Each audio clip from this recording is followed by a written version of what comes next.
Imperium. In Imperio, a study of the Negro race problem. A novel. Sutton E. Griggs. 1899. Chapter. Page.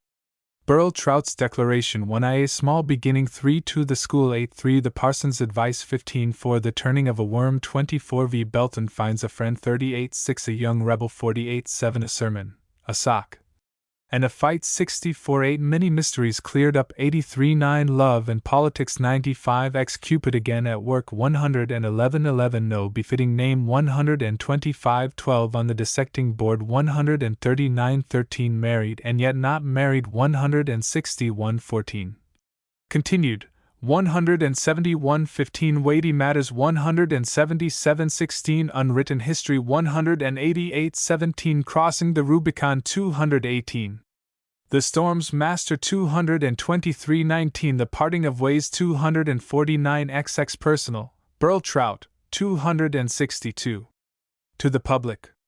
The papers which are here was submitted to you for your perusal and consideration were delivered into my hands by Mr. Burl Trout. The papers will speak for themselves, but Mr. Trout now being dead I feel called upon to say a word concerning him. Mr. Burl Trout was Secretary of State in the Imperium in Imperio, from the day of its organization until the hour of his sad death. He was, therefore, thoroughly conversant with all of the details of that great organization. He was a warm personal friend of both Bernard and Belton, and learned from their own lips the stories of their eventful lives. Mr. Trout was a man noted for his strict veracity and for the absolute control that his conscience exercised over him. Though unacquainted with the Imperium in Imperio, I was well acquainted with Burl, as we fondly called him. I will vouch for his truthfulness anywhere. Having perfect faith in the truthfulness of his narrative, I have not hesitated to fulfill his dying request by editing his MS, and giving it to the public. There are other documents in my possession tending to confirm the assertions made in his narrative.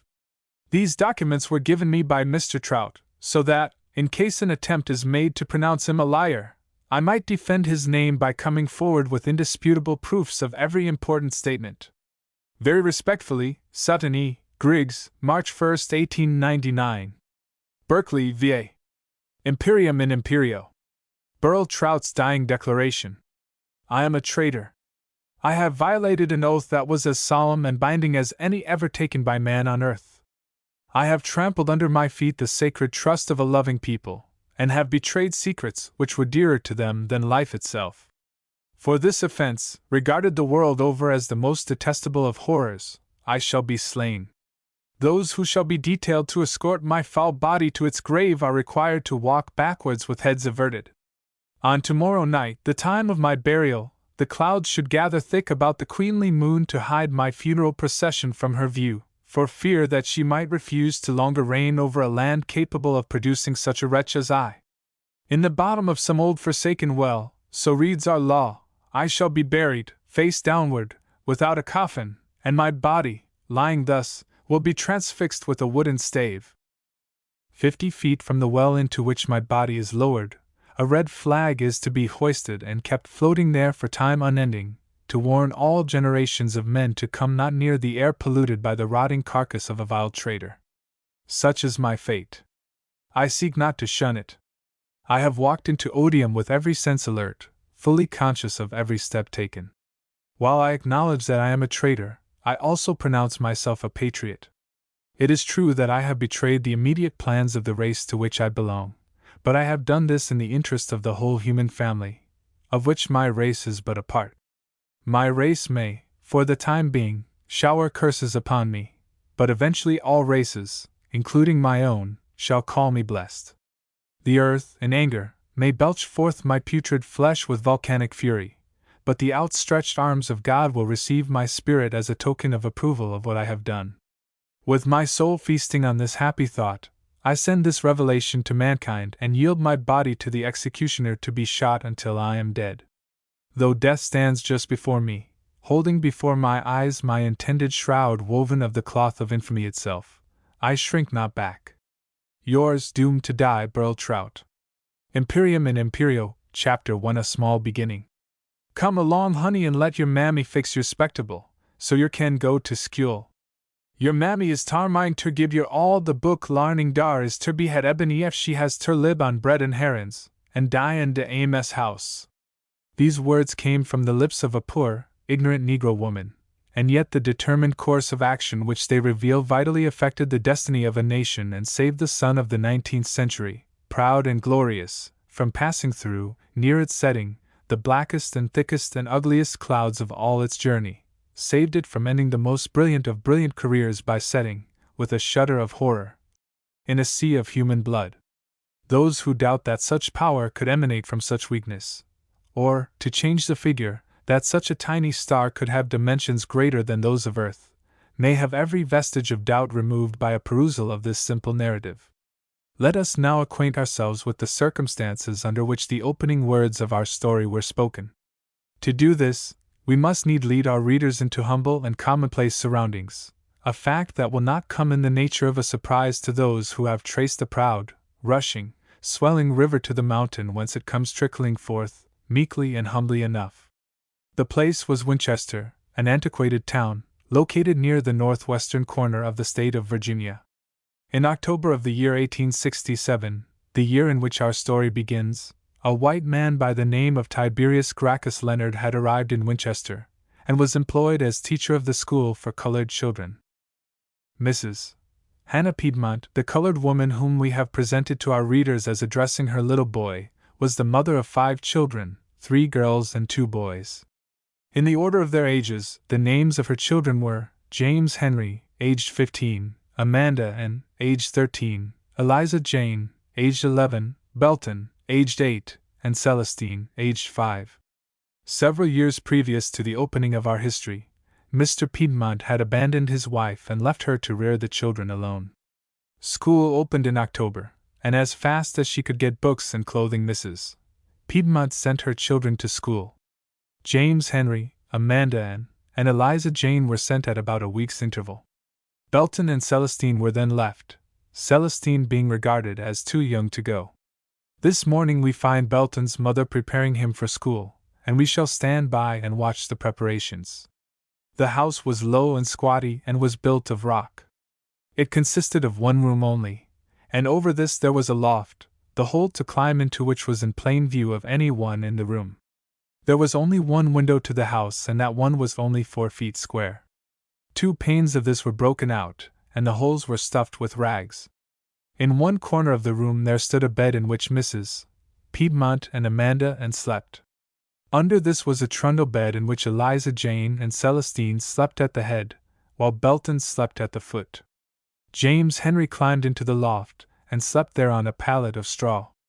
The cooking was done in a fireplace which was on the side of the house opposite the window. 3 chairs, 2 of which had no backs to them, completed the articles in the room. In one of these chairs Mrs. Piedmont was sitting, while Belton stood before her all dressed and ready to go to school, excepting that his face was not washed.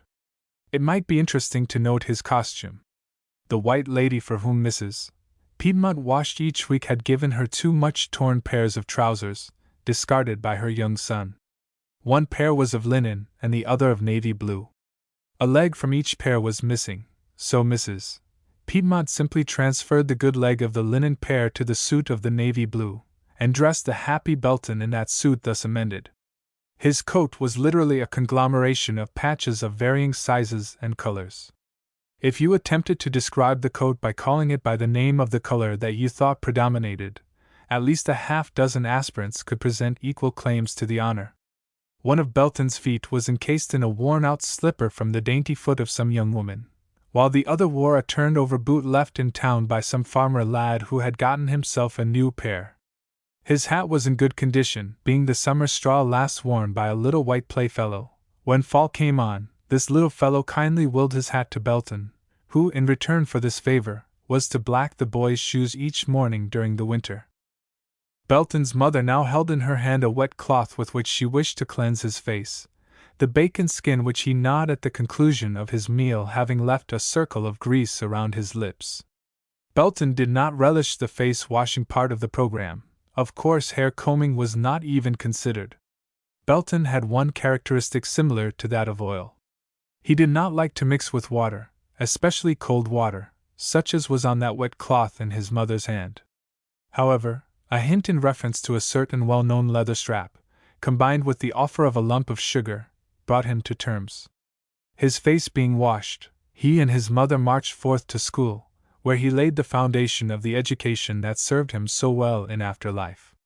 A man of tact, intelligence, and superior education moving in the midst of a mass of ignorant people, ofttimes has a sway more absolute than that of monarchs. Belton now entered the schoolroom, which in his case proves to be the royal court, whence he emerges an uncrowned king. Chapter 2. The School. The house in which the colored school was held was, in former times, a house of worship for the White Baptists of Winchester. It was a long, plain, frame structure, painted white.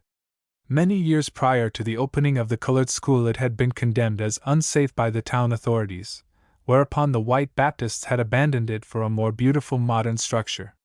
The church tendered the use of the building to the town for a public school for the colored children. The roof was patched and iron rods were used to hold together the twisting walls.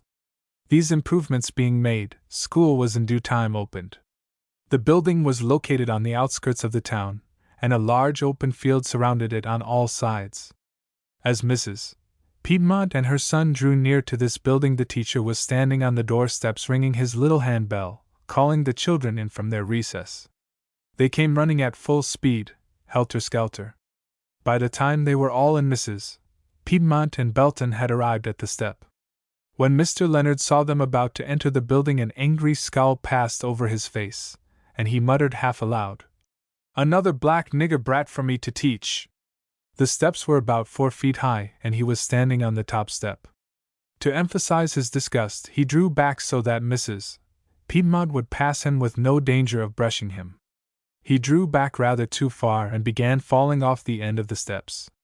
He clutched at the door and made such a scrambling noise that the children turned in their seats just in time to see his body rapidly disappearing in a manner to leave his feet where his head ought to be. Such a yell of laughter as went up from the throats of the children. It had in it a universal, spontaneous ring of savage delight which plainly told that the teacher was not beloved by his pupils. The back of the teacher's head struck the edge of a stone, and when he clambered up from his rather undignified position his back was covered with blood. Deep silence reigned in the schoolroom as he walked down the aisle, glaring fiercely right and left. Getting his hat, he left the schoolroom and went to a nearby drug store to have his wounds dressed. While he was gone, the children took charge of the schoolroom and played pranks of every description. Abe Lincoln took the teacher's chair and played Thessa. "Sally, and ain't you got wax in your mouth?" "Yes, sar." "Den take dis stick and prop your mouth open fer half hour. Dat'll teach you a lesson." "Billy Smith, yer didn't know your lesson," says Teacher Abe. "Yer may stand on one leg to balance ob de ebony. Henry Jones, yer sassed a white boy day. Pull off your jacket. I'll give yer a lesson dat you'll not forget soon. Neber buck up to your esperious. John Jones, yer black, nappy head rascal, I'll crack your skull if you don't keep quiet. Come here, yer black, cross-eyed little wench, yer. I'll teach you to go to sleep in here." Any more was the little girl thus addressed. After each sally from Abe there was a hearty roar of laughter. He imitated the absent teacher so perfectly in look, voice, manner, sentiment, and method of punishment. Taking down the cowhide used for flogging purposes, Abe left his seat and was passing to and fro, pretending to flog those who most frequently fell heir to the teacher's wrath. While he was doing this, Billy Smith stealthily crept to the teacher's chair and placed a crooked pin in it in order to catch Abe when he returned to sit down. Before Abe had gone much further, the teacher's face appeared at the door, and all scrambled to get into their right places and to assume studious attitudes. Billy Smith thought of his crooked pin and had the cold sweats. Those who had seen Billy put the pin in the chair were torn between two conflicting emotions. They wanted the pin to do its work, and therefore hoped. They feared Billy's detection and therefore despaired. However, the teacher did not proceed at once to take his seat. He approached Mrs. Piedmont and Belton, who had taken seats midway the room and were interested spectators of all that had been going on. Speaking to Mrs. Piedmont, he said, "What is your name?" She replied, "Hannah Elizabeth Piedmont." Well, Hannah, what is your brat's name? His name and Belton Piedmont arter his granddaddy. Well, Hannah, I am very pleased to receive your brat. He shall not want for attention, he added, in a tone accompanied by a lurking look of hate that made Mrs. Piedmont shudder and long to have her boy at home again. Her desire for his training was so great that she surmounted her misgivings and carried out her purposes to have him enrolled. As the teacher was turning to go to his desk, hearing a rustling noise toward the door, he turned to look. He was, so to speak, petrified with astonishment. There stood on the threshold of the door a woman whose beauty was such as he had never seen surpassed. She held the boy by the hand. She was a mulatto woman, tall and graceful. Her hair was raven black and was combed away from as beautiful a forehead as nature could chisel. Her eyes were a brown hazel, large and intelligent, tinged with a slight look of melancholy. Her complexion was a rich olive, and seemed especially adapted to her face, that revealed not a flaw. The teacher quickly pulled off his hat, which he had not up to that time removed since his return from the drug store. As the lady moved up the aisle toward him, he was taken with stage fright.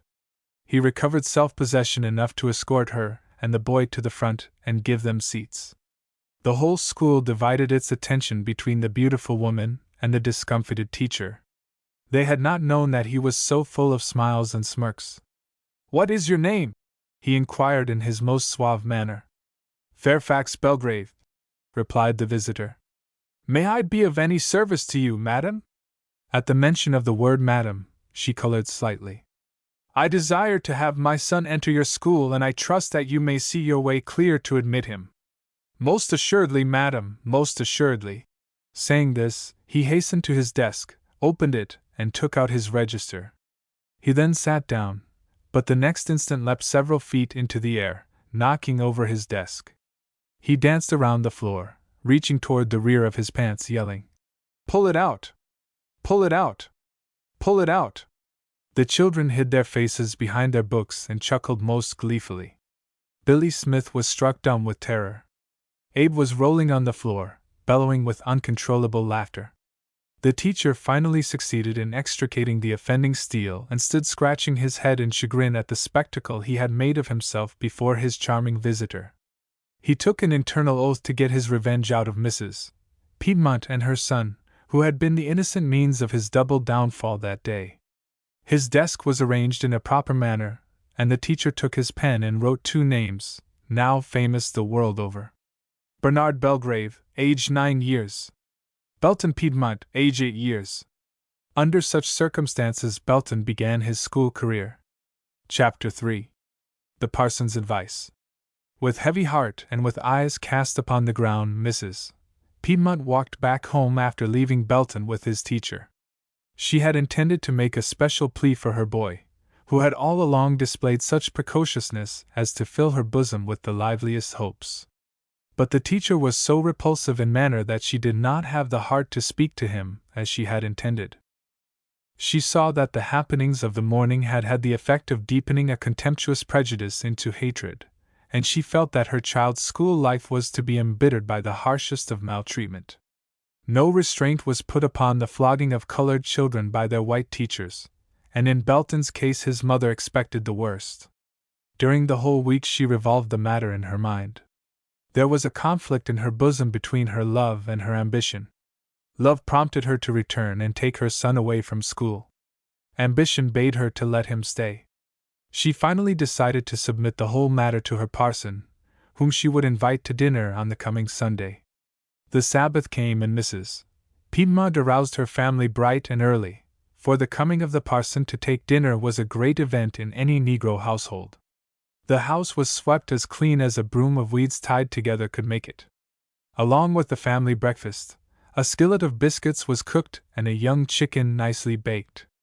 Belton was very active in helping his mother that morning, and she promised to give him a biscuit and a piece of chicken as a reward after the preacher was through eating his dinner. The thought of this coming happiness buoyed Belton up, and often he fancied himself munching that biscuit and biting that piece of chicken. These were items of food rarely found in that household. Breakfast over, the whole family made preparations for going to Sunday school. Preparations always went on peacefully until it came to combing hair. The older members of the family endured the ordeal very well, but little Leslie always screamed as if she was being tortured, and James Henry received many kicks and scratches from Belton before he was through combing Belton's hair. The Sunday school and church were always held in the day school building. The Sunday school scholars were all in one class and recited out of the blue-back spelling book. When that was over, members of the school were allowed to ask general questions on the Bible, which were answered by anyone volunteering to do so.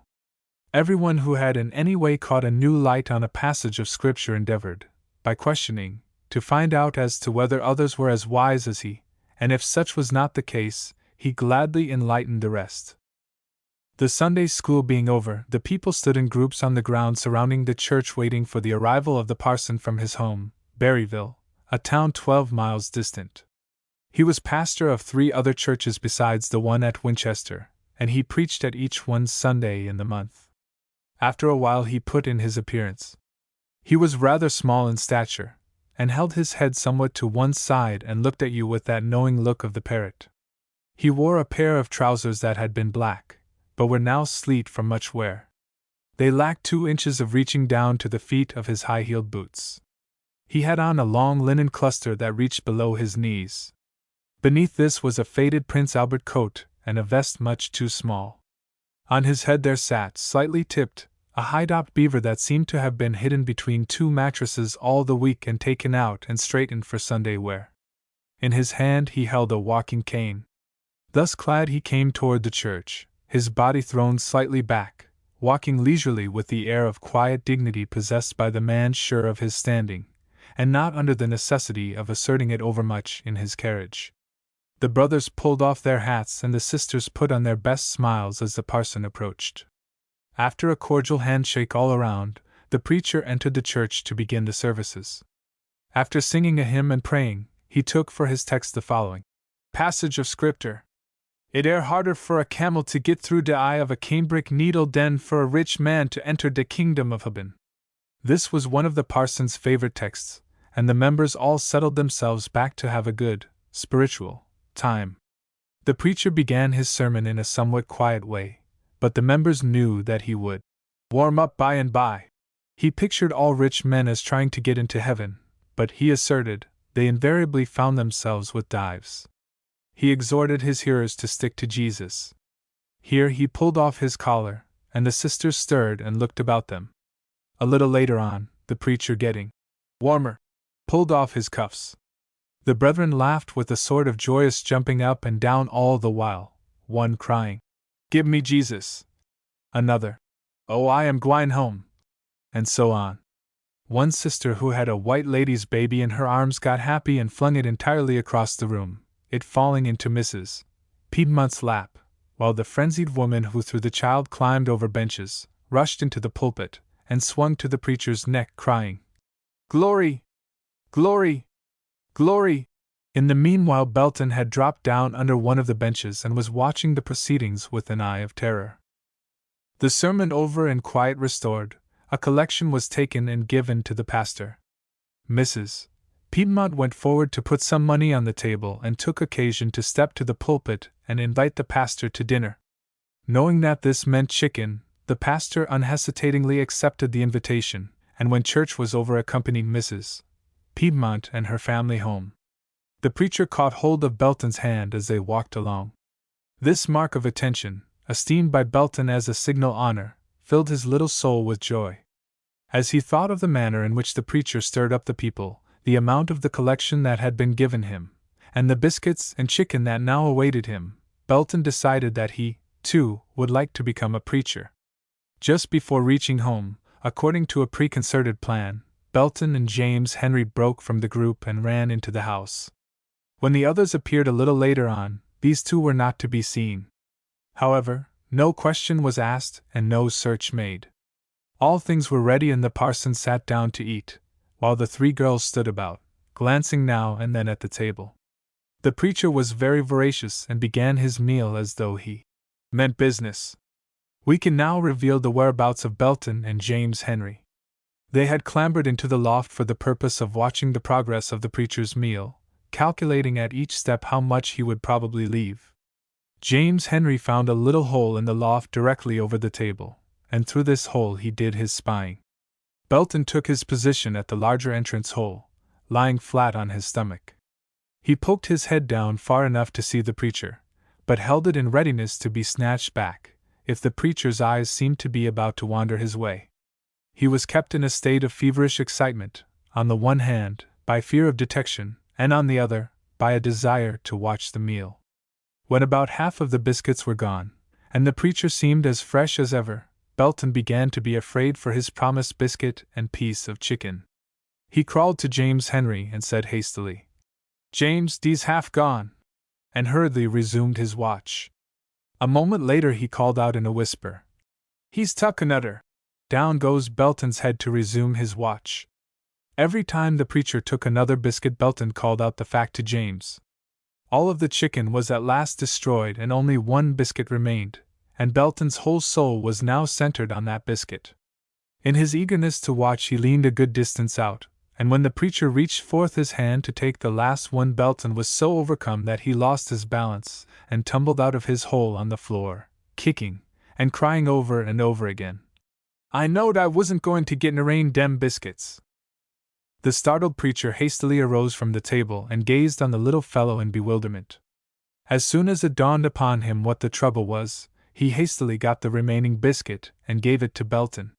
He also discovered that his voracity had made enemies of the rest of the children, and he very adroitly passed a 5-cent piece around to each. James Henry, forgetting his altitude and anxious not to lose his recompense, cried out loudly from the loft, "Amanda, and you get mine for me." The preacher looked up but saw no one. Seeing that his request did not have the desired effect, James Henry soon tumbled down full of dust, straw, and cobwebs, and came into possession of his appeasing money. The preacher laughed heartily, and seemed to enjoy his experience highly. The table was cleared, and the preacher and Mrs. Piedmont dismissed the children in order to discuss unmolested the subject which had prompted her to extend an invitation to the parson. In view of the intense dislike the teacher had conceived for Belton, she desired to know if it were not best to withdraw him from school altogether, rather than to subject him to the harsh treatment sure to come. "Let me give you my advice, Sister Hannah. De greatest thing in de wool is edification. Yef our race can get dat, we can get every thing else. Dat is de key. Get de key and yer can go in de house to go where you please. As fur his beatin' de brat, you must kick agin dat he'll beat de brat to make him larn, and won't dat be a blessed thing? See dis scar on side my head? Old Moss Sampson knocked me down wid a single tree tryin' to make me stop larning, and God is so fixed it dat white folks is knocking es down ef we don't larn. Ef yer take Belton out of school you'll be fighting 'genst the providence of God." Being thus advised by her shepherd, Mrs. Piedmont decided to keep Belton in school. So on Monday Belton went back to his brutal teacher, and thither we follow him. Chapter 4. The Turning of a Worm. As to who Mr. Tiberius Gracchus Leonard was, or as to where he came from, nobody in Winchester, save himself, knew. Immediately following the close of the Civil War, Rev. Samuel Christian, a poor but honorable retired minister of the M.E. Church, South, was the first teacher employed to instruct the colored children of the town. He was one of those Southerners who had never believed in the morality of slavery, but regarded it as a deep-rooted evil beyond human power to uproot. When the manacles fell from the hands of the Negroes, he gladly accepted the task of removing the scales of ignorance from the blinded eyes of the race. Tenderly he labored, valiantly he toiled in the midst of the mass of ignorance that came surging around him. But only one brief year was given to this saintly soul to endeavor to blast the mountains of stupidity which centuries of oppression had reared. He fell asleep. The white men who were trustees of the colored school were sorely puzzled as to what to do for a successor. A Negro, capable of teaching a school, was nowhere near. White young men of the South, generally, looked upon the work of teaching niggers with the utmost contempt, and any man who suggested the name of a white young lady of Southern birth as a teacher for the colored children was actually in danger of being shot by any member of the insulted family who could handle a pistol. An advertisement was inserted in the Washington Post to the effect that a teacher was wanted, In answer to this advertisement, Mr. Leonard came. He was a man above the medium height, and possessed a frame not large but compactly built. His forehead was low and narrow, while the back of his head looked exceedingly intellectual. Looking at him from the front, you would involuntarily exclaim, "What an infamous scoundrel!" Looking at him from the rear, you would say, "There certainly is brain power in that head." The glance of Mr. Leonard's eye was furtive, and his face was sour-looking indeed. At times, when he felt that no one was watching him, his whole countenance and attitude betokened the rage of despair. Most people who looked at him felt that he carried in his bosom a dark secret. As to scholarship, he was unquestionably proficient. No white man in all the neighboring section ranked with him intellectually.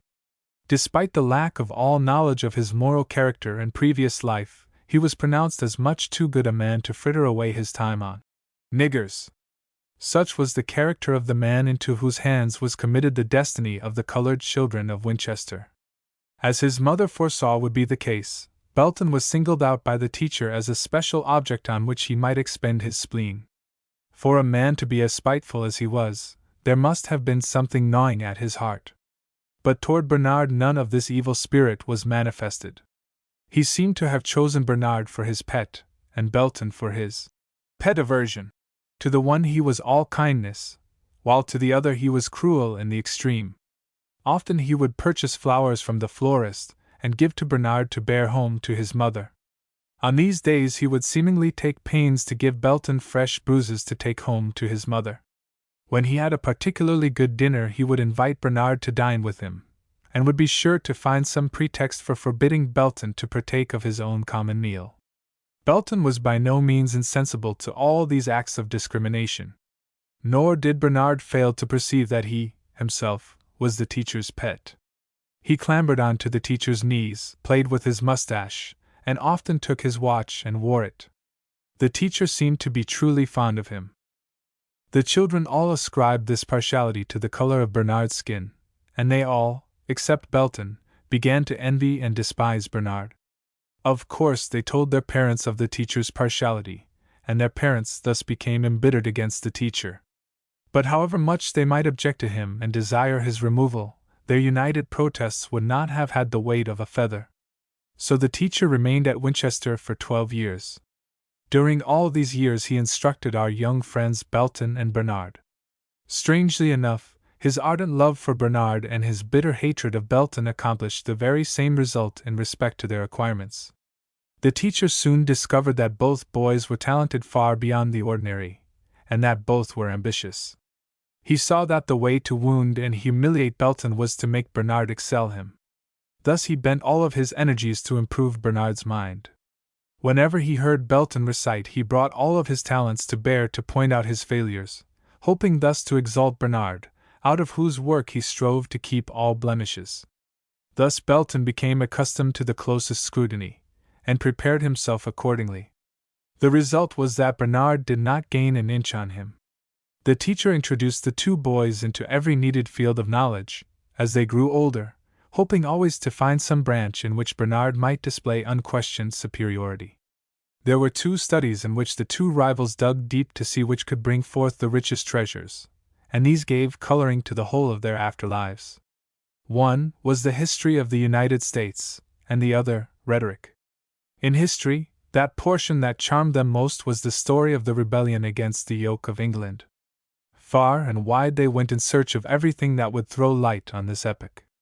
They became immersed in the spirit of that heroic age. As a part of their rhetorical training, they were taught to declaim. Thanks to their absorption in the history of the Revolution, their minds ran to the sublime in literature, and they strove to secure pieces to declaim that recited the most heroic deeds of man, of whatever nationality. Leonidas, Marco Bozzaris, Arnold Winkle-Reed, Louis Kossuth, Robert Emmet, Martin Luther, Patrick Henry, and such characters furnished the pieces almost invariably declaimed. They threw their whole souls into these, and the only natural thing resulted.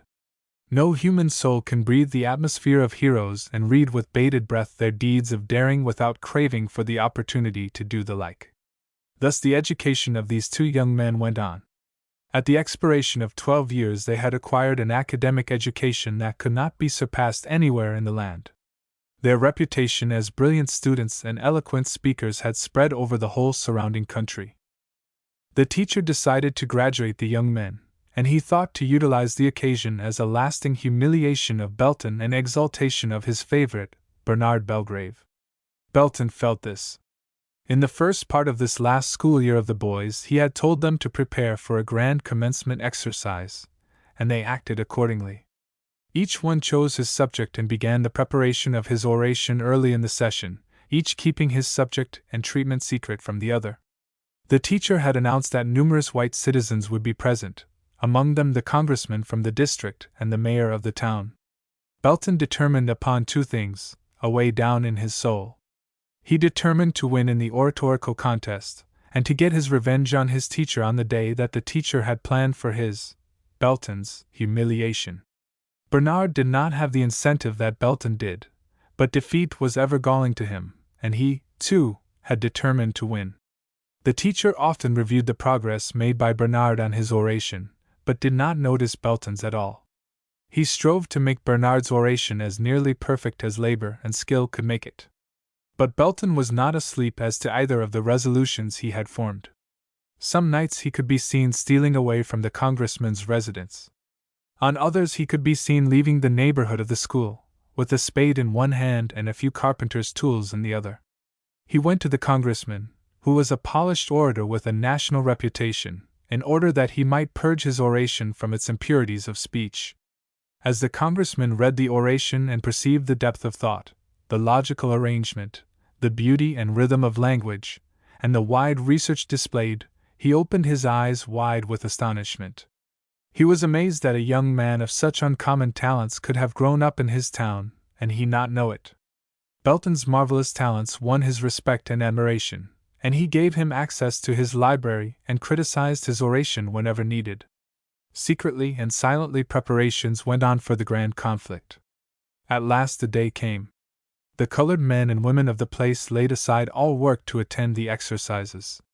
The forward section of seats was reserved for the white people. The congressman, the mayor, the school trustees, and various other men of standing came, accompanied by their wives and daughters.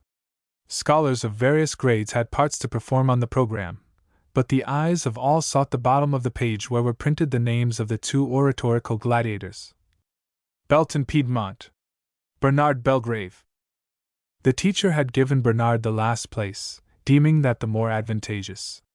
He appointed the congressman, the mayor, and one of the school trustees to act as judges, to decide to whom he should award a beautiful gold medal for the more excellent oration. The congressman politely declined and named another trustee in his stead. Then the contest began. As Belton walked up on the platform, the children greeted him with applause. He announced as his subject, "The contribution of the Anglo-Saxon to the cause of human liberty." In his strong, earnest voice, he began to roll off his well-turned periods. The whole audience seemed as if in a trance. His words made their hearts burn, and time and again he made them burst forth in applause. The white people who sat and listened to his speech looked upon it as a very revelation to them, they themselves not having had as clear a conception of the glory of their race as this Negro now revealed. When he had finished, white men and women crowded to the front to congratulate him upon his effort, and it was many minutes before quiet was restored sufficiently to allow the program to proceed. Bernard took his position on the platform, announcing as his subject, Robert Emmet. His voice was sweet and well modulated and never failed to charm. Admiration was plainly depicted on every face as he proceeded. He brought to bear all the graces of a polished orator, and more than once tears came into the eyes of his listeners. Particularly affecting was his description of Emmet's death. At the conclusion, it was evident that his audience felt that it would have been difficult to have handled that subject better. The judges now retired to deliberate as to whom to give the prize. While they are out, let us examine Belton's plans for carrying out the second thing, upon the accomplishment of which he was determined, viz., revenge. In the rear of the schoolhouse, there stood an old woodshed. For some slight offense the teacher had, 2 or 3 years back, made Belton the fire-maker for the balance of his school life instead of passing the task around according to custom. Thus the care of the woodhouse had fallen permanently to Belton's lot. During the last year Belton had dug a large hole running from the floor of the woodshed to a point under the platform of the schoolroom. The dirt from this underground channel he cast into a deep old unused well, not far distant. Once under the platform, he kept on digging, making the hole larger by far. Numerous rocks abounded in the neighborhood, and these he used to wall up his underground room, so that it would hold water. Just in the middle of the schoolroom platform he cut, from beneath, a square hole, taking in the spot where the teacher invariably stood when addressing the school. He cut the boards until they lacked but a very little, indeed, of being cut through. All looked well above, but a baby would not be safe standing thereon. Belton contrived a kind of prop with a weight attached. This prop would serve to keep the cut section from breaking through. The attached weight was at rest in a hole left in the wall of the cavity near its top. If you dislocated the weight, the momentum that it would gather in the fall would pull down the prop to which it was attached. Finally, Belton fastened a strong rope to the weight, and ran the rope under the schoolhouse floor until it was immediately beneath his seat. With an auger he made a hole in the floor and brought the end through. He managed to keep this bit of rope concealed, while at the same time he had perfect command of his trapdoor. For 2 or 3 nights previous to commencement day Belton had worked until nearly morning filling this cistern with water.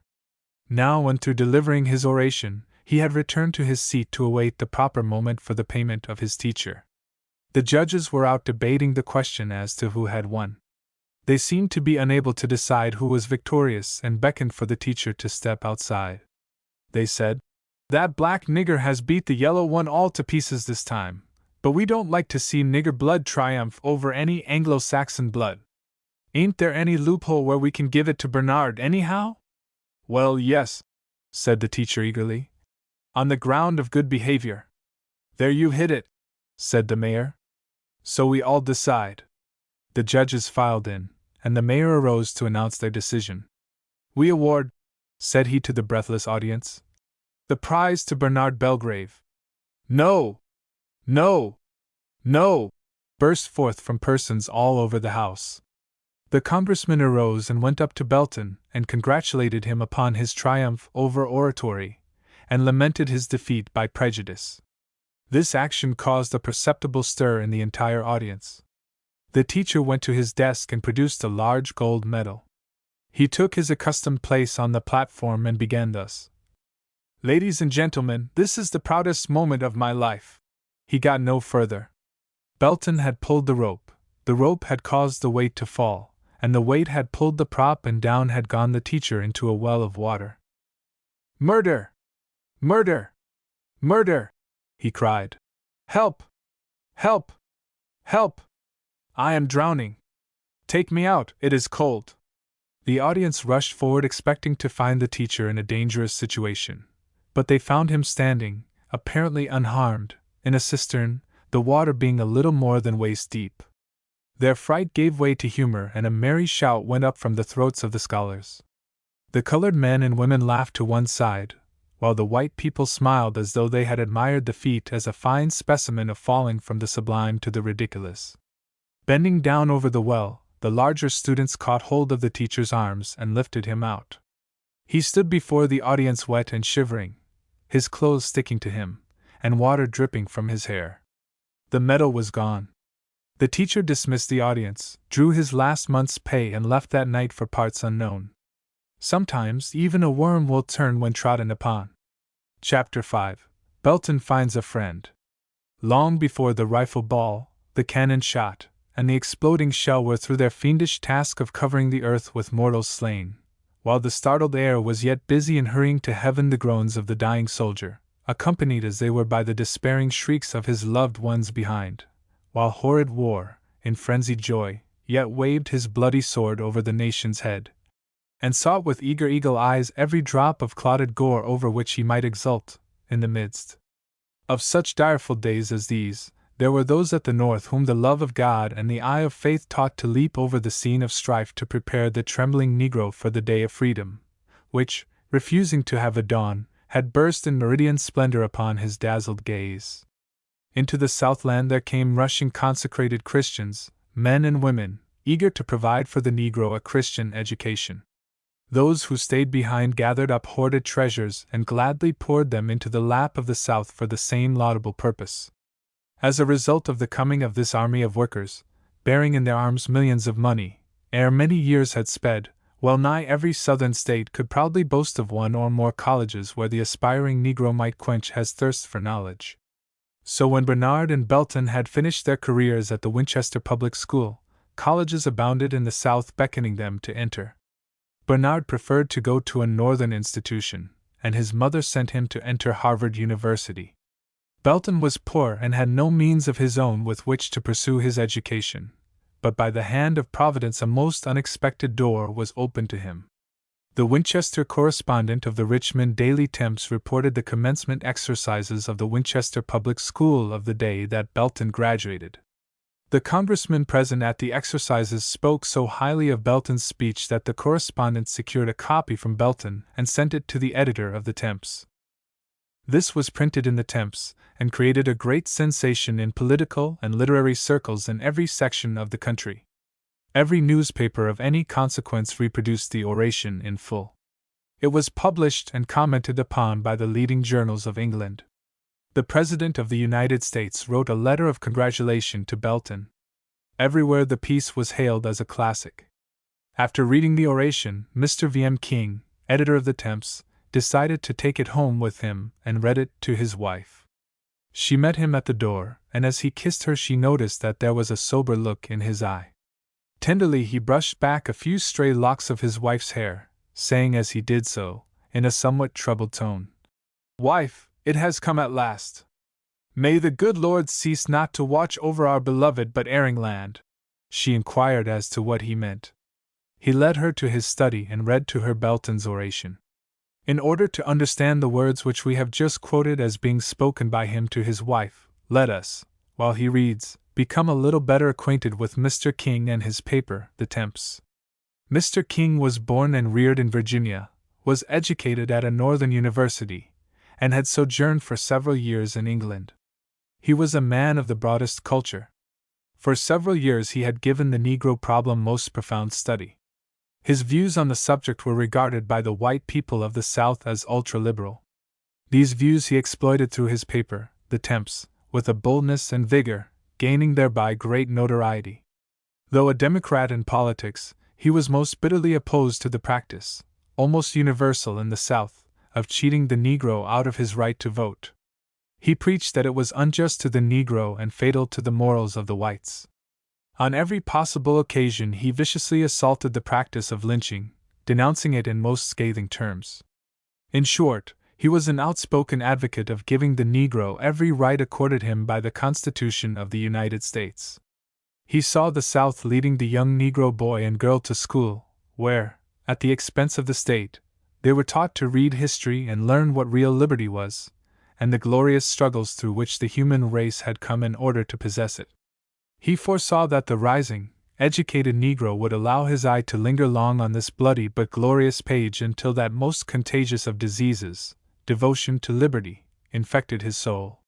He reasoned that the Negro who had endured the hardships of slavery might spend his time looking back and thanking God for that from which he had made his escape, but the young Negro, knowing nothing of physical slavery, would be peering into the future, measuring the distance that he had yet to go before he was truly free, and would be asking God and his own right arm for the power to secure whatever rights were still withheld. He argued that, living as the Negro did beneath the American flag, known as the flag of freedom, studying American history, and listening on the outer edge of great 4th of July crowds to eloquent orators' discourse on freedom, it was only a matter of a few years before the Negro would deify liberty, as the Anglo-Saxon race had done, and count it a joy to perish on her altar.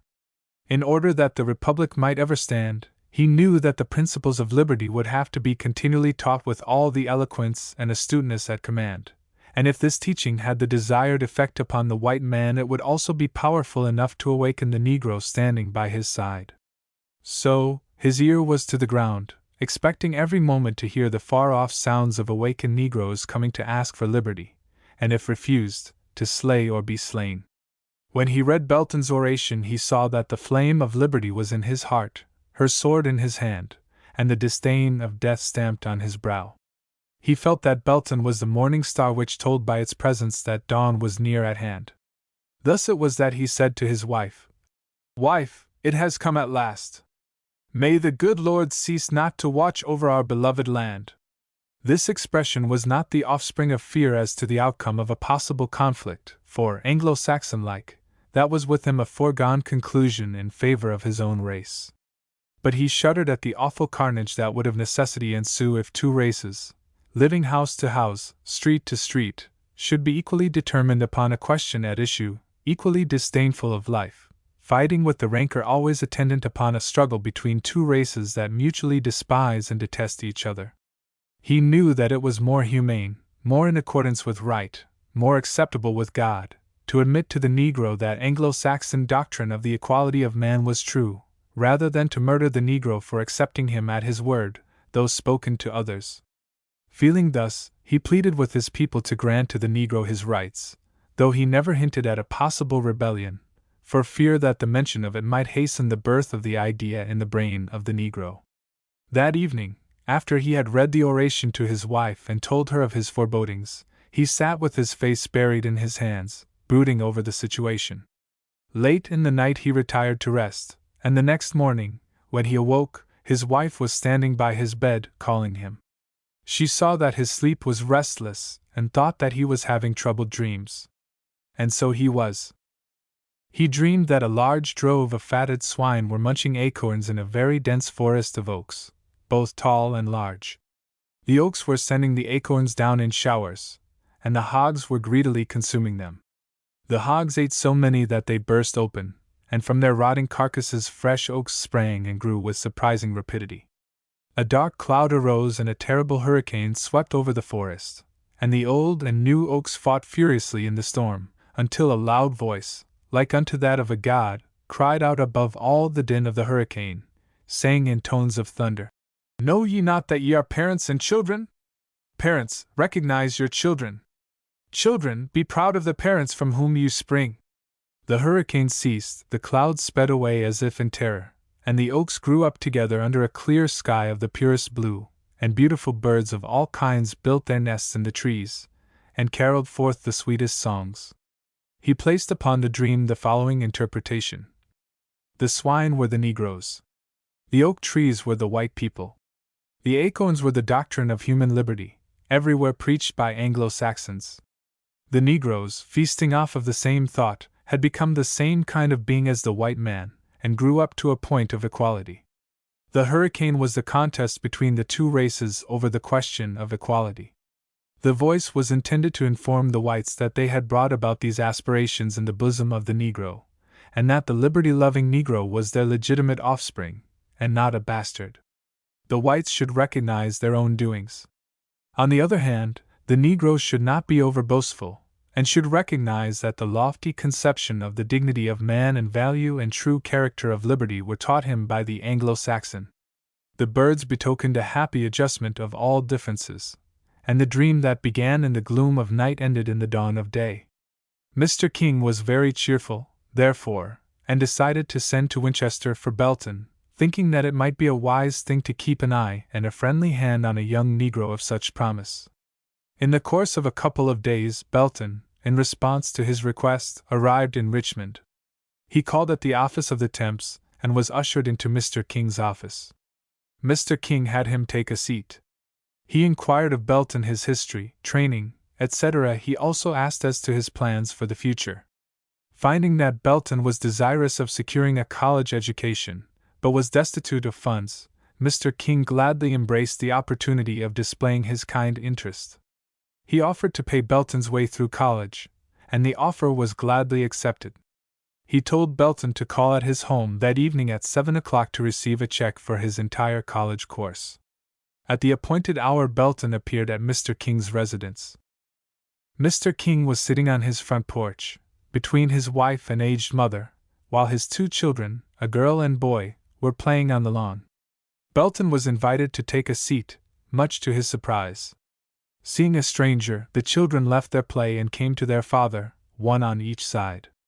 They looked with questioning eyes from father to Belton, as if seeking to know the purpose of the visit. Mr. King took the check from his pocket and extended it toward Belton and said, "Mr. Piedmont, this will carry you through college. I have only one favor to ask of you. In all your dealings with my people, recognize the fact that there are two widely separated classes of us, and that there is a good side to the character of the worst class. Always seek for and appeal to that side of their nature." Belton very feelingly thanked Mr. King, and assured him that he would treasure his words. He was true to his promise, and decided from that moment to never class all white men together, whatever might be the provocation, and to never regard any class as totally depraved. This is one of the keys to his future life. Remember it. Chapter 6. A Young Rebel. In the city of Nashville, Tennessee, there is a far-famed institution of learning called Stowe University, in honor of Mrs. Harriet Beecher Stowe, author of Uncle Tom's Cabin.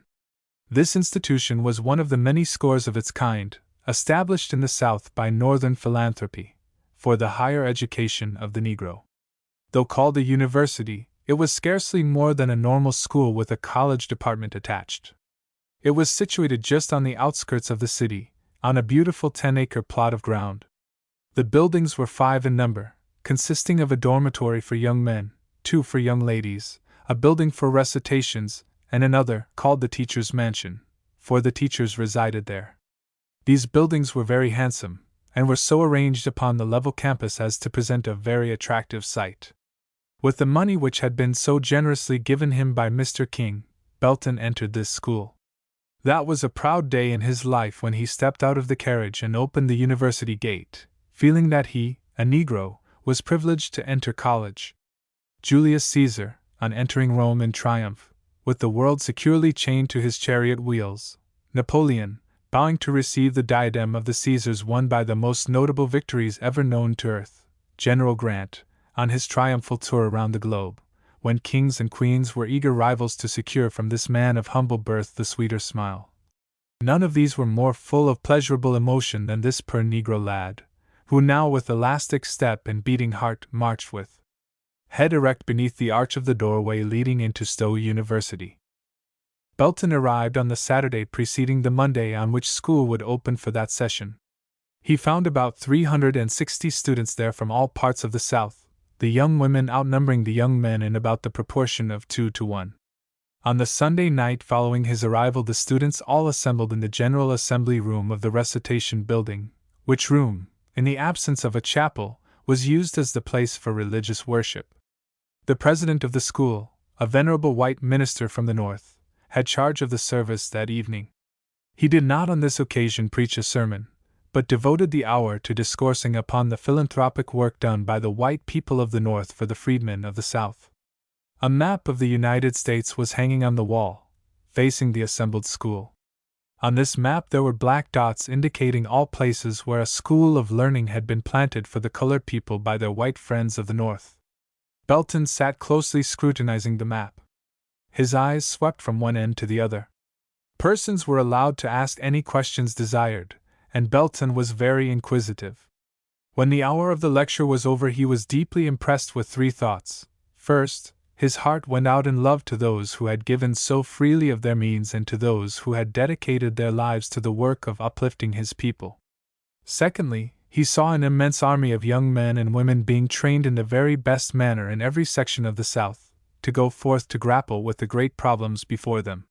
He felt proud of being a member of so promising an army, and felt that they were to determine the future of the race.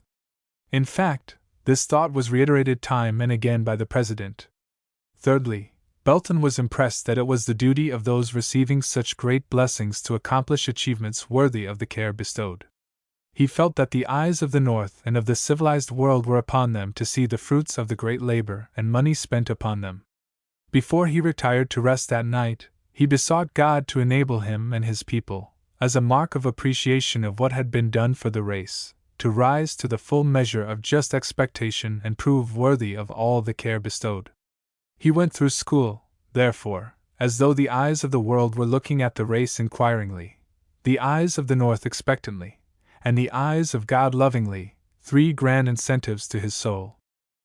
When these schools were first projected, the white South that then was, fought them with every weapon at its command. Ridicule, vilification, ostracism, violence, arson, murder were all employed to hinder the progress of the work. Outsiders looked on and thought it strange that they should do this. But, just as a snake, though a venomous animal, by instinct knows its enemy and fights for its life with desperation, just so the Old South instinctively foresaw danger to its social fabric as then constituted, and therefore despised and fought the agencies that were training and inspiring the future leaders of the Negro race in such a manner as to render a conflict inevitable and of doubtful termination. The errors in the South, anxious for eternal life, rightfully feared these schools more than they would have feared factories making powder, molding balls and fashioning cannons. But the New South, the South that, in the providence of God, is yet to be, could not have been formed in the womb of time had it not been for these schools. And so the receding murmurs of the scowling South that was, are lost in the gladsome shouts of the South which, please God, is yet to be. But lest we linger too long, let us enter school here with Belton. On the Monday following the Sunday night previously indicated, Belton walked into the General Assembly room to take his seat with the other 360 pupils. It was the custom for the school to thus assemble for devotional exercises. The teachers sat in a row across the platform, facing the pupils. The president sat immediately in front of the desk, in the center of the platform, and the teachers sat on either side of him. To Belton's surprise, he saw a colored man sitting on the right side of and next to the president. He was sitting there calmly, self-possessed, exactly like the rest. He crossed his legs and stroked his beard in a most matter-of-fact way. Belton stared at this colored man, with his lips apart and his body bent forward. He let his eyes scan the faces of all the white teachers, male and female, but would end up with a stare at the colored man sitting there. Finally, he hunched his seatmate with his elbow and asked what man that was. He was told that it was the colored teacher of the faculty. Belton knew that there was a colored teacher in the school, but he had no idea that he would be thus honored with a seat with the rest of the teachers. A broad, happy smile spread over his face, and his eyes danced with delight. He had, in his boyish heart, dreamed of the equality of the races and sighed and hoped for it, but here he beheld it in reality. Though he, as a rule, shut his eyes when prayer was being offered, he kept them open that morning, and peeped through his fingers at that thrilling sight, a colored man on equal terms with the white college professors. Just before the classes were dismissed to their respective classrooms, the teachers came together in a group to discuss some matter, in an informal way. The colored teacher was in the center of the group and discussed the matter as freely as any, and he was listened to with every mark of respect. Belton kept a keen watch on the conference, and began rubbing his hands and chuckling to himself with delight at seeing the colored teacher participating on equal terms with the other teachers. The colored teacher's views seemed about to prevail, and as one after another the teachers seemed to fall in line with him, Belton could not contain himself longer, but clapped his hands and gave a loud, joyful "Ha! Ha!"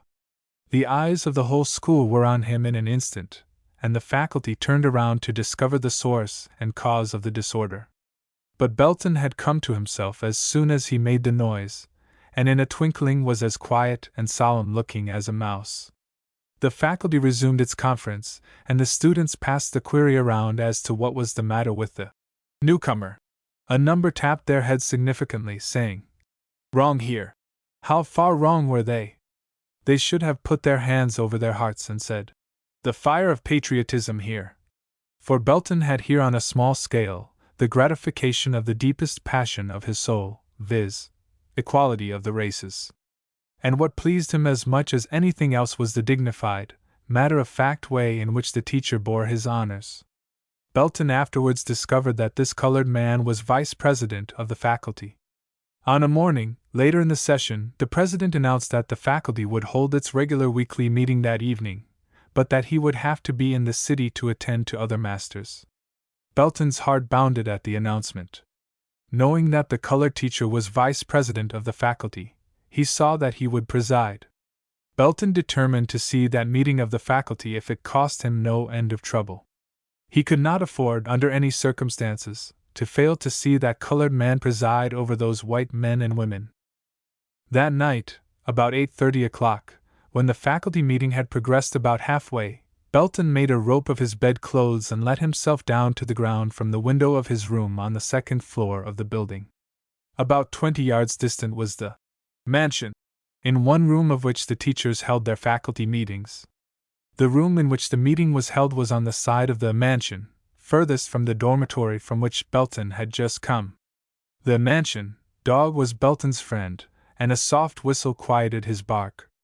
Belton stole around to the side of the house, where the meeting was being held. The weather was mild and the window was hoisted. Belton fell on his knees and crawled to the window, and pulling it up cautiously peeped in. He saw the colored teacher in the chair in the center of the room and others sitting about here and there.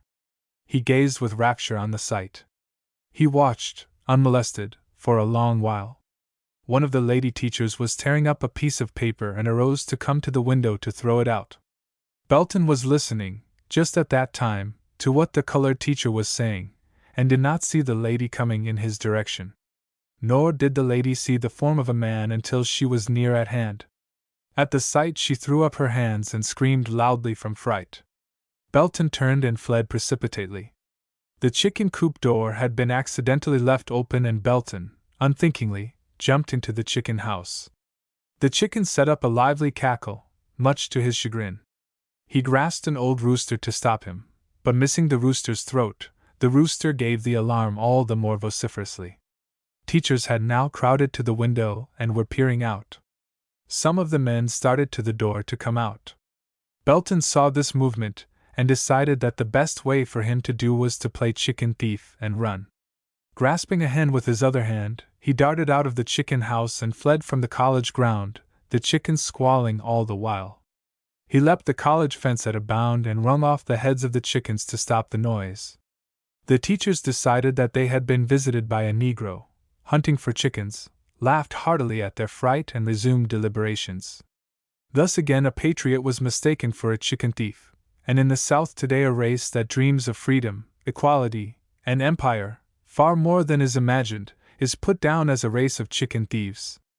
As in Belton's case, this conception diverts attention from places where startling things would otherwise be discovered. In due time Belton crept back to the dormitory, and by a signal agreed upon, roused his roommate, who let down the rope, by means of which he ascended, and when seated gave his roommate an account of his adventure. Some time later on, Belton in company with another student was sent over to a sister university in Nashville to carry a note for the president. This university also had a colored teacher who was 1 point in advance of Belton's. This teacher ate at the same table with the white teachers, while Belton's teacher ate with the students. Belton passed by the dining room of the teachers of this sister university, and saw the colored teacher enjoying a meal with the white teachers. He could not enjoy the sight as much as he would have liked, from thinking about the treatment his teacher was receiving. He had not, prior to this, thought of that discrimination, but now it burned him. He returned to his school, and before many days had passed he had called together all the male students. He informed them that they ought to perfect a secret organization and have a password. They all agreed to secrecy, and Belton gave this as the password: equality or death.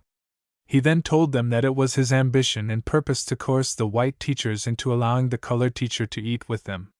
They all very readily agreed, for the matter of his eating had been thoroughly canvassed for a number of sessions, but it seemed as though no one dared to suggest a combination. During slavery all combinations of slaves were sedulously guarded against, and a fear of combination seems to have been injected into the Negro's very blood. The very boldness of Belton's idea swept the students away from the lethargic harbor in which they had been anchored, and they were eager for action. Belton was instructed to prepare the complaint, which they all agreed to sign. They decided that it was to be presented to the president just before devotional exercises, and an answer was to be demanded forthwith. One of the young men had a sister among the young lady students, and through her Belton's rebellion was organized among the girls and their signatures secured. The eventful morning came. The teachers glanced over the assembled students, and were surprised to see them dressed in their best clothes as though it was the Sabbath. There was a quiet, satisfied look on their faces that the teachers did not understand. The president arrived a little late and found an official envelope on his desk. He hurriedly broke the seal and began to read. His color came and went. The teachers looked at him wonderingly. The president laid the document aside and began the devotional exercises. He was nervous throughout, and made several blunders. He held his hymn book upside down while they were singing, much to the amusement of the school. It took him some time to find the passage of scripture which he desired to read, and after reading forgot for some seconds to call on someone to pray. When the exercises were through, he arose and took the document nervously in hand. He said, "I have in my hands a paper from the students of this institution concerning a matter with which they have nothing to do. This is my answer. The classes will please retire." Here he gave 3 strokes to the gong, the signal for dispersion. But not a student moved. The president was amazed. He could not believe his own eyes. He rang the gong a second time and yet no one moved. He then in nervous tones repeated his former assertions, and then pulled the gong nervously many times in succession. All remained still. At a signal from Belton, all the students lifted their right hands, each bearing a small white board on which was printed in clear type, "Equality or death." The president fell back, aghast, and the white teachers were all struck dumb with fear. They had not dreamed that a combination of their pupils was possible, and they knew not what it foreboded. A number grasped the paper that was giving so much trouble and read it. They all then held a hurried consultation and assured the students that the matter should receive due attention. The president then rang the gong again, but the students yet remained. Belton then arose and stated that it was the determination of the students to not move an inch unless the matter was adjusted then and there. And that faculty of white teachers beat a hasty retreat and held up the white flag. They agreed that the colored teachers should eat with them. The students broke forth into cheering, and flaunted a black flag on which was painted in white letters, "Victory." They rose and marched out of doors 2 by 2, singing, "John Brown's body lies moldering in the grave, and we go marching on." The confused and bewildered teachers remained behind, busy with their thoughts. They felt like hens who had lost their broods. The cringing, fawning, sniffling, cowardly Negro which slavery left, had disappeared, and a new Negro, self-respecting, fearless, and determined in the assertion of his rights was at hand. Ye who chronicle history and mark epochs in the career of races and nations must put here a towering, gigantic, century stone, as marking the passing of one and the ushering in of another great era in the history of the colored people of the United States. Rebellions, for one cause or another, broke out in almost every one of these schools presided over by white faculties, and as a rule, the Negro students triumphed. These men who engineered and participated in these rebellions were the future leaders of their race. In these rebellions, they learned the power of combinations, and that white men could be made to capitulate to colored men under certain circumstances. In these schools, probably 100,000 students had these thoughts instilled in them. These 100,000 went to their respective homes and told of their prowess to their playmates who could not follow them to the college walls. In the light of these facts, the great events yet to be recorded are fully accounted for. Remember that this was Belton's first taste of rebellion against the whites for the securing of rights denied simply because of color. In after life he is the moving, controlling, guiding spirit in one on a far larger scale. It need not come as a surprise. His teachers and schoolmates predicted this of him. Chapter 7. A Sermon, a Sock and a Fight. Belton remained at Stowe University, acquiring fame as an orator and scholar. His intellect was pronounced by all to be marvelously bright. We now pass over all his school career until we come to the closing days of the session in which he graduated. School was to close on Thursday, and the Sunday night previous had been designated as the time for the baccalaureate sermon. On this occasion the entire school assembled in the General Assembly Room, the graduating class occupying the row of front seats stretching across the room. The class, this year, numbered 25, and they presented an appearance that caused the hearts of the people to swell with pride. Dr. Lovejoy, president of the university, was to preach the sermon. He chose for his text, "The kingdom of God is within us." We shall choose from his discourse just such thoughts as may throw light upon some events yet to be recorded, which might not otherwise be accounted for. Young men, we shall soon push you forth into the midst of a turbulent world, to play such a part as the voice of God may assign you. You go forth, amid the shouts and huzzas of cheering friends, and the anxious prayers of the faithful of God. The part that you play, the character of your return journey, triumphant or inglorious, will depend largely upon how well you have learned the lesson of this text. Remember that the kingdom of God is within you. Do not go forth into the world to demand favors of the world, but go forth to give unto the world. Be strong in your own hearts. The world is like unto a wounded animal that has run a long way and now lies stretched upon the ground, the blood oozing forth from gaping wounds and pains darting through its entire frame. The huntsman, who comes along to secure and drink the feverish milk of this animal that is all but a rotting carcass, seriously endangers his own well-being. So, young men, do not look upon this dying, decaying world to feed and support you. You must feed and support it. Carry fresh, warm, invigorating blood in your veins to inject into the veins of the world. This is far safer and nobler than sticking the lance into the swollen veins of the world, to draw forth its putrid blood for your own use. I not only exhort you but I warn you. You may go to this dying animal as a surgeon, and proceed to cut off the sound portions for your own use. You may deceive the world for a while, but it will, ere long, discover whether you are a vandal or a surgeon, and if it finds you to be the former, when you are closest to its bosom, it will squeeze you tightly and tear your face to shreds. I wish now to apply these thoughts to your immediate circumstances. You shall be called upon to play a part in the adjusting of positions between the Negro and Anglo-Saxon races of the South.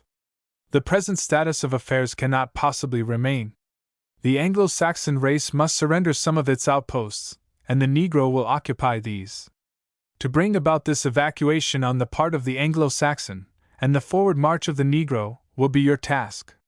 This is a grave and delicate task, fraught with much good or evil, weal or woe. Let us urge you to undertake it in the spirit to benefit the world, and not merely to advance your own glory.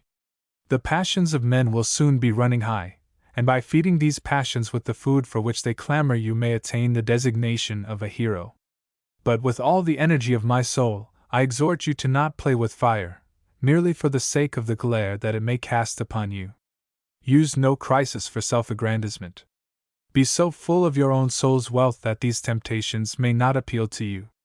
When your vessel is plowing the roughest seas and encountering the fiercest gales, consult as your chart the welfare of the ship and crew, though you may temporarily lose fame as a captain. Young men, you are highly favored of God. A glorious destiny awaits your people. The gates of the beautiful land of the future are flung wide. Your people stand before these gates peering eagerly within. They are ready to march. They are waiting for their commanders and the command to move forward. You are the commanders who must give the command. I urge, I exhort, I beseech you, my dear boys, to think not of yourselves. Let your kingdom be within. Lead them as they ought to be led, taking no thought to your own glory. If you heed my voice, you shall become true patriots. If you disregard it, you will become time-serving demagogues, playing upon the passions of the people for the sake of short-lived notoriety. Such men would corral all the tigers in the forest and organize them into marauding regiments simply for the honor of being in the lead. Be ye none of these, my boys. May your alma mater never feel called upon to cry to God in anguish to paralyze the hand that she herself has trained. Be not a burrowing parasite, feasting off of the world's raw blood. Let the world draw life from you. Use not the misfortunes of your people as stones of a monument erected to your name. If you do, the iron fist of time will knock it over on your grave to crumble your decaying bones to further dust. Always serve the world as the voice of good conscience, instructed by a righteous God, may direct. Do this, and thou shalt live. Live in the sweetened memory of your countrymen. Live in the heart of your alma mater. Live when the earth is floating dust, when the stars are dead, when the sun is a charred and blackened ruin. Live on the bosom of your Savior, by the throne of his God, in the eternal heavens. The teacher's soul was truly in his discourse, and his thoughts sank deep into the hearts of his hearers. None listened more attentively than Belton. None were more deeply impressed than he. None more readily incorporated the principles enumerated as a part of their living lives. When the preacher sat down, he bowed his head in his hands. His frame shook. His white locks fluttered in the gentle spring breeze. In silence he prayed. He earnestly implored God to not allow his work and words to be in vain. The same fervent prayer was on Belton's lips, rising from the center of his soul. Somewhere, these prayers met, locked arms, and went before God together. In due time the answer came. This sermon had much to do with Belton's subsequent career. But an incident apparently trivial in itself was the occasion of a private discourse that had even greater influence over him. It occurred on Thursday following the night of the delivery of the sermon just reported. It was on this wise.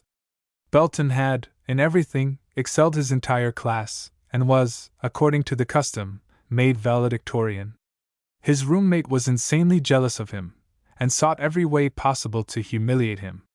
He had racked his brain for a scheme to play on Belton on commencement day, and he at last found one that gave him satisfaction. There was a student in Stowe University who was noted for his immense height and for the size and scent of his feet. His feet perspired freely, summer and winter, and the smell was exceedingly offensive. On this account he roomed to himself. Whenever other students called to see him, he had a very effective way of getting rid of them, when he judged that they had stayed long enough. He would complain of a corn and forthwith pull off a shoe. If his room was crowded, this act invariably caused it to be empty. The fame of these feats spread to the teachers and young ladies, and, in fact, to the city. And the huge Mississippian seemed to relish the distinction. Whenever Belton was to deliver an oration, he always arranged his clothes the night beforehand. So, on the Wednesday night of the week in question, he carefully brushed and arranged his clothes for the next day. In the valedictory there were many really touching things, and in rehearsing it before his roommate Belton had often shed tears. Fearing that he might so touched that tears would come to his eyes in the final delivery, he had bought a most beautiful and costly silk handkerchief. He carefully stowed this away in the tail pocket of his handsome Prince Albert's suit of lovely black. He hung his coat in the wardrobe very carefully, so that he would merely have to take it down and put it on the next day. His roommate watched his movements closely, but slyly. He arose when he saw Belton hang his coat up. He went down the corridor until he arrived at the room occupied by the Mississippian. He knocked, and after some little delay, was allowed to enter. The Mississippian was busy rehearsing his oration and did not care to be bothered. But he sat down to entertain Belton's roommate for a while. He did not care to rehearse his oration before him, and he felt able to rout him at any time. They conversed on various things for a while, when Belton's roommate took up a book and soon appeared absorbed in reading.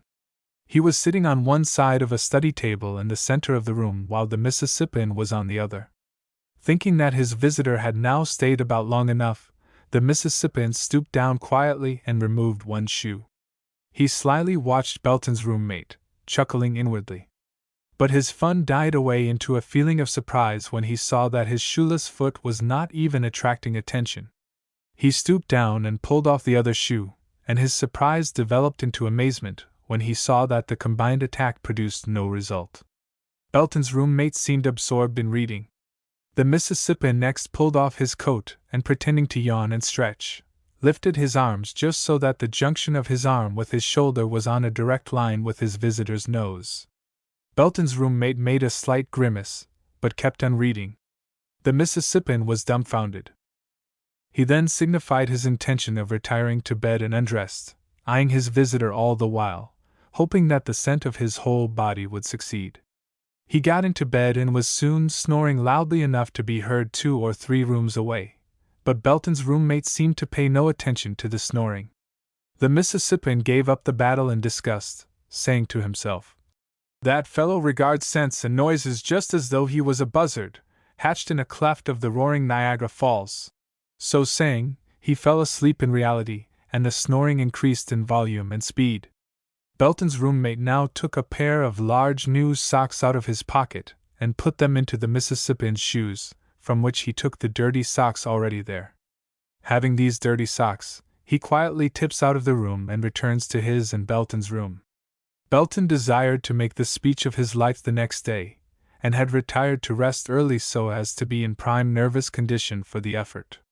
His roommate stole to the wardrobe and stealthily extracted the silk handkerchief and put these dirty socks in its stead. Belton was then asleep, perhaps dreaming of the glories of the morrow. Thursday dawned and Belton arose, fresh and vigorous. He was cheerful and buoyant that day. He was to graduate bedecked with all the honors of his class. Mr. King, his benefactor, was to be present. His mother had saved up her scant earnings and had come to see her son wind up the career on which she had sent him forth, years ago. The assembly room was decorated with choice flowers and presented the appearance of the Garden of Eden. On one side of the room sat the young lady pupils, while on the other the young men. Saturday visitors from the city came in droves and men of distinction sat on the platform. The program was a good one, but all eyes dropped to the bottom in quest of Belton's name, for his fame as an orator was great, indeed. The program passed off as arranged, giving satisfaction and whetting the appetite for Belton's oration. The president announced Belton's name amid a thundering of applause. He stepped forth and cast a tender look in the direction of the fair maiden who had contrived to send him that tiny white bud that showed up so well on his black coat. He moved to the center of the platform and was lustily cheered. He walked with such superb grace and dignity. He began his oration, capturing his audience with his first sentence and bearing them along on the powerful pinions of his masterly oratory, and when his peroration was over the audience drew its breath and cheered wildly for many minutes. He then proceeded to deliver the valedictory to the class. After he had been speaking for some time, his voice began to break with emotion. As he drew near to the most affecting portion, he reached to his coat tail pocket to secure his silk handkerchief to brush away the gathering tears. As his hand left his pocket, a smile was on well-nigh every face in the audience, but Belton did not see this, but with bowed head, proceeded with his pathetic utterances. The audience, of course, was struggling between the pathos of his remarks and the humor of those dirty socks. Belton's sweetheart began to cry from chagrin, and his mother grew restless, anxious to tell him or let him know in some way. Belton's head continued bowed in sadness, as he spoke parting words to his beloved classmates, and lifted his supposed handkerchief to his eyes to wipe away the tears that were now coming freely. The socks had thus come close to Belton's nose, and he stopped of a sudden and held them at arm's length to gaze at that terrible scent producer. When he saw what he held in his hand, he flung them in front of him, they falling on some students, who hastily brushed them off. The house, by this time, was in an uproar of laughter, and the astonished Belton gazed blankly at the socks lying before him. His mind was a mass of confusion. He hardly knew where he was or what he was doing. Self-possession, in a measure, returned to him, and he said, "Ladies and gentlemen, these socks are from Mississippi. I am from Virginia." This reference to the Mississippian was greeted by an even louder outburst of laughter. Belton bowed and left the platform, murmuring that he would find and kill the rascal who had played that trick on him. The people saw the terrible frown on his face, and the president heard the revengeful words, and all feared that the incident was not closed. Belton hurried out of the speaker's room and hastily ran to the city to purchase a pistol. Having secured it, he came walking back at a furious pace. By this time the exercises were over and friends were returning to town. They desired to approach Belton and compliment him, and urge him to look lightly on his humorous finale, but he looked so desperate that none dared to approach him. The president was on the lookout for Belton and met him at the door of the boys' dormitory. He accosted Belton tenderly, and placed his hand on his shoulder. Belton roughly pushed him aside and strode into the building and roamed through it, in search of his roommate, whom he now felt assured did him the trick. But his roommate, foreseeing the consequences of detection, had made beforehand every preparation for leaving and was now gone. No one could quiet Belton during that whole day, and he spent the night meditating plans for wreaking vengeance. The next morning the president came over early, and entering Belton's room, was more kindly received. He took Belton's hand in his and sat down near his side. He talked to Belton long and earnestly, showing him what an unholy passion revenge was. He showed that such a passion would mar any life that yielded to it. Belton, he urged, was about to allow a pair of dirty socks to wreck his whole life. He drew a picture of the suffering Savior, crying out between darting pains the words of the sentence, the most sublime ever uttered. Lord, forgive them, for they know not what they do. Belton was melted to tears of repentance for his unholy passion. Before the president left Belton's side, he felt sure that henceforth a cardinal principle of his life would be to allow God to avenge all his wrongs. It was a narrow escape for Belton, but he thanked God for the lesson, severe as it was, to the day of his death. The world will also see how much it owes to God for planting that lesson in Belton's heart. Let us relate just one more incident that happened at the winding up of Belton's school life. As we have intimated, one young lady, a student of the school, was very near to Belton. Though he did not love her, his regard for her was very deep and his respect very great. School closed on Thursday, and the students were allowed to remain in the buildings until the following Monday, when, ordinarily, they left.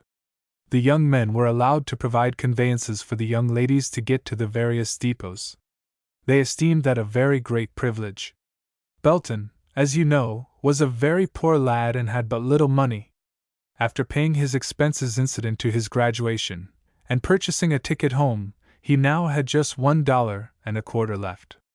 Out of this $1.25 he was to pay for a carriage ride of this young lady friend to the railway station. This, ordinarily, cost $1, and Belton calculated on having a margin of 25 cents.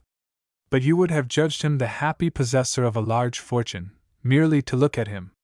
The carriage rolled up to the girls' dormitory and Belton's friend stood on the steps, with her trunks 3 in number. When Belton saw that his friend had 3 trunks, his heart sank. In order to be sure against exorbitant charges, the drivers were always made to announce their prices before the journey was commenced. A crowd of girls was standing around to bid the young lady adieu. In an offhand way Belton said, "Driver, what is your fee?" He replied, "For you and the young lady and the trunks, $2, sir." Belton almost froze in his tracks, but by the most heroic struggling, showed no signs of discomfiture on his face. Endeavoring to affect an air of indifference, he said, "What is the price for the young lady and the trunks?" $1.50. Belton's eyes were apparently fixed on some spot in the immensity of space. The driver, thinking that he was meditating getting another hackman to do the work, added, "You can call any hackman you choose and you won't find one who will do it for a cent less." Belton's last prop went with this statement. He turned to his friend smilingly and told her to enter, with apparently as much indifference as a millionaire. He got in and sat by her side, but knew not how on earth he was to get out of his predicament. The young lady chatted gaily and wondered at Belton's dullness. Belton, poor fellow, was having a tough wrestle with poverty, and was trying to coin something out of nothing. Now and then, at some humorous remark, he would smile a faint, sickly smile. Thus it went on until they arrived at the station. Belton by this time decided upon a plan of campaign. They alighted from the carriage and Belton escorted his friend into the coach. He then came back to speak to the driver. He got around the corner of the station house, out of sight of the train, and beckoned for the driver to come to him. The driver came and Belton said, "Friend, here is $1.25. It is all I have. Trust me for the balance until tomorrow." "Oh, no," replied the driver. "I must have my money today. I have to report tonight and my money must go in. Just fork over the balance, please." "Well," said Belton rather independently, for he felt that he now had the upper hand, "I have given you all the money that I have. And you have got to trust me for the balance. You can't take us back." And Belton started to walk away. The driver said, "Maybe that girl has some money. I'll see her." Terror immediately seized Belton, and he clutched at the man eagerly, saying, "Ah, no, now, don't resort to any such foolishness. Can't you trust a fellow?" Belton was now talking very persuasively. The driver replied, "I don't do business that way. If I had known that you did not have the money, I would not have brought you. I am going to the young lady." Belton was now thoroughly frightened and very angry, and he planted himself squarely in front of the driver and said, "You shall do no such thing." The driver heard the train blow and endeavored to pass. Belton grasped him by the collar, and putting a leg quickly behind him, tripped him to the ground, falling on top of him. The driver struggled, but Belton succeeded in getting astride of him and holding him down. The train shortly pulled out, and Belton jumped up and ran to wave a goodbye to his girlfriend. Later in the day, the driver had him arrested, and the police justice fined him $10. A crowd of white men who heard Belton's story admired his respect for the girl, and paid the fine for him and made up a purse. At Stowe University, Belton had learned to respect women.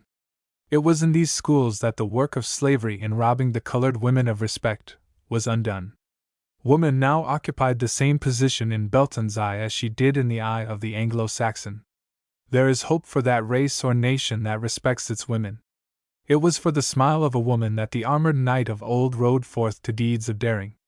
It is for the smile of women that the soldier of today endures the hardships of the camp and braves the dangers of the field of battle. The heart of man will joyfully consent to be torn to pieces if the lovely hand of woman will only agree to bind the parts together again and heal the painful wounds.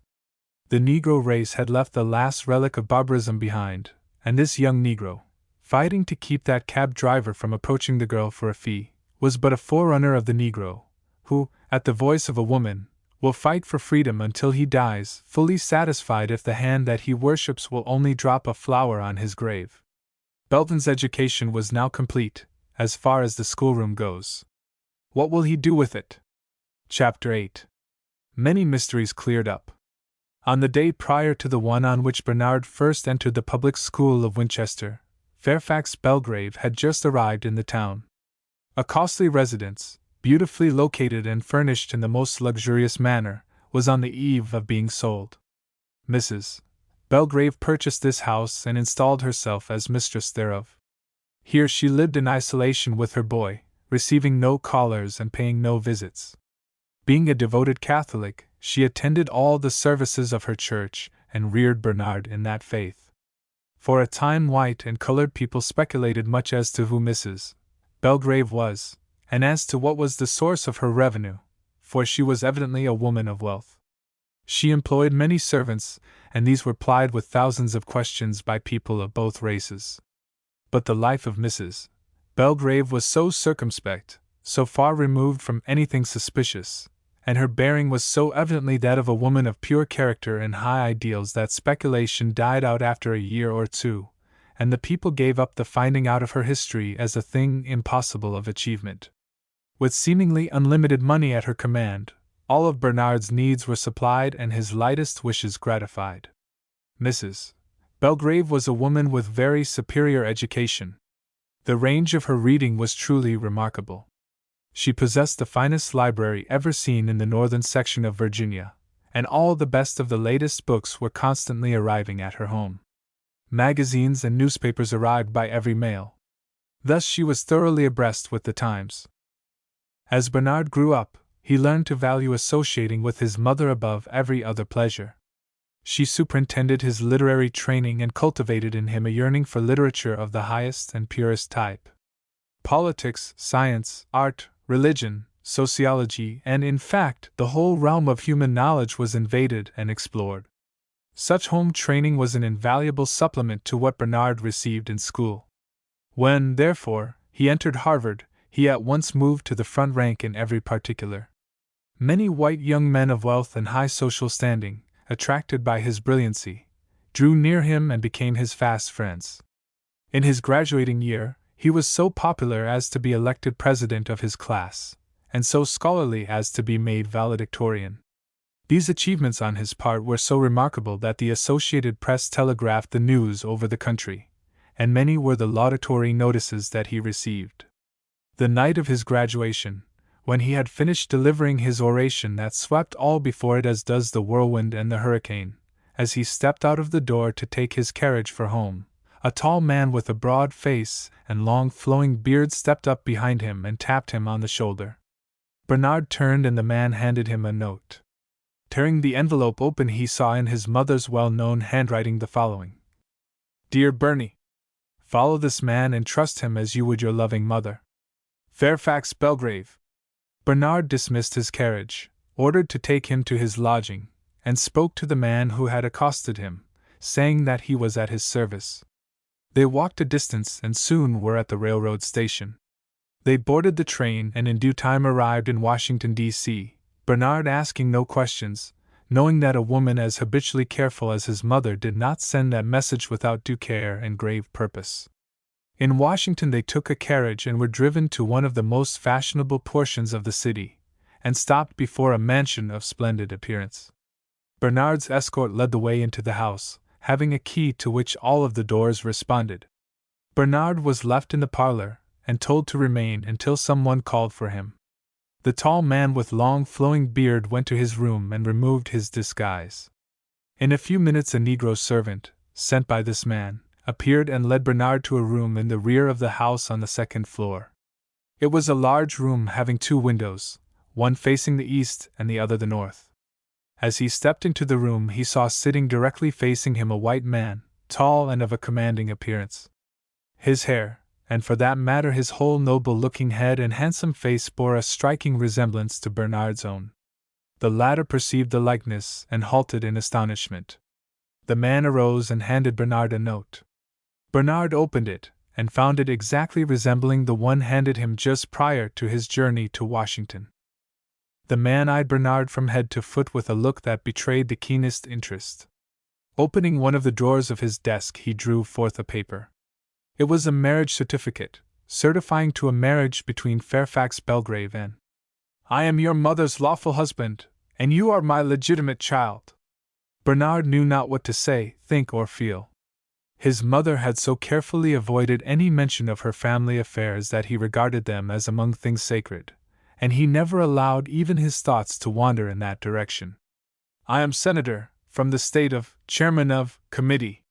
The information contained in that sentence made Bernard rise from his seat with a bound. The man's name was a household word throughout the nation, and his reputation was international. Be seated, Bernard, I have much to say to you. I have a long story to tell. I have been married twice. My first wife's brother was governor of, and lived and died a bachelor. He was, however, the father of a child, whose mother was a servant connected with his father's household. The child was given to my wife to rear, and she accepted the charge. The child bloomed into a perfect beauty, possessed a charming voice, could perform with extraordinary skill on the piano, and seemed to have inherited the mind of her father, whose praises have been sung in all the land. When this child was 17 years of age, my wife died. This girl remained in our house. I was yet a young man. Now that my wife was gone, attending to this girl fell entirely into my hands. I undertook her education. As her mind unfolded, so many beauteous qualities appeared that she excited my warm admiration. By chance, I discovered that the girl loved me, not as a father, but as she would a lover. She does not know to this day that I made the discovery when I did. As for myself, I had for some time been madly in love with her. When I discovered that my affections were returned, I made proposals, at that time regarded as honorable enough by the majority of white men of the South. It seemed as though my proposition did not take her by surprise. She gently, but most firmly rejected my proposal. She told me that the proposal was of a nature to occasion deep and lasting repugnance, but that in my case she blamed circumstances and conditions more than she did me. The quiet, loving manner in which she resented insult and left no tinge of doubt as to her virtue, if possible, intensified my love. A few days later she came to me and said, "Let us go to Canada and get married secretly. I will return south with you. No one shall ever know what we have done, and for the sake of your political and social future I will let the people apply whatever name they wish to our relationship." I gladly embraced the proposal, knowing that she would keep faith even unto death, although I realized how keenly her pure soul felt at being regarded as living with me dishonorably. Yet love and interest bade her bow her head and receive the public mark of shame. Heroic soul! That is the marriage certificate which I showed you. You were born. When you were 4 years old your mother told me that she must leave, as she could not bear to see her child grow up esteeming her an adulteress. The war broke out, and I entered the army, and your mother took you to Europe, where she lived until the war was over, when she returned to Winchester, Virginia. Her father was a man of wealth, and you owned $2 millions through your mother.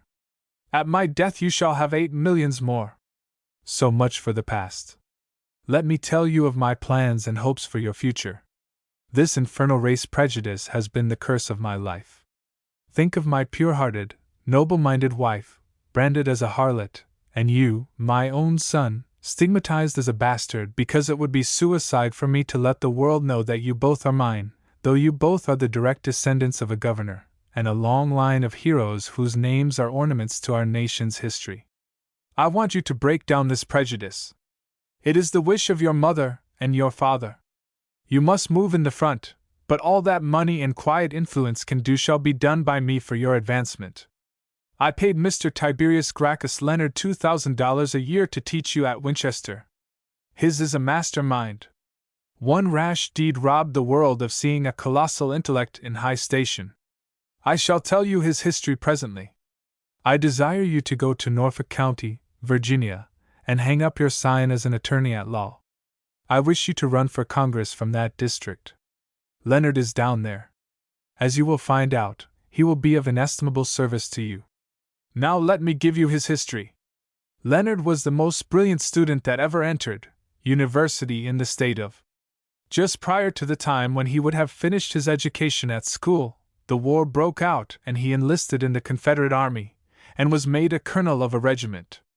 I was also a colonel, and when our ranks became depleted, the two regiments were thrown into one. Though he was the ranking officer, our commander, as gallant and intrepid an officer as ever trod a battlefield, was put in command. This deeply humiliated Leonard, and he swore to be avenged. One evening, when night had just lowered her black wings over the earth, we were engaging the enemy. Our commander was in advance of his men. Suddenly the commander fell wounded.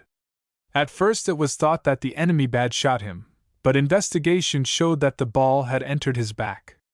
It was presumed then that some of his own men had mistook him for an enemy and had shot him through mistake. Leonard had performed the nefarious deed knowingly. By some skillful detective work, I secured incontestable evidence of his guilt. I went to him with my proof and informed him of my intentions to lay it before a superior officer. His answer was, "If you do, I will let the whole world know about your nigger wife." I fell back as if stunned. Terror seized me. If he knew of my marriage, might not others know it? Might not it be already generally known? These were the thoughts that coursed through my brain. However, with an effort I suppressed my alarm. Seeing that each possessed a secret that meant death and disgrace to the other, for I shall certainly kill myself if I am ever exposed, I entered into an agreement with him. On the condition that he would prepare a statement confessing his guilt and detailing the circumstances of the crime and put this paper in my hand, I would show him my marriage certificate, and after that, each was to regard the other's secret as inviolate. We thus held each other securely tied. His conscience, however, disturbed him beyond measure, and every evening, just after dusk, he fancied that he saw the form of his departed commander. It made him cowardly in battle, and he at last deserted. He informed me as to how my secret came into his possession. Soon after he committed his crime, he felt sure that I was in possession of his secret, and he thought to steal into my tent and murder me. He stole in there one night to perpetrate the crime. I was talking in my sleep. In my slumber I told the story of my secret marriage in such circumstantial detail that it impressed him as being true. Feeling that he could hold me with that, he spared my life, determined to wound me deeper than death if I struck at him. You see that he is a cowardly villain, but we sometimes have to use such. Now, my son, go forth, labor hard and climb high. Scale the high wall of prejudice. Make it possible, dear boy, for me to own you ere I pass out of life. Let your mother have the veil of slander torn from her pure form ere she closes her eyes on earth forever. Bernard, handsome, brilliant, eloquent, the grandson of a governor, the son of a senator, a man of wealth, to whom defeat was a word unknown, steps out to battle for the freedom of his race, urged to put his whole soul into the fight because of his own burning desire for glory, and because out of the gloom of night he heard his grief-stricken parents bidding him to climb where the cruel world would be compelled to give its sanction to the union that produced such a man as he. Bernard's training was over. He now had a tremendous incentive. Into life he plunges. Chapter 9. Love and Politics. Acting on his father's advice, Bernard arrived in Norfolk in the course of a few days. He realized that he was now a politician and decided to make a diligent study of the art of pleasing the populace, and to sacrifice everything to the goddess of fame. Knowing that whom the people loved they honored, he decided to win their love at all hazards. He decided to become the obedient servant of the people, that he might thus make all the people his servants. He took up high abode at Hotel Douglas, a colored hotel at which the colored leaders would often congregate. Bernard mingled with these men freely, and soon had the name among them of being a jovial good fellow. While at Harvard, Bernard had studied law simultaneously with his other studies and graduated from both the law and classical departments the same year. Near the city courthouse, in a row of somewhat dilapidated old buildings, he rented a law office. The rowdy and criminal element infested this neighborhood. Whenever any of these got into difficulties, Bernard was always ready to defend them. If they were destitute of funds, he would serve them free of charge, and would often pay their fines for them. He was ever ready to go on bonds of any who got into trouble. He gave money freely to those who begged of him. In this manner he became the very ideal of the vicious element, though not accounted by them as one of their number. Bernard was also equally successful in winning favor with the better element of citizens. Though a good Catholic at heart, he divided his time among all denominations, thus solving the most difficult problem for a Negro leader to solve, for the religious feeling was so intense that it was carried into almost every branch of human activity. Having won the criminal and religious circles, he thought to go forth and conquer the social world and secure its support. He decided to enter society and pay marked attention to that young lady that would most increase his popularity. We shall soon see how this would-be conqueror stood the very first fire. His life had been one of such isolation that he had not at all moved in social circles before this, and no young woman had ever made more than a passing impression on him. There was in Norfolk a reading circle composed of the brightest, most talented young men and women of the city. Upon taking a short vacation, this circle always gave a reception which was attended by persons of the highest culture in the city. Bernard received an invitation to this reception, and in company with a fellow lawyer attended. The reception was held at the residence of a Miss Evangeline Leslie, a member of the circle. The house was full of guests when Bernard and his friend arrived. They rang the door-bell and a young lady came to the door to receive them. She was a small, beautifully formed girl with a luxuriant growth of coal-black hair that was arranged in such a way as to impart a queenly look to her shapely head. Her skin was dark brown, tender and smooth in appearance. A pair of laughing hazel eyes, a nose of the prettiest possible size and shape, and a chin that tapered with the most exquisite beauty made her face the Mecca of all eyes. Bernard was so struck with the girl's beauty that he did not greet her when she opened the door. He stared at her with a blank look. They were invited in. Bernard pulled off his hat and walked in, not saying a word but eyeing that pretty girl all the while. Even when his back was turned toward her, as he walked, his head was turned over his shoulders and his eye surveyed all the graceful curves of her perfect form and scanned those features that could but charm those who admire nature's work. When he had taken a seat in the corner of a room by the side of his friend, he said, "Pray, who is that girl that met you at the door? I really did not know that a dark woman could look so beautiful." "You are not the only one that thinks that she is surpassingly beautiful," said his friend. "Her picture is the only Negro's picture that is allowed to hang in the show glasses of the white photographers downtown. White and colored pay homage to her beauty." "Well," said Bernard, "that man who denies that girl's beauty should be sent to the asylum for the cure of a perverted and abnormal taste." "I see you are rather enthusiastic. Is it wise to admire mortgaged property?"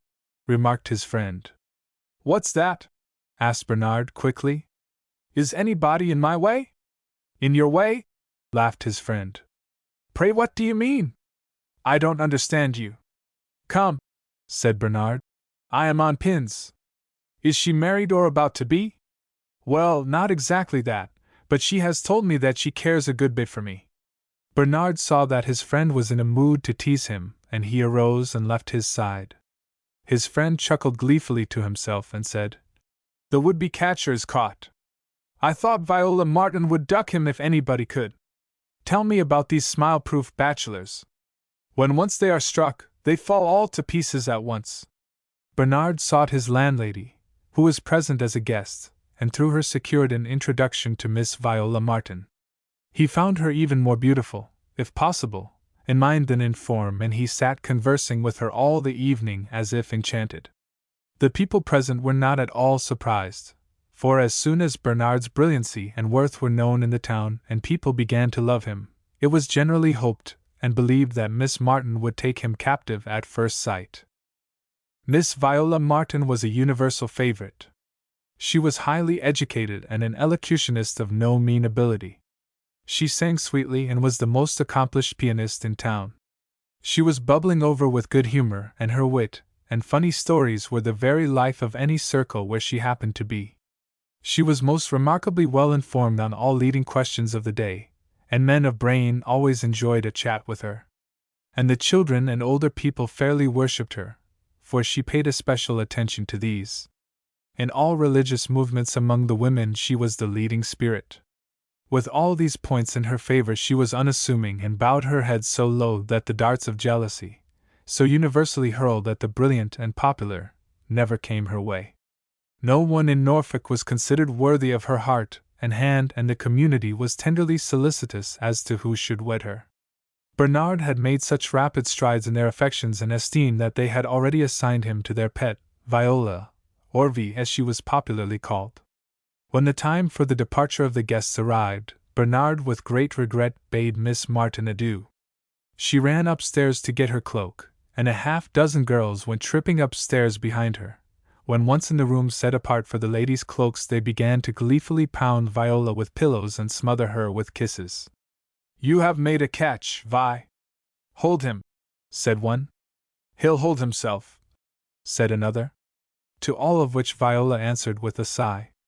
A mulatto girl stepped up to Viola and with a merry twinkle in her eye said, "Theory is theory and practice is practice, Vi? Well, we would hardly blame you in this case." Viola earnestly replied, "I shall ask for no mercy. Theory and practice are one with me in this case." "Bah, bah, girl, 2 weeks will change that tune. And I, for one, won't blame you," replied the mulatto still in a whisper. The girls, seeing that Viola did not care to be teased about Bernard, soon ceased, and she came downstairs to be escorted home by the young man who had accompanied her there. This young man was, thus early, jealous of Bernard and angry at Viola for receiving his attentions, and as a consequence he was silent all the way home. This gave Viola time to think of that handsome, talented lawyer whom she had just met. She had to confess to herself that he had aroused considerable interest in her bosom, and she looked forward to a promised visit with pleasure. But every now and then a sigh would escape her, such as she made when the girls were teasing her. Her escort bade her good night at her father's gate in a most sullen manner, but Viola was so lost in thought that she did not notice it. She entered the house feeling lively and cheerful, but when she entered her room she burst into crying. She would laugh a while and cry a while as though she had a foretaste of coming bliss mixed with bitterness. Bernard at once took the place left vacant by the dropping away of the jealous young man, and became Viola's faithful attendant, accompanying her wherever he could. The more he met Viola, the more beautiful she appeared to him, and the more admirable he found her mind. Bernard almost forgot his political aspirations, and began to ponder that passage of Scripture that said man should not be alone. But he did not make such progress with Viola as was satisfactory to him. Sometimes she would appear delighted to see him, and was all life and gaiety. Again she was scarcely more than polite, and seemed perfectly indifferent to him. After a long while Bernard decided that Viola, who seemed to be very ambitious, treated him thus because he had not done anything worthy of special note. He somewhat slacked up in his attentions and began to devote himself to acquiring widespread popularity with a view to entering Congress, and reaching Viola in this way. The more he drew off from Viola, the more friendly she would seem to him, and he began to feel that seeming indifference was perhaps the way to win her. Thus the matter moved along for a couple of years. In the meantime, Mr. Tiberius Gracchus Leonard, Bernard's old teacher, was busy in Norfolk looking after Bernard's political interests, acting under instructions from Bernard's father, Senator. About this stage of Bernard's courtship Mr. Leonard called on him, and told him that the time was right for Bernard to announce himself for Congress. Bernard threw his whole soul into the project. He had another great incentive to cause him to wish to succeed: Viola Martin's hand and heart. In order to understand what followed, we must now give a bit of Virginia political history. In the year, there was a split in the Democratic Party of Virginia on the question of paying Virginia's debt to England. The bolting section of the party joined hands with the Republicans and whipped the regular Democrats at the polls. This coalition thus formed was eventually made the Republican Party of Virginia. The Democrats, however, rallied and swept this coalition from power and determined to forever hold the state government if they had to resort to fraud. They resorted to ballot box stuffing and various other means to maintain control. At last, they passed a law creating a state electoral commission. This commission was composed of 3 Democrats. These 3 Democrats were given the power to appoint 3 persons in each county as an electoral board. These county electoral boards would appoint judges for each precinct or voting place in the county. They would also appoint a special constable at each voting booth to assist the illiterate voters. With rare exceptions, the officials were Democrats, and with the entire state's election machinery in their hands, the Democrats could manage elections according to their own sweet will. It goes without saying that the Democrats always carried any and every precinct that they decided, and elections were mere farces. Such was the condition of affairs when Bernard came forward as a candidate from the 2nd Congressional District. The district was overwhelmingly Republican, but the Democrats always secured the office. It was regarded as downright foolhardy to attempt to get elected to Congress from the district as a Republican, so the nomination was merely passed around as an honor, empty enough. It was such a feeling that inspired the Republicans to nominate Bernard. But Bernard entered the canvass in dead earnest and conducted a brilliant campaign. The masses of colored people rallied around his flag. Ministers of colored churches came to his support. Seeing that the colored people were so determined to elect Bernard, the white Republicans, leaders and followers, fell into line. Viola Martin organized patriotic clubs among the women and aroused whatever voters seemed lethargic. The day of election came and Bernard was elected by a majority of 11,823 votes. But the electoral boards gave the certificate of election to his opponent, alleging his opponent's majority to be 4,162. Bernard decided to contest the election in Congress, and here is where Leonard's fine work was shown. He had, for some time, made it appear in Norfolk that he was a Democrat of the most radical school. The leading Democrats made his acquaintance, and Leonard very often composed speeches for them. He thus became a favorite with certain prominent Democrats, and they let him into the secret workings of the electoral machinery. Thus informed, Leonard went to headquarters of the Democratic Party at Richmond with a view to bribing the clerks to give him inside facts. He found the following to be the character of the work done at headquarters. A poll of all the voters in the state was made. The number of white and the number of colored voters in each voting precinct was secured. The number of illiterate voters of both races was ascertained. With these facts in their possession, they had conducted all the campaign necessary for them to carry on an election. Of course, speakers were sent out as a sham, but they were not needed for anything more than appearances. Having the figures indicated above before them, they proceeded to assign to each district, each county, each city, each precinct just such majorities as they desired, taking pains to make the figures appear reasonable and differ somewhat from figures of previous years. Whenever it would do no harm, a precinct was granted to the Republicans for the sake of appearances. Ballot boxes of varied patterns were secured and filled with ballots marked just as they desired. Some ballots were for Republicans, some for Democrats, and some marked wrong so as to indicate the votes of illiterates. The majorities, of course, were invariably such as suited the Democrats. The ballots were all carefully counted and arranged, and tabulated statements of the votes cast put in. A sheet for the returns was put in, only awaiting the signatures of the officials at the various precincts in order to be complete. These boxes were carried by trusted messengers to their destinations. On election day, not these boxes, but boxes similar to them were used to receive the ballots. On the night of the election, the ballot boxes that actually received the votes were burned with all their contents, and the boxes and ballots from Richmond were substituted. The judges of election took out the return sheet, already prepared, signed it, and returned it to Richmond forthwith.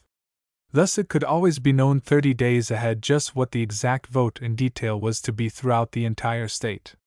In fact, a tabulated statement was prepared and printed long before Election Day.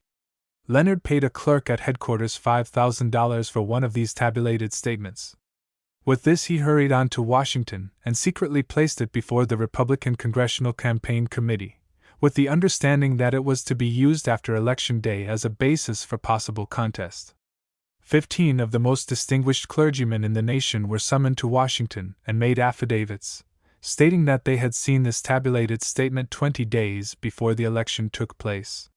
When Virginia's returns came in, they were found to correspond in every detail to this tabulated report.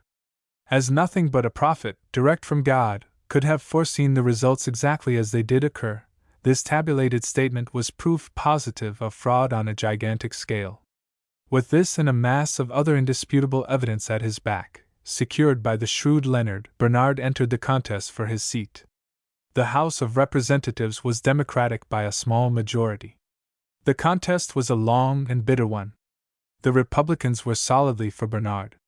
The struggle was eagerly watched from day to day. It was commonly believed that the Democrats would vote against Bernard, despite the clear case in his favor. The day to vote on the contest at last arrived, and the news was flashed over the country that Bernard had triumphed. A handful of Democrats had deserted their party and voted with the Republicans. Bernard's father had redeemed his promise of secret support. Bernard's triumph in a Democratic House caused the nation to rub its eyes and look again in wonder. The colored people hailed Bernard as the coming Moses. "Belgrave, Belgrave, Belgrave," was on every Negro tongue. Poems were addressed to him. Babies were named after him. Honorary titles were showered upon him. He was in much demand at fairs and gatherings of notable people. He accepted every invitation of consequence, whenever possible, and traveled far and wide, winning friends by his bewitching eloquence and his pleasing personality. The Democrats, after that defeat, always passed the 2nd District by, and Bernard held his seat in Congress from year to year unmolested. He made application and was admitted to plead law before the Supreme Court of the United States. And when we shall see him again, it will be there, pleading in one of the most remarkable cases known to jurisprudence. Chapter 10. Cupid Again at Work. Belton, after graduating from Stowe University, returned with his mother to their humble home at Winchester.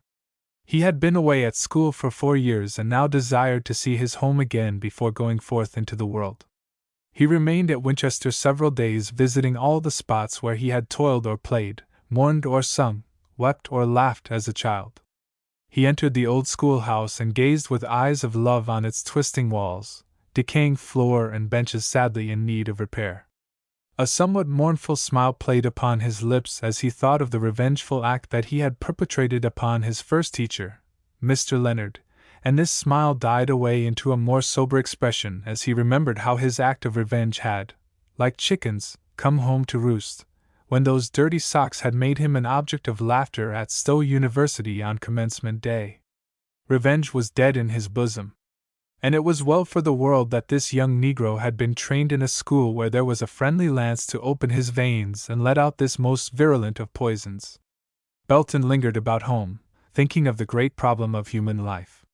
He would walk out of town near sunset, and, taking his seat on some grassy knoll, would gaze on the Blue Ridge Mountains.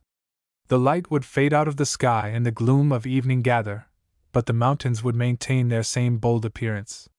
Whenever he cast his eyes in their direction, there they stood firm and immovable. His pure and lofty soul had an affinity for all things grand, and he was always happy, even from childhood, when he could sit undisturbed and gaze at the mountains, huge and lofty, rising in such unconquerable grandeur, upward toward the sky. Belton chose the mountain as the emblem of his life, and he besought God to make him such in the moral world. At length he tore himself loose from the scenes of his childhood, and embracing his fond mother, left Winchester to begin life in the city of Richmond, the capital of the old Confederacy. Through the influence of Mr. King, his benefactor, he secured a position as a teacher in one of the colored schools of that city. The principal of the school to which Belton was assigned was white, but all the rest of the teachers were young colored women. On the morning of his arrival at the school building, Belton was taken in charge by the principal, and by him was carried around to be introduced to the various teachers. Before he reaches a certain room, let us give you a slight introduction to the occupant thereof. Antoinette Nermal was famed throughout the city for her beauty, intelligence, and virtue. Her color was what is termed a light brown skin. We assure you that it was charming enough. She was of medium height, and for grace and symmetry her form was fit for a sculptor's model. Her pretty face bore the stamp of intellectuality, but the intellectuality of a beautiful woman, who was still every inch a woman despite her intellectuality. Her thin, well-formed lips seemed arranged by nature in such a manner as to be incomplete without a kiss, and that lovely face seemed to reinforce the invitation. Her eyes were black, and when you gazed in them the tenderness therein seemed to be about to draw you out of yourself. They concealed and yet revealed a heart capable of passionate love. Those who could read her and wished her well were much concerned that she should love wisely, for it could be seen that she was to love with her whole heart, and to wreck her love was to wreck her life. She had passed through all her life thus far without seriously noticing any young man, thus giving some the impression that she was incapable of love, being so intellectual. Others who read her better knew that she despised the butterfly, flitting from flower to flower, and was preserving her heart to give it whole into the keeping of some worthy man. She neither sang nor played, but her soul was intensely musical, and she had the most refined and cultivated taste in the musical circles in which she moved. She was amiable in disposition, but her amiability was not of the kind to lead her in quest of you. But if you came across her, she would treat you so pleasantly that you would desire to pass that way again. Belton and the principal are now on the way to her room. As they entered the door, her back was to them, as she was gazing out of the window. Belton's eyes surveyed her graceful form, and he was so impressed with its loveliness that he was sorry when she began to turn around. But when she was turned full around, Belton forgot all about her form, and his eyes did not know which to contemplate longest, that rich complexion, those charming eyes, or those seductive lips. On the other hand, Miss Nermal was struck with Belton's personal appearance, and as she contemplated the noble, dignified yet genial appearance which he presented, her lips came slightly apart, rendering her all the more beautiful. The principal said, "Miss Nermal, allow me to present to you our newly arrived associate in the work, Mr. Belton Piedmont." Miss Nermal smiled to Belton and said, "Mr. Piedmont, we are glad to have a man of your acknowledged talents in our midst, and we anticipate much of you." Belton felt much flattered, surprised, overjoyed. He wished that he could find the person who had been so very kind as to give that marvelously beautiful girl such a good opinion of himself. But when he opened his mouth to reply, he was afraid of saying something that would shatter this good opinion, so he bowed politely and merely said, "Thank you. I trust that you will find our association agreeable," said Miss Nermal, smiling and walking toward him. This remark turned Belton's mind to thoughts that stimulated him to a brisk reply. "Oh, assuredly, Miss Nermal. I am already more than satisfied that I shall expect much joy and pleasure from my association with you. I mean the teachers." Belton felt that he had made a bad break and looked around a little uneasily at the principal, violently condemning in his heart that rule which led principals to escort young men around, especially when there was a likelihood of meeting with such a lovely girl. If you had consulted Belton's wishes at that moment, school would have been adjourned immediately, the principal excused, and himself allowed to look at and talk to Miss Nermal as much as he desired. However, this was not to be. The principal moved to the door to continue his tour. Belton reluctantly followed. He didn't see the need of getting acquainted with all the teachers in one day. He thought that there were too many teachers in that building anyhow. These were Belton's rebellious thoughts as he left Miss Nermal's room. Nevertheless, he finished his journey around to the various rooms and afterwards assumed charge of his own room. Some might ascribe his awkwardness in his room that day to the fact that the work was new to him. But we prefer to think that certain new and pleasing sensations in his bosom were responsible. When the young lady teachers got together at noon that day, the question was passed around as to what was thought of Mr. Piedmont. Those teachers whom Belton met before he entered Miss Nermal's room thought him very nice. Those whom he met after he left her room thought him rather dull. Miss Nermal herself pronounced him. Just grand. All of the girls looked at Miss Nermal rather inquiringly when she said this, for she was understood to usually pass young men by unnoticed. Each of the other girls, previous to seeing Belton, had secretly determined to capture the rising young orator in case his personal appearance kept pace with his acknowledged talents. In debating the matter, they had calculated their chances of success and had thought of all possible rivals. Miss Nermal was habitually so indifferent to young men that they had not considered her as a possibility. They were quite surprised, to say the least, to hear her speak more enthusiastically of Belton than any of the rest had done. If Miss Nermal was to be their rival, they were ready to abandon the field at once, for the charms of her face, form, and mind were irresistible when in repose, and what would they be if she became interested in winning the heart of a young man?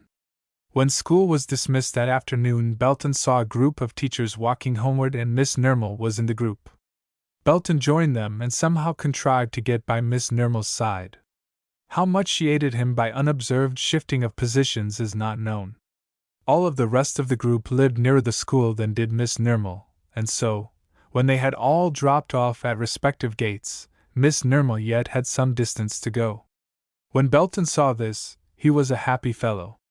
He felt that the parents of the teachers had shown such excellent judgment in choosing places to reside. He would not have them change for the world. He figured that he would have 5 evenings of undisturbed bliss in each week walking home with Miss Nermal after the other teachers had left. Belton contrived to walk home with the same group each evening. The teachers soon noticed that Miss Nermal and Belton invariably walked together, and they managed by means of various excuses to break up the group, and Belton had the unalloyed pleasure of escorting Miss Nermal from the schoolhouse door to her own front yard. Belton secured the privilege of calling to see Miss Nermal at her residence, and he confined his social visits to her house solely. They did not talk of love to one another, but anyone who saw the couple together could tell at a glance what was in each heart. Belton, however, did not have the courage to approach the subject. His passion was so intense and absorbing and filled him with so much delight that he feared to talk on the subject so dear to his heart, for fear of a repulse and the shattering of all the beautiful castles which his glowing imagination, with love as the supervising architect, had constructed. Thus matters moved along for some time, Miss Nermal thoroughly in love with Belton, but Belton prizing that love too highly to deem it possible for him to be the happy possessor thereof. Belton was anxious for some indirect test. He would often contrive little devices to test Miss Nermal's feelings towards him, and in each case the result was all that he could wish, yet he doubted. Miss Nermal thoroughly understood Belton and was anxious for him to find some way out of his dilemma. Of course, it was out of the question for her to volunteer to tell him that she loved him madly, passionately, loved him in every fiber of her soul. At last the opportunity that Belton was hoping for came. Miss Nermal and Belton were invited out to a social gathering of young people one night. He was Miss Nermal's escort. At this gathering the young men and women played games such as pinning on the donkey's tail, going to Jerusalem, menagerie, and various other parlor games. In former days, these social gatherings played some games that called for kissing by the young ladies and gentlemen, but Miss Nermal had opposed such games so vigorously that they had long since been dismissed from the best circles. Belton had posted 2 or 3 young men to suggest a play involving kissing, that play being called In the Well. The suggestion was made, and just for the fun of having an old-time game played, they accepted the suggestion. The game was played as follows. Young men and young women would move their chairs as close back to the walls as possible. This would leave the center of the room clear. A young man would take his place in the middle of the floor and say, "I am in the well." A questioner would then ask, "How many feet?" The party in the well would then say, for instance, 3 feet. The questioner would then ask, "Whom will you have to take you out?" Whosoever was named by the party in the well was required by the rules of the game to go to him, and kiss him the number of times equivalent to the number of feet he was in the well. The party thus called would then be in the well. The young men would kiss the ladies out, and vice versa. Miss Nermal's views on kissing games were well known, and the young men all passed her by. Finally, a young lady called Belton to the well to kiss her out. Belton now felt that his chance had came. He was so excited that when he went to the well he forgot to kiss her. Belton was not conscious of the omission, but it pleased Antoinette immensely. Belton said, "I am in the well," the questioner asked. "How many feet?" Belton replied. "Only one." "Whom will you have to take you out?" queried the questioner. Belton was in a dazed condition. He was astounded at his own temerity in having deliberately planned to call Miss Nermal to kiss him before that crowd, or for that matter to kiss him at all. However, he decided to make a bold dash. He averted his head and said, "Miss Antoinette Nermal." All eyes were directed to Miss Nermal to see her refuse. But she cast a look of defiance around the room and calmly walked to where Belton stood. Their eyes met. They understood each other. Belton pressed those sweet lips that had been taunting him all those many days and sat down, the happiest of mortals. Miss Nermal was now left in the well to call for someone to take her out. For the first time, it dawned upon Belton that in working to secure a kiss for himself, he was about to secure one for someone else also. He glared around the room furiously, and wondered who would be base enough to dare to go and kiss that angel. Miss Nermal was proceeding with her part of the game, and Belton began to feel that she did not mind it even if she did have to kiss someone else. After all, he thought, his test would not hold good as she was, he felt sure, about to kiss another. While Belton was in agony over such thoughts, Miss Nermal came to the point where she had to name her deliverer. She said, "The person who put me in here will have to take me out." Belton bounded from his seat, and, if the fervor of a kiss could keep the young lady in the well from drowning, Miss Nermal was certainly henceforth in no more danger. Miss Nermal's act broke up that game. On the way home that night, neither Antoinette nor Belton spoke a word. Their hearts were too full for utterance. When they reached Miss Nermal's gate, she opened it and entering stood on the other side, facing Belton. Belton looked down into her beautiful face, and she looked up at Belton. He felt her eyes pulling at the cords of his heart. He stooped down and in silence pressed a lingering kiss on Miss Nermal's lips. She did not move. Belton said, "I am in the well." Miss Nermal whispered, "I am too," Belton said. "I shall always be in the well." Miss Nermal said, "So shall I." Belton hastily plucked open the gate and clasped Antoinette to his bosom. He led her to a double seat in the middle of the lawn, and there with the pure-eyed stars gazing down upon them they poured out their love to each other. 2 hours later Belton left her, and at that late hour roused every intimate friend that he had in the city to tell them of his good fortune. Miss Nermal was no less reserved in her joy. She told the good news everywhere to all her associates. Love had transformed this modest, reserved young woman into a being that would not have hesitated to declare her love upon a housetop. Chapter 11. No befitting name. Happy Belton now began to give serious thought to the question of getting married. He desired to lead Antoinette to the altar as soon as possible, and then he would be sure of possessing the richest treasure known to earth. And when he would speak of an early marriage she would look happy and say nothing in discouragement of the idea. She was Belton's, and she did not care how soon he claimed her as his own. His poverty was his only barrier. His salary was small, being only $50 a month. He had not held his position long enough to save up very much money. He decided to start up an enterprise that would enable him to make money a great deal faster. The colored people of Richmond at that time had no newspaper or printing office. Belton organized a joint stock company and started a weekly journal and conducted a job printing establishment. This paper took well and was fast forging to the front as a decided success. It began to lift up its voice against frauds at the polls and to champion the cause of honest elections. It contended that practicing frauds was debauching the young men, the flower of the Anglo-Saxon race. One particularly meritorious article was copied in the Temps and commented upon editorially. This article created a great stir in political circles. A search was instituted as to the authorship. It was traced to Belton, and the politicians gave the school board orders to dump Belton forthwith, on the ground that they could not afford to feed and clothe a man who would so vigorously attack Southern institutions, meaning by this phrase the universal practice of thievery and fraud at the ballot box. Belton was summarily dismissed. His marriage was of necessity indefinitely postponed.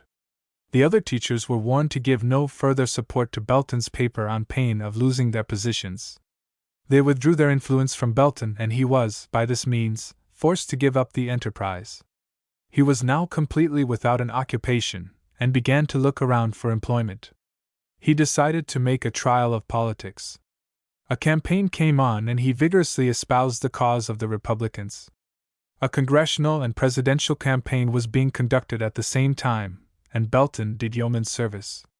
Owing to frauds in the elections, the Democrats carried the district in which Belton labored, but the vote was closer than was ever known before. The Republicans, however, carried the nation, and the president appointed a white Republican as postmaster of Richmond. In recognition of his great service to his party, Belton was appointed stamping clerk in the post office at a salary of $60 per month. As a rule, the most prominent and lucrative places went to those who were most influential with the voters. Measured by this standard and by the standard of real ability, Belton was entitled to the best place in the district in the gift of the government. But the color of his skin was against him, and he had to content himself with a clerkship.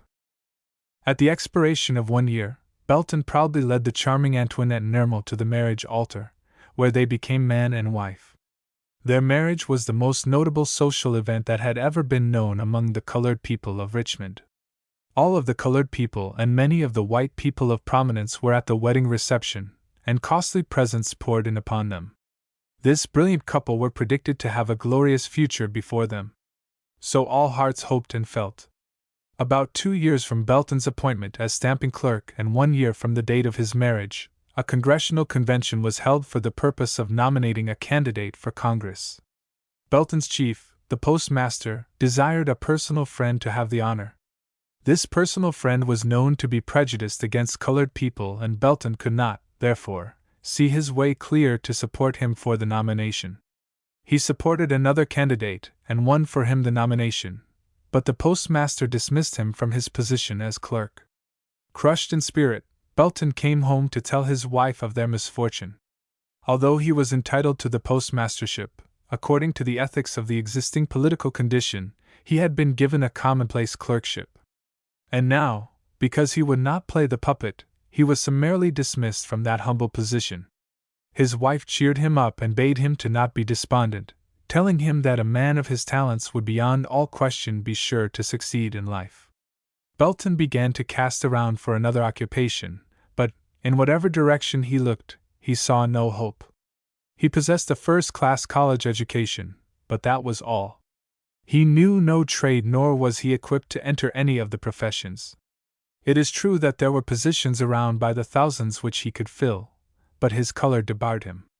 He would have made an excellent drummer, salesman, clerk, cashier, government official, county, city, state, or national, telegraph operator, conductor, or anything of such a nature.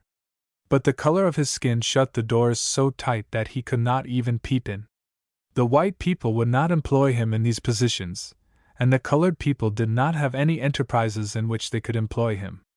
It is true that such positions as street laborer, hod carrier, cart driver, factory hand, railroad hand, were open to him, but such menial tasks were uncongenial to a man of his education and polish.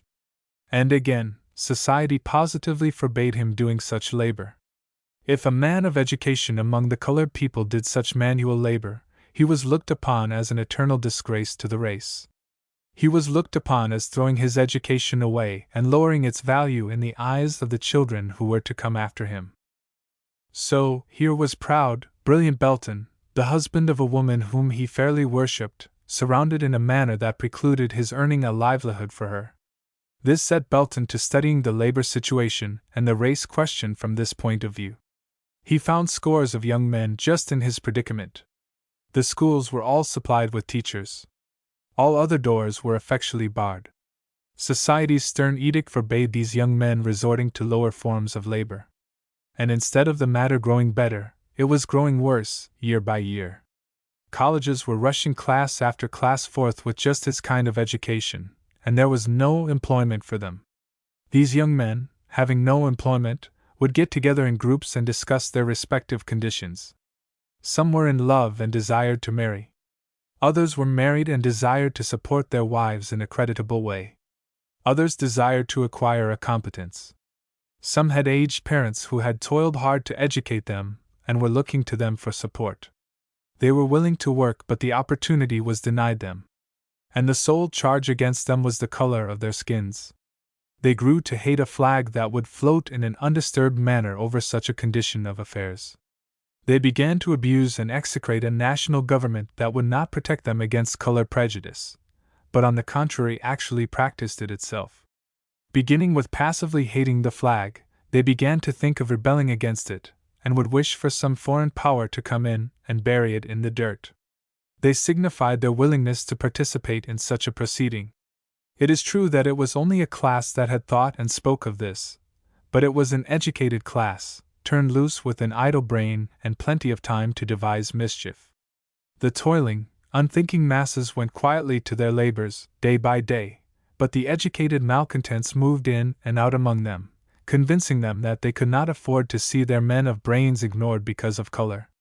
Belton viewed this state of affairs with alarm and asked himself, whither was the nation drifting?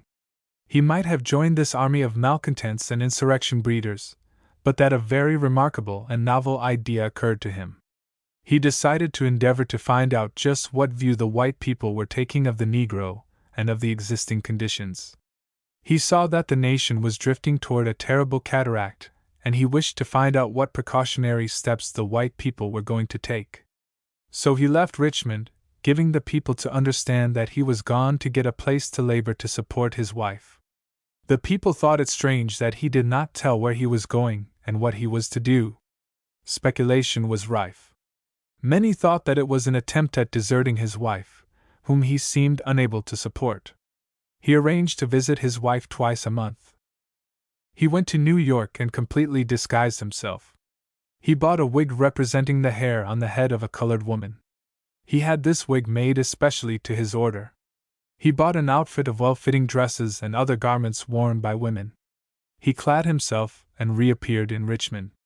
His wife and most intimate friends failed to recognize him. He of course revealed his identity to his wife but to no one else. He now had the appearance of a healthy, handsome, robust colored girl, with features rather large for a woman but attractive just the same.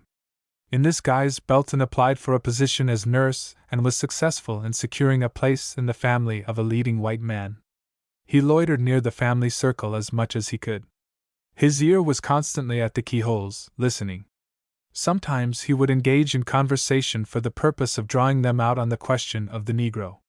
He found out that the white man was utterly ignorant of the nature of the Negro of today with whom he has to deal.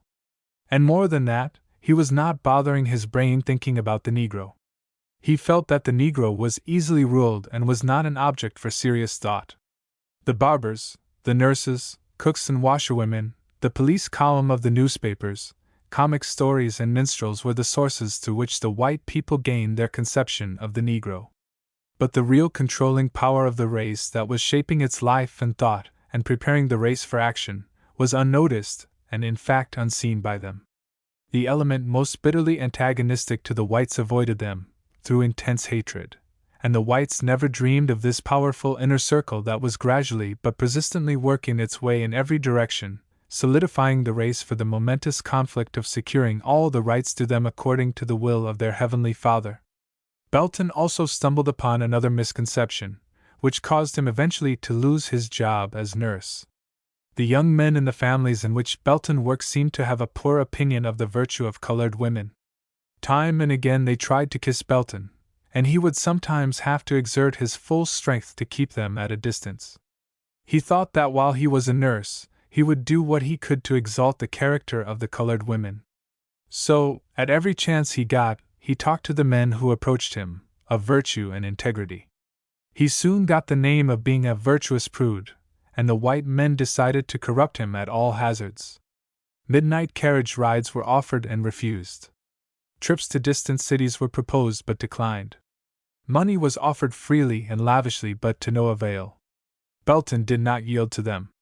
He became the cynosure of all eyes. He seemed so hard to reach that they began to doubt his sex. A number of them decided to satisfy themselves at all hazards. They resorted to the bold and daring plan of kidnapping and overpowering Belton. After that eventful night, Belton did no more nursing. But fortunately, they did not recognize who he was. He secretly left, had it announced that Belton Piedmont would in a short time return to Richmond, and throwing off his disguise, he appeared in Richmond as Belton Piedmont of old. The town was agog with excitement over the male nurse, but none suspected him. He was now again without employment, and another most grievous burden was about to be put on his shoulders. May God enable him to bear it. During all the period of their poverty-stricken condition, Antoinette bore her deprivations like a heroine. Though accustomed from her childhood to plenty, she bore her poverty smilingly and cheerfully. Not one sigh of regret, not one word of complaint escaped her lips. She taught Belton to hope and have faith in himself.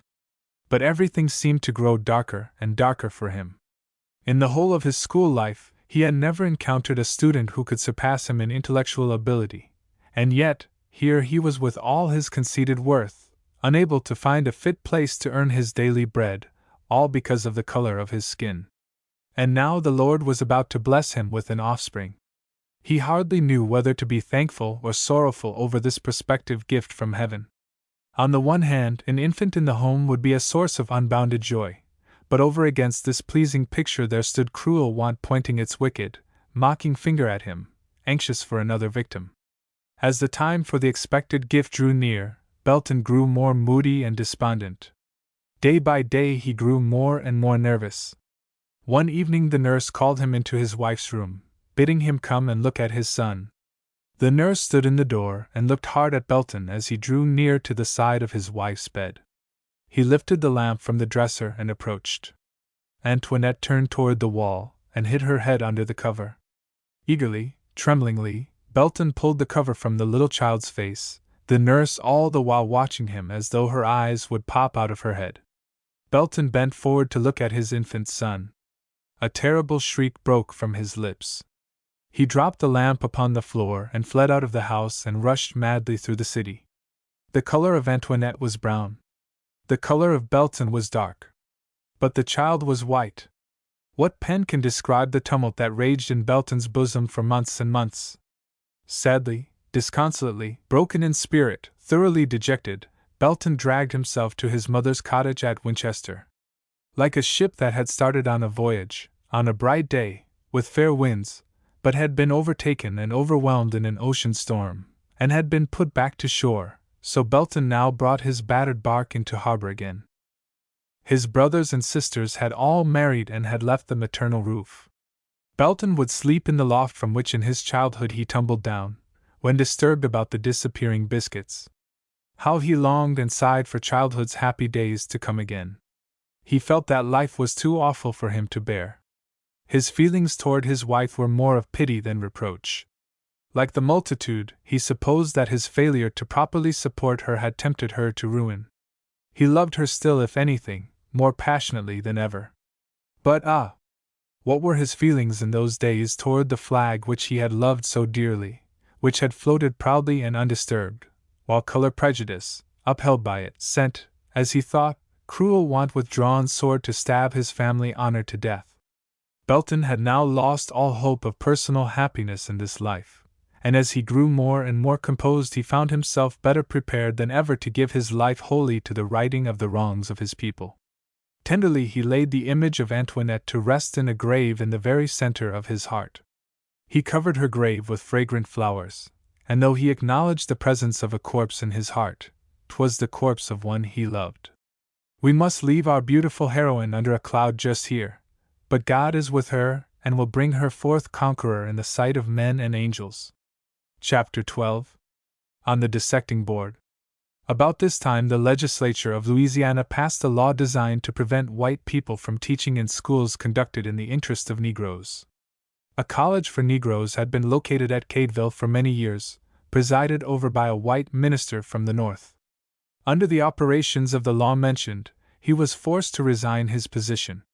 The colored people were, therefore, under the necessity of casting about for a successor. They wrote to the president of Stowe University requesting him to recommend a man competent to take charge of the college. The president decided that Belton was an ideal man for the place, and recommended him to the proper authorities. Belton was duly elected. He again bade home adieu and boarded the train for Cadeville, Louisiana. Belton's journey was devoid of special interest until he arrived within the borders of the state. At that time, the law providing separate coaches for colored and white people had not been enacted by any of the southern states. But in some of them the whites had an unwritten but inexorable law, to the effect that no Negro should be allowed to ride in a first-class coach. Louisiana was one of these states, but Belton did not know this. So, being in a first-class coach when he entered Louisiana, he did not get up and go into a second-class coach. The train was speeding along and Belton was quietly reading a newspaper. Now and then he would look out of a window at the pine tree forest near the track. The bed of the railway had been elevated some 2 or 3 feet above the ground, and to get the dirt necessary to elevate it a sort of trench had been dug, and ran along beside the track. The rain had been falling very copiously for the 2 or 3 days previous, and the ditch was full of muddy water. Belton's eyes would now and then fall on this water as they sped along. In the meanwhile the train began to get full, passengers getting on at each station. At length the coach was nearly filled. A white lady entered, and not at once seeing a vacant seat, paused a few seconds to look about for one. She soon espied an unoccupied seat. She proceeded to it, but her slight difficulty had been noted by the white passengers. Belton happened to glance around and saw a group of white men in an eager, animated conversation, and looking in his direction now and then as they talked. He paid no especial attention to this, however, and kept on reading. Before he was aware of what was going on, he was surrounded by a group of angry men. He stood up in surprise to discover its meaning. "Get out of this coach. We don't allow niggers in first-class coaches." "Get out at once," said their spokesman. "Show me your authority to order me out, sir," said Belton firmly. "We are our own authority, as you will soon find out if you don't get out of here." "I propose," said Belton, "to stay right in this coach as long." He did not finish the sentence, for rough fingers were clutching his throat. The whole group was upon him in an instant, and he was soon overpowered. They dragged him into the aisle, and some at his head and others at his feet, lifted him and bore him to the door. The train was speeding along at a rapid rate. Belton grew somewhat quiet in his struggling, thinking to renew it in the second-class coach, whither he supposed they were carrying him. But when they got to the platform, instead of carrying him across they tossed him off the train into that muddy ditch at which Belton had been looking. His body and feet fell into the water while his head buried itself in the soft clay bed. The train was speeding on and Belton eventually succeeded in extricating himself from his bed of mud and water.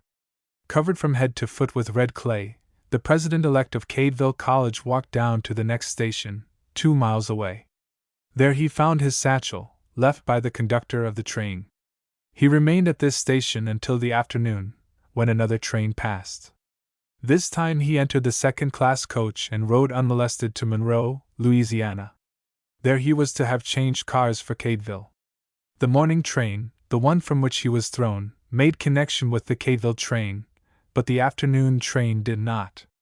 So he was under the necessity of remaining overnight in the city of Monroe, a place of some 20,000 inhabitants. Being hungry, he went forth in quest of a meal. He entered a restaurant, and asked the white man whom he saw behind the counter for a meal. The white man stepped into a small adjoining room to fill the order, and Belton sat down on a high stool at the eating counter.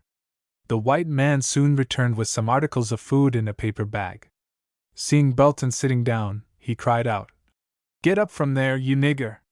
It would cost me $100 for you to be seen sitting there." Belton looked up in astonishment. "Do you mean to say that I must stand up here and eat?" he asked. "No, I don't mean any such thing.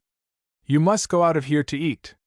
"Then," replied Belton, "I shall politely leave your food on your hands if I cannot be allowed to eat in here." "I guess you won't," the man replied. "I have cut this ham off for you and you have got to take it." Belton, remembering his experience earlier in the day, began to move toward the door to leave. The man seized a whistle and in an instant 2 or 3 policemen came running, followed by a crowd.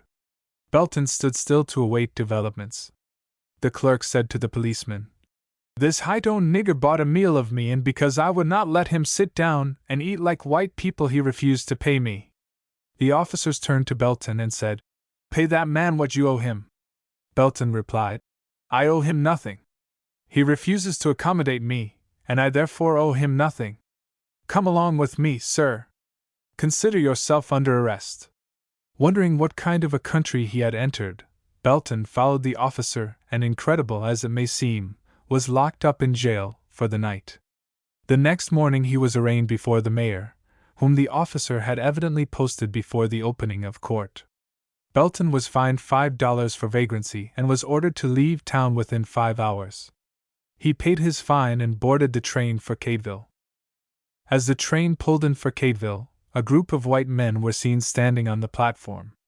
One of them was a thin, scrawny-looking man with a long beard, very, very white. His body was slightly stooping forward, and whenever he looked at you he had the appearance of bending as if to see you better. When Belton stepped onto the platform, this man, who was the village doctor, looked at him keenly. Belton was a fine specimen of physical manhood. His limbs were well formed, well proportioned, and seemed as strong as oak. His manly appearance always excited interest wherever he was seen. The doctor's eyes followed him cadaverously. He went up to the postmaster, a short man with a large head. The postmaster was president of the band of nigger rulers of that section. The doctor said to the postmaster, "I'll be derned if that ain't the finest looking darky I ever put my eye on. If I could get his body to dissect, I'd give one of the finest kegs of whiskey in my cellar." The postmaster looked at Belton and said, "Say, Clan," for such was the doctor's name, "you are right. He is a fine-looking chap, and he looks a little tony. If we nigger rulers are ever called in to attend to him, we will not burn him nor shoot him to pieces. We will kill him kinder decent and let you have him to dissect. I shall not fail to call for that whiskey to treat the boys." So saying, they parted. Belton did not hear this murderous conversation respecting himself. He was joyfully received by the colored people of Cadeville, to whom he related his experiences. They looked at him as though he was a superior being bearing a charmed life, having escaped being killed. It did not come to their minds to be surprised at the treatment accorded him for what he had done. Their wonder was as to how he got off so easily. Belton took charge of the school and began the faithful performance of his duties. He decided to add an industrial department to his school and traveled over the state, and secured the funds for the work. He sent to New Orleans for a colored architect and contractor who drew the plans and accepted the contract for erecting the building. They decided to have colored men erect the building and gathered a force for that purpose. The white brick masons of Monroe heard of this. They organized a mob, came to Cadeville, and ordered the men to quit work. They took charge of the work themselves, letting the colored brick masons act as hod carriers for them. They employed a white man to supervise the work.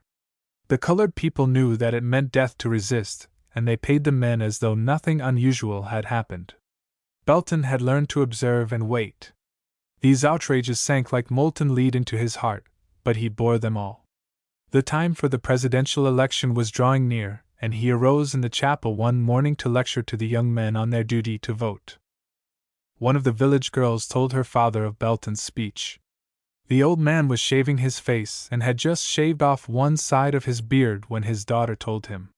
He did not stop to pull the towel from around his neck nor to put down his razor. He rushed over to the house where Belton boarded and burst into his room. Belton threw up his hands in alarm at seeing this man come, razor in hand, towel around his neck and beard half off and half on. The man sat down to catch his breath. He began, "Mr. Piedmont, I learn that you are advising our young men to vote. I am sure you don't know in what danger you stand. I have come to give you the political history of this section of Louisiana. The colored people of this region far outnumber the white people, and years ago had absolute control of everything. The whites, of course, did not tamely submit, but armed themselves to overthrow us. We armed ourselves, and every night patrolled this road all night long looking for the whites to come and attack us. My oldest brother is a very cowardly and sycophantic man. The white people made a spy and traitor out of him. When the people found out that there was treachery in our ranks, it demoralized them, and our organization went to pieces. We had not the authority nor disposition to kill a traitor, and consequently we had no effective remedy against the betrayal. When the news of our demoralized condition reached the whites, it gave them fresh courage, and they have dominated us ever since. They carry on the elections. We stay in our fields all day long on election day and scarcely know what is going on. Not long since a white man came through here and distributed Republican ballots. The white people captured him and cut his body into 4 pieces and threw it in the Washita River. Since then you can't get any man to venture here to distribute ballots. Just before the last presidential campaign, 2 brothers, Samuel and John Bowser, colored, happened to go down to New Orleans. Things are not so bad down there as they are up here in northern Louisiana. These 2 brothers each secured a Republican Party ballot, and on election day somewhat boastfully cast them into the ballot box. There is, as you have perhaps heard, a society here known as Nigger Rulers. The postmaster of this place is president of the society, and the teacher of the white public school is the captain of the army thereof. They sent word to the Bowser brothers that they would soon be there to whip them. The brothers prepared to meet them. They cut a hole in the front side of the house, through which they could poke a gun. Night came on, and true to their word the Nigger Rulers came. Samuel Bowser fired when they were near the house and 1 man fell dead. All of the rest fled to the cover of the neighboring woods. Soon they cautiously returned and bore away their dead comrade. They made no further attack that night. The brothers hid out in the woods.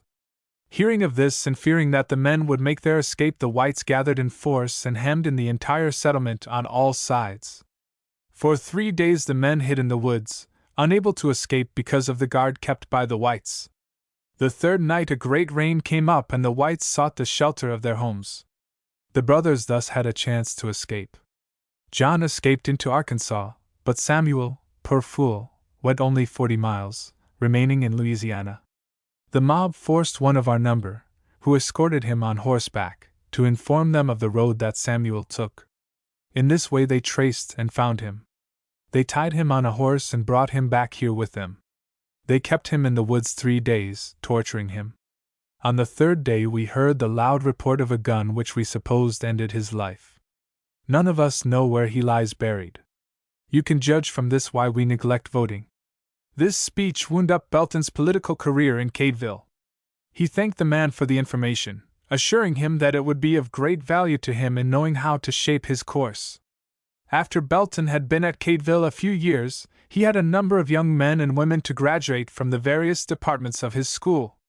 He invited the pastor of a leading white church of Monroe to deliver an oration on the day of commencement exercises.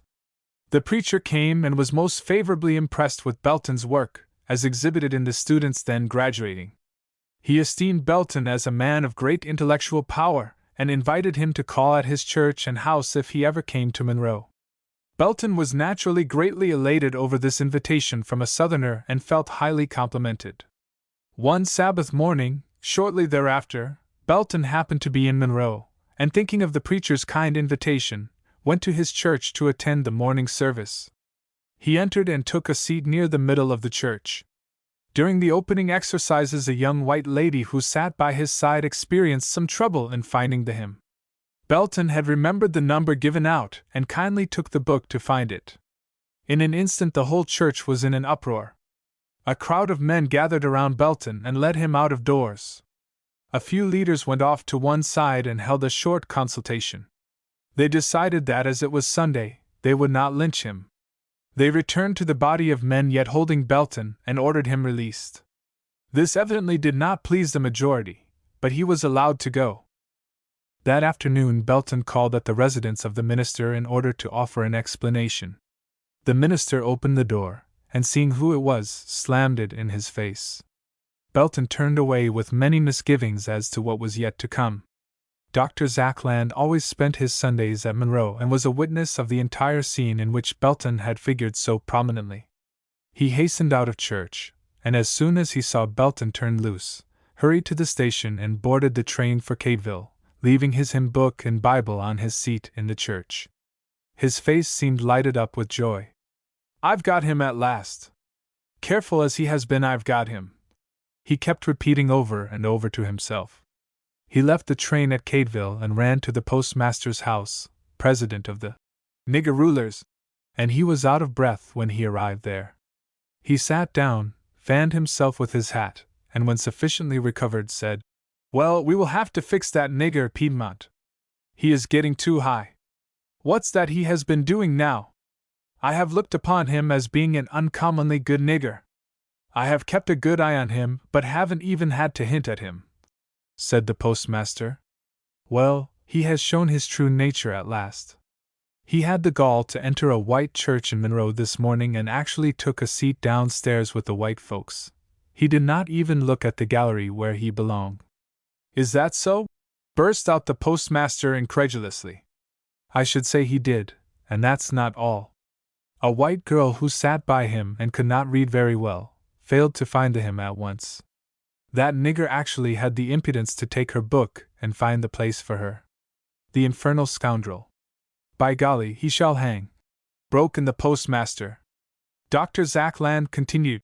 Naturally, the congregation was infuriated and soon hustled the impudent scoundrel out. If services had not been going on, and if it had not been Sunday, there is no telling what would have happened. As it was, they turned him loose. I came here to tell you, as he is our nigger living here at Cadeville, and the nigger rulers of Cadeville will be disrespected if they let such presumptuous niggers go about to disturb religious services.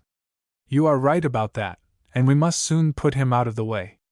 Tonight will be his last night on earth," replied the postmaster. "Do you remember our bargain that we made about that nigger when he came about here?" asked Dr. Zackland. "No," answered the postmaster. "Well, I do. I have been all along itching for a chance to carry it out. You were to give me the nigger's body for dissecting purposes, in return for which I was to give you a keg of my best whiskey," said Dr. Zackland. "Ha ha ha," laughed the postmaster. "I do remember it now. Well, I'll certainly stick up to my part of the program if you will stick to yours." "You can bet on me," returned Dr. Zackland. "I have a suggestion to make about the taking off of the nigger. Don't have any burning or riddling with bullets. Just hang him and fire one shot in the back of his head. I want him whole in the interest of society. That whiskey will be the finest that you will ever have, and I want a good bargain for it." "I'll follow your instructions to the letter," answered the postmaster. "I'll just tell the boys that he, being a kind of decent nigger, we will give him a decent hanging. Meantime, doctor, I must get out. Today is Sunday, and we must do our work tomorrow night. I must get a meeting of the boys tonight." So saying, the two arose, left the house, and parted, one going to gather up his gang and the other to search up and examine his dissecting appliances. Monday night about 9 o'clock a mob came and took Belton out into the neighboring woods. He was given 5 minutes to pray, at the expiration of which time he was to be hanged. Belton seemed to have foreseen the coming of the mob, but felt somehow that God was at work to deliver him. Therefore he made no resistance, having unshaken faith in God. The rope was adjusted around his neck and thrown over the limb of a tree, and Belton was swinging up. The postmaster then slipped forward and fired his pistol at the base of his skull, and the blood came oozing forth. He then ordered the men to retire, as he did not care for them to remain to shoot holes in the body, as was their custom. As soon as they retired, 3 men sent by Dr. Zackland stole out of hiding and cut Belton's body down. Belton was not then dead, for he had only been hanging for 7 minutes, and the bullet had not entered the skull but had simply plowed its way under the skin. He was, however, unconscious, and to all appearances dead. The 3 men bore him to Dr. Zackland's residence, and entered a rear door. They laid him on a dissecting table in the rear room, the room in which the doctor performed all surgical operations. Dr. Zackland came to the table and looked down on Belton with a happy smile. To have such a robust, well-formed, handsome nigger to dissect and examine he regarded as one of the greatest boons of his medical career. The 3 men started to retire. "Wait," said Dr. Zackland. "Let us see if he is dead." Belton had now returned to consciousness but kept his eyes closed, thinking it best to feign death. Dr. Zackland cut off the hair in the neighborhood of the wound in the rear of Belton's head and began cutting the skin, trying to trace the bullet. Belton did not wince. "The nigger is dead, or else he would show some sign of life. But I will try pricking his palm." This was done, but while the pain was exceedingly excruciating, Belton showed no sign of feeling. "You may go now," said the doctor to his 3 attendants. "He is certainly dead." The men left. Dr. Zackland pulled out his watch and said, "It is now 10 o'clock. Those doctors from Monroe will be here by 12. I can have everything exactly ready by that time." A bright ray of hope passed into Belton's bosom. He had 2 hours more of life, 2 hours more in which to plan an escape. Dr. Zackland was busy stirring about over the room. He took a long, sharp knife and gazed at its keen edge. He placed this on the dissecting table near Belton's feet. He then passed out of doors to get a pail of water, and left the door ajar. He went to his cabinet to get out more surgical instruments, and his back was now turned to Belton, and he was absorbed in what he was doing. Belton's eyes had followed every movement, but in order to escape attention his eyelids were only slightly open. He now raised himself up, seized the knife that was near his feet, and at a bound was at the doctor's side. The doctor turned around and was in dread alarm at the sight of the dead man returned to life.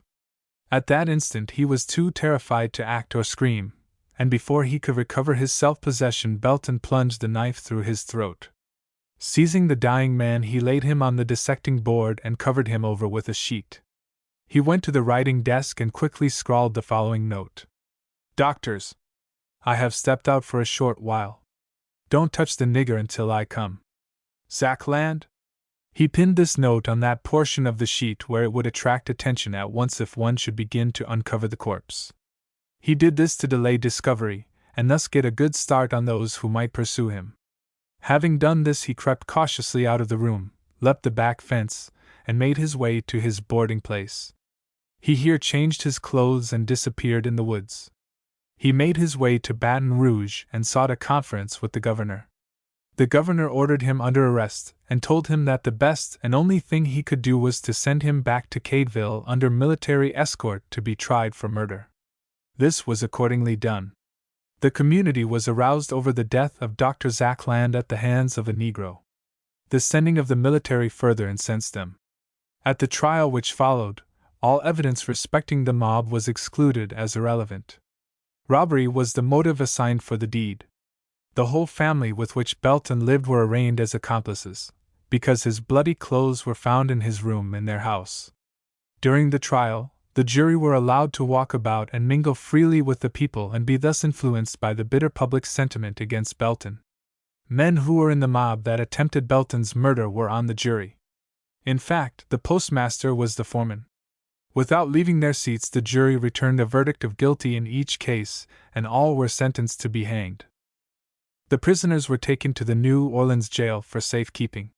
While incarcerated here awaiting the day of execution, a newspaper reporter of a liberal New Orleans paper called on the prisoners.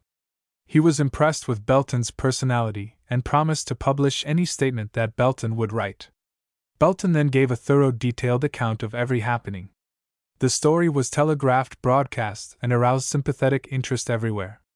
Bernard read an account of it and hastened to his friend's side in New Orleans. In response to a telegram from Bernard, a certain influential Democratic senator came to New Orleans. Influence was brought to bear, and though all precedent was violated, the case was maneuvered to the Supreme Court of the United States. Before this tribunal Bernard made the speech of his life and added to his fame as an orator. Competent judges said that the like of it had not been heard since the days of Daniel Webster. As he pleaded for his friend and the others accused, the judges of the Supreme Court wept scalding tears. Bernard told of Belton's noble life, his unassuming ways, his pure Christianity. The decision of the lower court was reversed, a change of venue granted, a new trial held, and an acquittal secured. Thus ended the tragic experience that burned all the remaining dross out of Belton's nature and prepared him for the even more terrible ordeal to follow in after years. Chapter 13. Married and yet not married. Bernard was now at the very acme of fame. He had succeeded in becoming the most noted Negro of his day. He felt that the time was not ripe for him to gather up his wealth and honors and lay them, with his heart, at Viola's feet. One afternoon he invited Viola to go out buggy riding with him, and decided to lay bare his heart to her before their return home. They drove out of Norfolk over Compostela Bridge and went far into the country, chatting pleasantly, oblivious of the farm hands preparing the soil for seed sowing, for it was in balmy spring. About 8 o'clock they were returning to the city, and Bernard felt his veins throbbing, for he had determined to know his fate before he reached Viola's home. When midway the bridge he pulled his reins and the horse stood still. The dark waters of the small river swept on beneath them. Night had just begun to spread out her somber wings, bedecked with silent stars.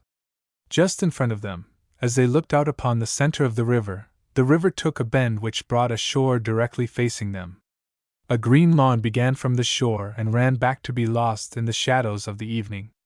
Amid a group of trees there stood a little hut that looked to be the hut of an old widower, for it appeared neglected, forsaken, sad.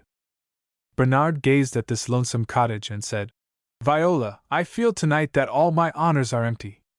They feel to me like a load crushing me down rather than a pedestal raising me up. I am not happy. I long for the solitude of those trees. That decaying old house calls eloquently unto something within me. How I would like to enter there and lay me down to sleep, free from the cares and divested of the gewgaws of the world." Viola was startled by these somber reflections coming from Bernard. She decided that something must be wrong. She was, by nature, exceedingly tender of heart, and she turned her pretty eyes in astonished grief at Bernard, handsome, melancholy, musing.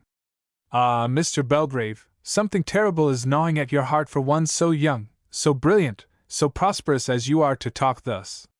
Make a confidant of me and let me help to remove the load, if I can." Bernard was silent, and each gazing out on the quiet flowing waters. Viola's eyes eagerly scanned his face as if to divine his secret. Bernard resumed speaking. "I have gone forth into life to win certain honors and snatch from fame a wreath, and now that I have succeeded, I behold this evening, as never before, that it is not worthy of the purpose for which I designed it. My work is all in vain." "Mr. Belgrave, you must not talk so sadly," said Viola, almost ready to cry. Bernard turned and suddenly grasped Viola's hands and said in passionate tones, "Viola, I love you. I have nothing to offer you worthy of you. I can find nothing worthy, attain nothing worthy. I love you to desperation. Will you give yourself to a wretch like me? Say no! Don't throw away your beauty, your love on so common a piece of clay." Viola uttered a loud, piercing scream that dispersed all Bernard's thoughts and frightened the horse. He went dashing across the bridge, Bernard endeavoring to grasp the reins. When he at last succeeded, Viola had fainted. Bernard drove hurriedly towards Viola's home, puzzled beyond measure. He had never heard of a marriage proposal frightening a girl into a faint, and he thought that there was surely something in the matter of which he knew nothing. Then, too, he was racking his brain for an excuse to give Viola's parents. But happily the cool air revived Viola, and she awoke trembling violently, and begged Bernard to take her home at once. This he did and drove away, much puzzled in mind. He revived the whole matter in his mind, and thoughts and opinions came and went. Perhaps she deemed him utterly unworthy of her. There was one good reason for this last opinion, and one good one against it. He felt himself to be unworthy of such a girl, but on the other hand Viola had frequently sung his praises in his own ears and in the ears of others.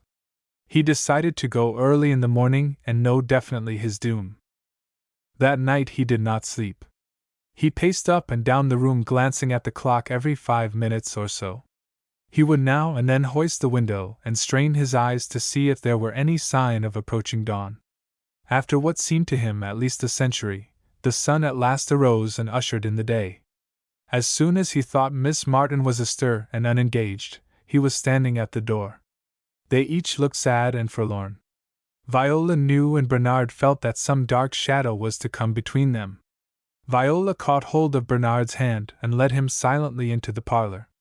Bernard sat down on the divan and Viola took a seat thereon close by his side. She turned her charming face, sweet in its sadness, up to Bernard's and whispered, "Kiss me, Bernard." Bernard seized her and kissed her rapturously. She then arose and sat in a chair facing him, at a distance. She then said calmly, determinedly, almost icily, looking Bernard squarely in the face, "Bernard, you know that I love you. It was I that asked you to kiss me. Always remember that. But as much as I love you, I shall never be your wife. Never, never." Bernard arose and started toward Viola. He paused and gazed down upon that beautiful image that sat before him, and said in anguish, "O God! Is all my labor in vain, my honors common dirt, my future one dreary waste? Shall I lose that which has been an ever-shining, never-setting sun to me? Viola! If you love me, you shall be my wife." Viola bowed her head and shook it sadly, saying, "A power higher than either you or I has decreed it otherwise." "Who is he? Tell me who he is that dares separate us, and I swear I will kill him!" cried Bernard in a frenzy of rage. Viola looked up, her eyes swimming in tears, and said, "Would you kill God?" This question brought Bernard to his senses, and he returned to his seat and sat down suddenly. He then said, "Viola Martin, you are making a fool of me. Tell me plainly why we cannot be man and wife, if you love me as you say you do? Bernard, call here tomorrow at 10 o'clock and I will tell you all. If you can then remove my objections, all will be well." Bernard leaped up eager to get away, feeling that would somewhat hasten the time for him to return.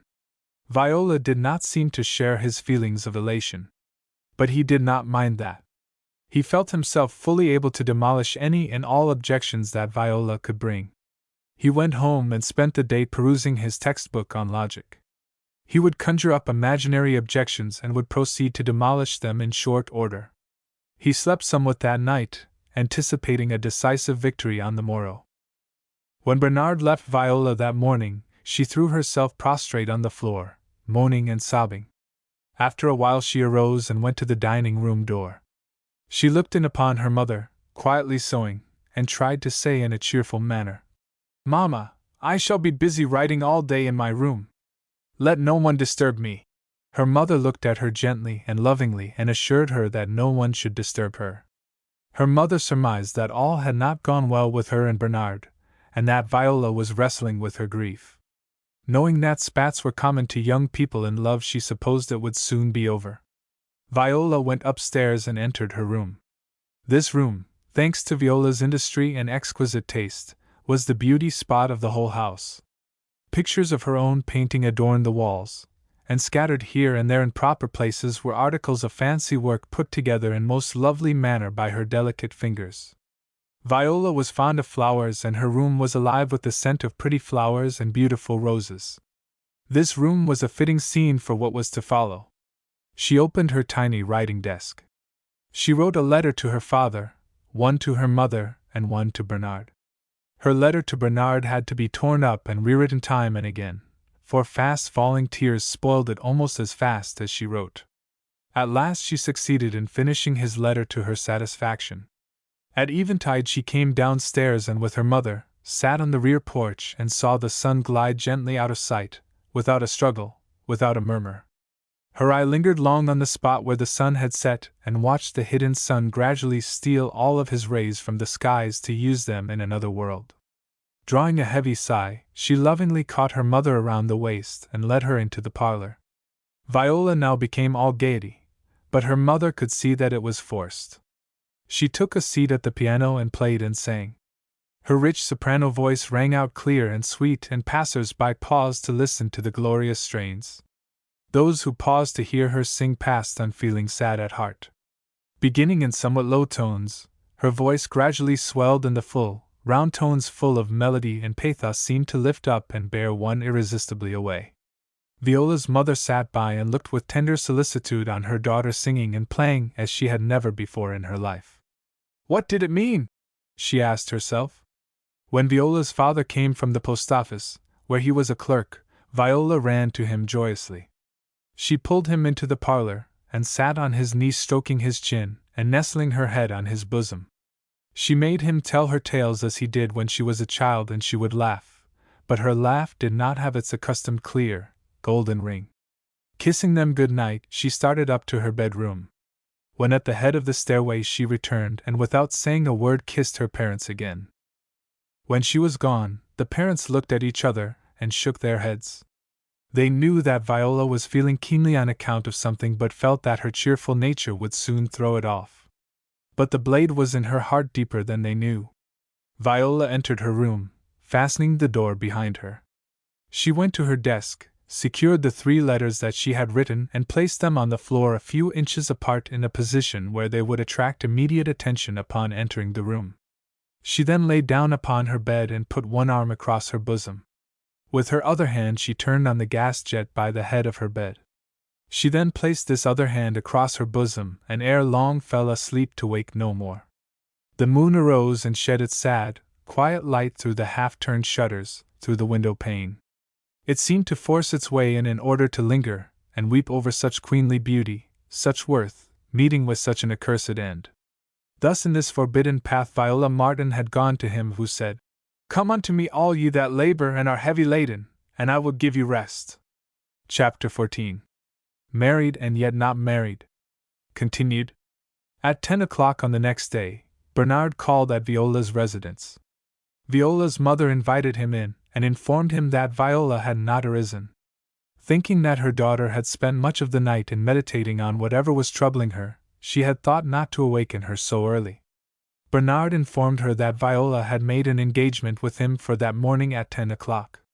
Mrs. Martin looked alarmed. She knew that Viola was invariably punctual to an appointment, and something unusual must be the matter.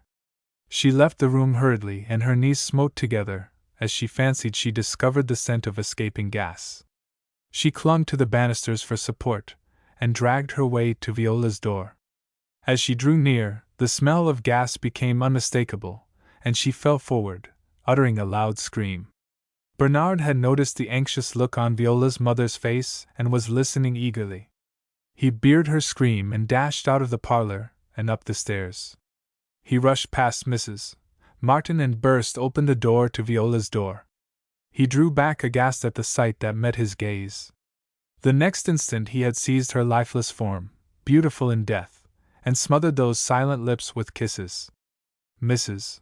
Martin regained sufficient strength to rush into the room, and when she saw her child was dead uttered a succession of piercing shrieks and fell to the floor in a swoon. This somewhat called Bernard's mind from his own grief. He laid Viola down upon her own bed most tenderly and set about to restore Mrs. Martin to consciousness. By this time the room was full of anxious neighbors. While they are making inquiry, let us peruse the letters which the poor girl left behind. My dear, heartbroken mamma. I am in the hands of God. Whatever He does is just, is right, is the only thing to be done. Knowing this, do not grieve after me. Take poor Bernard for your son and love him as you did me. I make that as my sole dying request of you. One long sweet clinging kiss ere I drop into the ocean of death to be lost in its tossing waves. Viola. Beloved Papa. Your little daughter is gone. Her heart, though torn, bleeding, dead, gave, as it were, an after-throb of pain as it thought of you. In life you never denied me a request. I have one to make from my grave, knowing that you will not deny me. Love Bernard as your son, draw him to you, so that, when in your old age you go tottering to your tomb in quest of me, you may have a son to bear you up. Take my lifeless body on your knee and kiss me as you did of old. It will help me to rest sweetly in my grave. Your little Vi. Dear Bernard.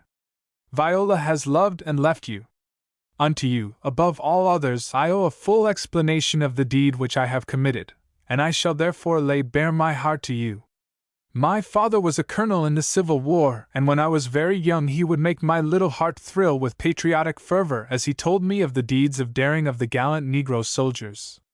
As a result, when nothing but a tiny girl, I determined to be a heroine and find some outlet for my patriotic feeling. This became a consuming passion. In 18, just 2 years prior to my meeting you, a book entitled White Supremacy and Negro Subordination, by the merest accident came into my possession. That book made a revelation to me of a most startling nature. While I lived I could not tell you what I am about to tell you. Death has brought me the privilege. That book proved to me that the intermingling of the races in sexual relationship was sapping the vitality of the Negro race and, in fact, was slowly but surely exterminating the race. It demonstrated that the fourth generation of the children born of intermarrying mulattoes were invariably sterile or woefully lacking in vital force. It asserted that only in the most rare instances were children born of this fourth generation, and in no case did such children reach maturity. This is a startling revelation. While this intermingling was impairing the vital force of our race and exterminating it, it was having no such effect on the white race for the following reason. Every half-breed, or for that, every person having a tinge of Negro blood, the white people cast off. We receive the cast-off with open arms, and he comes to us with his devitalizing power. Thus, the white man was slowly exterminating us, and our total extinction was but a short period of time distant. I looked out upon our strong, tender-hearted, manly race being swept from the face of the earth by immorality, and the very marrow in my bones seemed chilled at the thought thereof. I determined to spend my life fighting the evil. My first step was to solemnly pledge God to never marry a mulatto man. My next resolve was to part in every honorable way all courting couples of mulatto people that I could. My other and greatest task was to persuade the evil women of my race to cease their criminal conduct with white men, and I went about pleading with them upon my knees to desist. I pointed out that such a course was wrong before God and was rapidly destroying the Negro race. I told them of my resolve to never marry a mulatto man. Many had faith in me, and I was the means of redeeming numbers of these erring ones. When you came, I loved you. I struggled hard against that love. God alone knows how I battled against it. I prayed Him to take it from me, as it was eating my heart away. Sometimes I would appear indifferent to you with the hope of driving you away, but then my love would come surging with all the more violence and sweep me from my feet. At last, you seemed to draw away from me, and I was happy. I felt free to you. But you at last proposed to me when I thought all such notions were dead. At once I foresaw my tragic end. My heart shed bloody tears, weeping over my own sad end, weeping for my beloved parents, weeping for my noble Bernard, who was so true, so noble, so great in all things. Bernard, how happy would I have been, how deliriously happy, could I but have stood beside you at the altar and sworn fidelity to you. Ours would have been an ideal home. But it was not to be. I had to choose between you and my race. Your noble heart, in its sober moments, will sanction my choice. I would not have died if I could have lived without proving false to my race. Had I lived, my love in your agony, which I cannot bear, would have made me prove false to every vow. Dear Bernard, I have a favor to ask of you. Secure the book of which I spoke to you. Study the question of the intermingling of the races. If miscegenation is in reality destroying us, dedicate your soul to the work of separating the white and colored races. Do not let them intermingle. Erect moral barriers to separate them. If you fail in this, make the separation physical. Lead our people forth from this accursed land. Do this, and I shall not have died in vain. Visit my grave now and then to drop thereon a flower and a flag, but no tears. If in the shadowy beyond, whose mist I feel gathering about me, there is a place where kindred spirits meet, you and I shall surely meet again. Though I could not in life, I will in death sign myself. Your loving wife, Viola Belgrave. Let us not enter this saddened home when the seals of those letters were broken. Let us not break the solemn silence of those who bowed their heads and bore the grief, too poignant for words. Dropping a tear of regret on the little darling who failed to remember that we have one atonement for all mankind and that further sacrifice was therefore needless, we pass out and leave the loving ones alone with their dead. But we may gaze on Bernard Belgrave as he emerges from the room where his sun has set to rise no more. His eyes flash, his nostrils dilate, his bosom heaves, he lifts his proud head and turns his face so that the light of the sky may fall full upon it. And lifting up his hands, trembling with emotion as though supplicating for the strength of a god, he cries out, "By the eternal heavens these abominable horrors shall cease. The races, whose union has been fraught with every curse known to earth and hell, must separate." Viola demands it, and Bernard obeys. It was this that sent him forth to where kings were eager to court his favor. Chapter 15. Weighty matters. With his hands thrust into his pockets, and his hat pulled over his grief-stricken eyes, Bernard slowly wended his way to his boarding place. He locked himself in his room and denied himself to all callers. He paced to and fro, his heart a cataract of violent, tossing, whirling emotions. He sat down and leaned his head upon the bed, pressing his hand to his forehead as if to restore order there. While thus employed, his landlady knocked at the door and called through the keyhole, informing him that there was a telegram for him. Bernard arose, came out, signed for and received the telegram, tore it open and read as follows. Waco, Texas, L8. Han, Bernard Belgrave, MC. Come to Waco at once. If you fail to come, you will make the mistake of your life. Come. Belton, Piedmont. Yes, I'll go, shouted Bernard. Anywhere, for anything. He seemed to feel grateful for something to divert his thoughts, and call him away from the scene where his hopes had died. He sent Viola's family a note truthfully stating that he was unequal to the task of attending Viola's funeral, and that for his part she was not dead and never should be. The parents had read Bernard's letter left by Viola and knew the whole story. They, too, felt that it was best for Bernard to go. Bernard took the train that afternoon, and after a journey of 4 days arrived at Waco. Belton, being apprised by telegram of the hour of his arrival, was at the station to meet him. Belton was actually shocked at the haggard appearance of his old playfellow. It was such a contrast from the brilliant, glowing, handsome Bernard of former days. After the exchange of greetings, they entered a carriage and drove through the city. They passed out, leaving the city behind. After going about 5 miles, they came in sight of a high stone wall enclosure. In the middle of the enclosed place, upon a slight elevation, stood a building 4 stories high and about 200 feet long and 180 feet wide. In the center of the front side arose a round tower, half of it bulging out. This extended from the ground to a point about 20 feet above the roof of the building. The entrance to the building was through a wide door in this tower. Off a few paces was a small white cottage. Here and there trees abounded in patches in the enclosure, which seemed to comprise about 20 acres. The carriage drove over a wide, graveled driveway which curved so as to pass the tower door, and on out to another gate. Belton and Bernard alighted and proceeded to enter. Carved in large letters on the top of the stone steps were these words: Thomas Jefferson College. They entered the tower and found themselves on the floor of an elevator, and on this they ascended to the 4th story. The whole of this story was one huge room, devoid of all kinds of furniture save a table and 2 chairs in a corner. In the center was an elevated platform about 10 feet square, and on this stood what might have passed for either a gallows or an acting pole. Belton led Bernard to the spot where the 2 chairs and table stood, and they sat down. Belton informed Bernard that he had brought him there so that there would be no possibility of anyone hearing what he had to say. Bernard instantly became all attention. Belton began his recital. I have been so fortunate as to unearth a foul conspiracy that is being hatched by our people. I have decided to expose them, and see every one of them hung. Pray tell me, Belton, what is the motive that prompts you to be so zealous in the work of ferreting out conspirators among your people to be hanged by the whites? It is this, said Belton.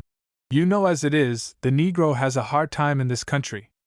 If we begin to develop traitors and conspirators, we shall fare even worse. It is necessary, therefore, that we kill these vipers that come, lest we all be slain as vipers. That may be true, but I don't like to see you in that kind of business, said Bernard. Don't talk that way, said Belton, for I counted upon your aid. I desire to secure you as prosecuting attorney in the case. When we thus expose the traitors, we shall earn the gratitude of the government, and our race will be treated with more consideration in the future. We will add another page to the glorious record of our people's devotion by thus spurning these traitors. Belton, I tell you frankly that my share in that kind of business will be infinitesimally small. But go on. Let me know the whole story, that I may know better what to think and do, replied Bernard. Well, it is this, began Belton. You know that there is one serious flaw in the Constitution of the United States, which has already caused a world of trouble, and there is evidently a great deal more to come. You know that a ship's boilers, engines, rigging, and so forth may be in perfect condition, but a serious leak in her bottom will sink the proudest vessel afloat. This flaw or defect in the Constitution of the United States is the relation of the general government to the individual state. The vague, unsettled state of the relationship furnished the pretext for the Civil War. The general government says to the citizen, "I am your sovereign. You are my citizen and not the citizen of only one state. If I call on you to defend my sovereignty, you must do so even if you have to fight against your own state. But while I am your supreme earthly sovereign, I am powerless to protect you against crimes, injustices, outrages against you. Your state may disfranchise you with or without law may mob you, but my hands are so tied that I can't help you at all, although I shall force you to defend my sovereignty with your lives. If you are beset by Ku Klux, white cappers, bulldozers, lynchers, do not turn your dying eyes on me, for I am unable to help you." Such is what the federal government has to say to the Negro.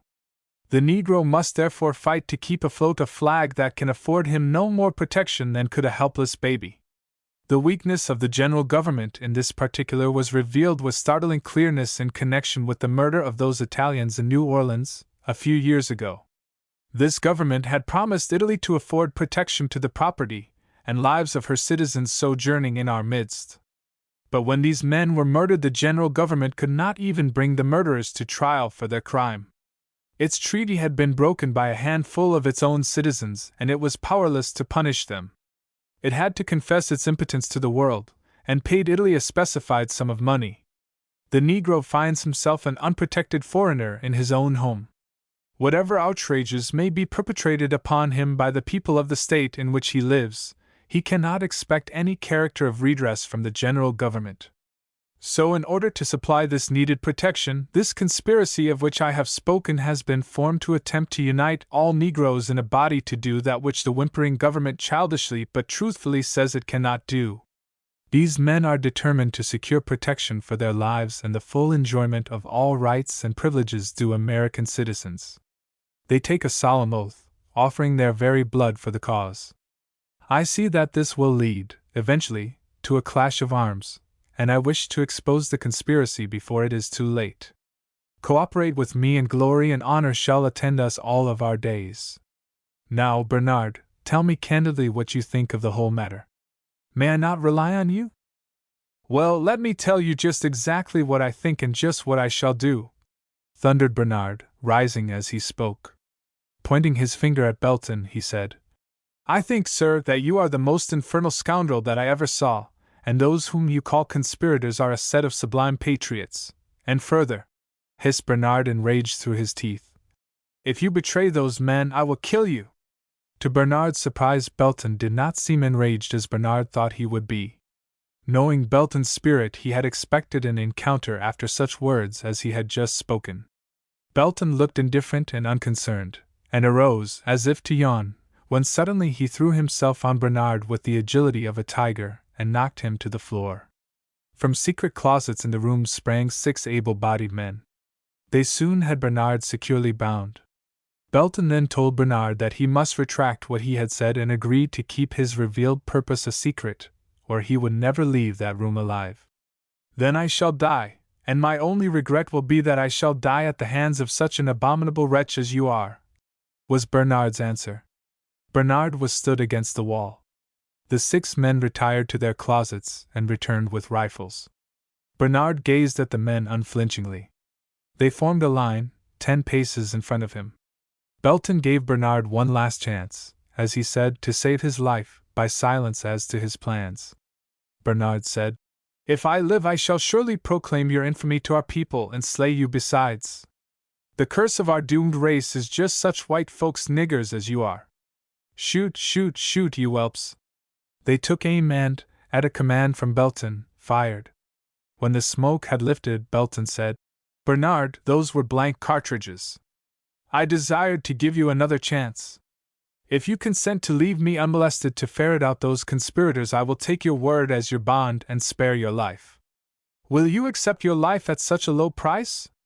Come here and let me give you my answer," said Bernard. "Let me whisper something in your ear." Belton drew near and Bernard spat in his face and said, "Take that, you knave." Belton ordered Bernard seized and carried to the center of the room where stood what appeared to be an acting pole, but what was in reality a complete gallows. A black cap was adjusted over Bernard's head and a rope tied to his hands. He was told that a horrible death awaited him. He was informed that the platform on which he stood was a trap door that concealed an opening in the center of the building that extended to the first floor. He was told that he would be dropped far enough to have his arms torn from his body, and would be left to die. Bernard perceptibly shuddered at the fate before him, but he had determined long since to be true to every higher aspiration of his people, and he would die a death however horrible rather than stand by and see aspiring souls slaughtered for organizing to secure their rights at all hazards. He muttered a prayer to God, closed his eyes, gritted his teeth, and nerved himself for the ordeal, refusing to answer Belton's last appeal. Belton gave command to spring the trap door after he had counted 3. In order to give Bernard a chance to weaken, he put 1 minute between each count. 1, 2, 3, he called out. Bernard felt the floor give way beneath his feet, and he shot down with terrific speed. He nerved himself for the shock that was to tear his limbs from his body, but, strange to say, he felt the speed lessening as he fell, and his feet eventually struck a floor with not sufficient force to even jar him severely. Was this death? Was he dead or alive? He was thinking within himself, when suddenly the mask was snatched from his face, and he found himself in a large room containing desks arranged in a semicircular form. There were 145 desks, and at each a person was seated. Where was he? What did that assemblage mean? What did his strange experiences mean? He asked himself. He stood there, his hands tied, his eye wandering from face to face. Within a few minutes Belton entered and the assemblage broke forth into cheers. Bernard had alighted on a platform directly facing the assemblage. Belton walked to his side and spread out his hands and said, "Behold the chiefs of the conspirators whom you would not betray. Behold me, whom they have called the arch-conspirator. You have nobly stood the test. Come, your reward awaits you. You are worthy of it, and I assure you it is worthy of you." Bernard had not been killed in his fall because of a parachute which had been so arranged, unknown to him, to save him in the descent. Chapter 16. Unwritten History. Belton, smiling, locked his arm in Bernard's and said, "Come with me. I will explain it all to you." They walked down the aisle together. At the sight of these two most conspicuous representatives of all that was good and great in the race, moving down the aisle side by side, the audience began to cheer wildly and a band of musicians began playing "Hail to the Chief." All of this was inexplicable to Bernard, but he was soon to learn what and how much it meant. Belton escorted him across the campus to the small but remarkably pretty white cottage with green vines clinging to trellis work all around it. Here they entered. The rooms were furnished with rare and antique furniture and were so tastefully arranged as to astonish and please even Bernard, who had been accustomed from childhood to choice, luxuriant magnificence. They entered a side room, overlooking a beautiful lawn which could boast of lovely flowers and rose bushes scattered here and there. They sat down, facing each other. Bernard was a bundle of expectancy. He had passed through enough to make him so. Belton said, "Bernard, I am now about to put the keeping of the property, the liberty, and the very lives of over 7,500,000 people into your hands." Bernard opened his eyes wide in astonishment, and waited for Belton to further explain himself. "Realize," said Belton, "that I am carefully weighing each remark I make and am fully conscious of how much my statement involves." Bernard bowed his head in solemn thought. Viola's recent death, the blood-curdling experiences of the day, and now Belton's impressive words all united to make that a sober moment with him, as sober as any that he had ever had in his life. He looked Belton in the face and said, "May revengeful lightning transfix me with her fiercest bolts. May hell's most fiery pillars roll in fury around me. May I be despised of man and forgotten of my God, if I ever knowingly, in the slightest way, do aught to betray this solemn, this most sacred trust." Belton gazed fondly on the handsome features of his noble friend and sighed to think that only the coloring of his skin prevented him from being enrolled upon the scroll containing the names of the very noblest sons of earth. Arousing himself as from a reverie, he drew near to Bernard and said, "I must begin. Another government, complete in every detail, exercising the sovereign right of life and death over its subjects, has been organized and maintained within the United States for many years. This government has a population of 7,250,000. Do you mean all that you say, Belton?" asked Bernard eagerly. "I shall in a short time submit to you positive proofs of my assertion. You shall find that I have not overstated anything. But, Belton, how in the world can such a thing be when I, who am thoroughly conversant with every movement of any consequence, have not even dreamed of such a thing? All of that shall be made perfectly clear to you in the course of the narrative which I shall now relate." Bernard leaned forward, anxious to hear what purported to be one of the most remarkable and at the same time one of the most important things connected with modern civilization. Belton began. "You will remember, Bernard, that there lived, in the early days of the American Republic, a Negro scientist who won an international reputation by his skill and erudition. In our school days we spoke of him often. Because of his learning and consequent usefulness, this Negro enjoyed the association of the moving spirits of the Revolutionary period. By the publication of a book of science which outranked any other book of the day that treated of the same subject, this Negro became a very wealthy man. Of course the book is now obsolete, science having made such great strides since his day. This wealthy Negro secretly gathered other free Negroes together and organized a society that had a twofold object. The first object was to endeavor to secure for the free Negroes all the rights and privileges of men, according to the teachings of Thomas Jefferson. Its other object was to secure the freedom of the enslaved Negroes the world over.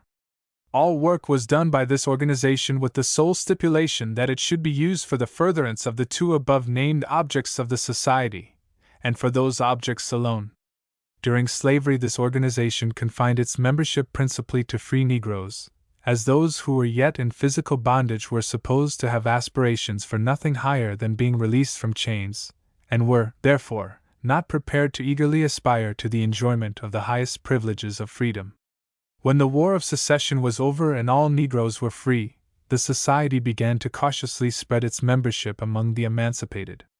They conducted a campaign of education, which in every case preceded an attempt at securing members. This campaign of education had for its object the instruction of the Negro as to what real freedom was. He was taught that being released from chains was but the lowest form of liberty, and that he was no more than a common cur if he was satisfied with simply that. That much was all, they taught, that a dog howled for. They made use of Jefferson's writings, educating the Negro to feel that he was not in the full enjoyment of his rights until he was on terms of equality with any other human being that was alive or had ever lived. This society used its influence secretly to have appointed over Southern schools of all kinds for Negroes such teachers as would take especial pains to teach the Negro to aspire for equality with all other races of men. They were instructed to pay especial attention to the history of the United States during the Revolutionary period. Thus, the campaign of education moved forward. The Negroes gained political ascendancy in many Southern states, but were soon hurled from power, by force in some quarters, and by fraud in others. The Negroes turned their eyes to the federal government for redress and a guarantee of their rights. The federal government said, "Take care of yourselves, we are powerless to help you." The Civil Rights Bill was declared null and void by the Supreme Court. An honest election bill was defeated in Congress by James G. Blaine and others. Separate coach laws were declared by the Supreme Court to be constitutional. State constitutions were revised and so amended as to nullify the amendment of the federal Constitution, giving the Negro the right to vote. More than 60,000 defenseless Negroes were unlawfully slain. Governors would announce publicly that they favored lynching. The federal government would get elected to power by condemning these outrages, and when there, would confess its utter helplessness. One president plainly declared, what was already well known, that the only thing that they could do would be to create a healthy sentiment.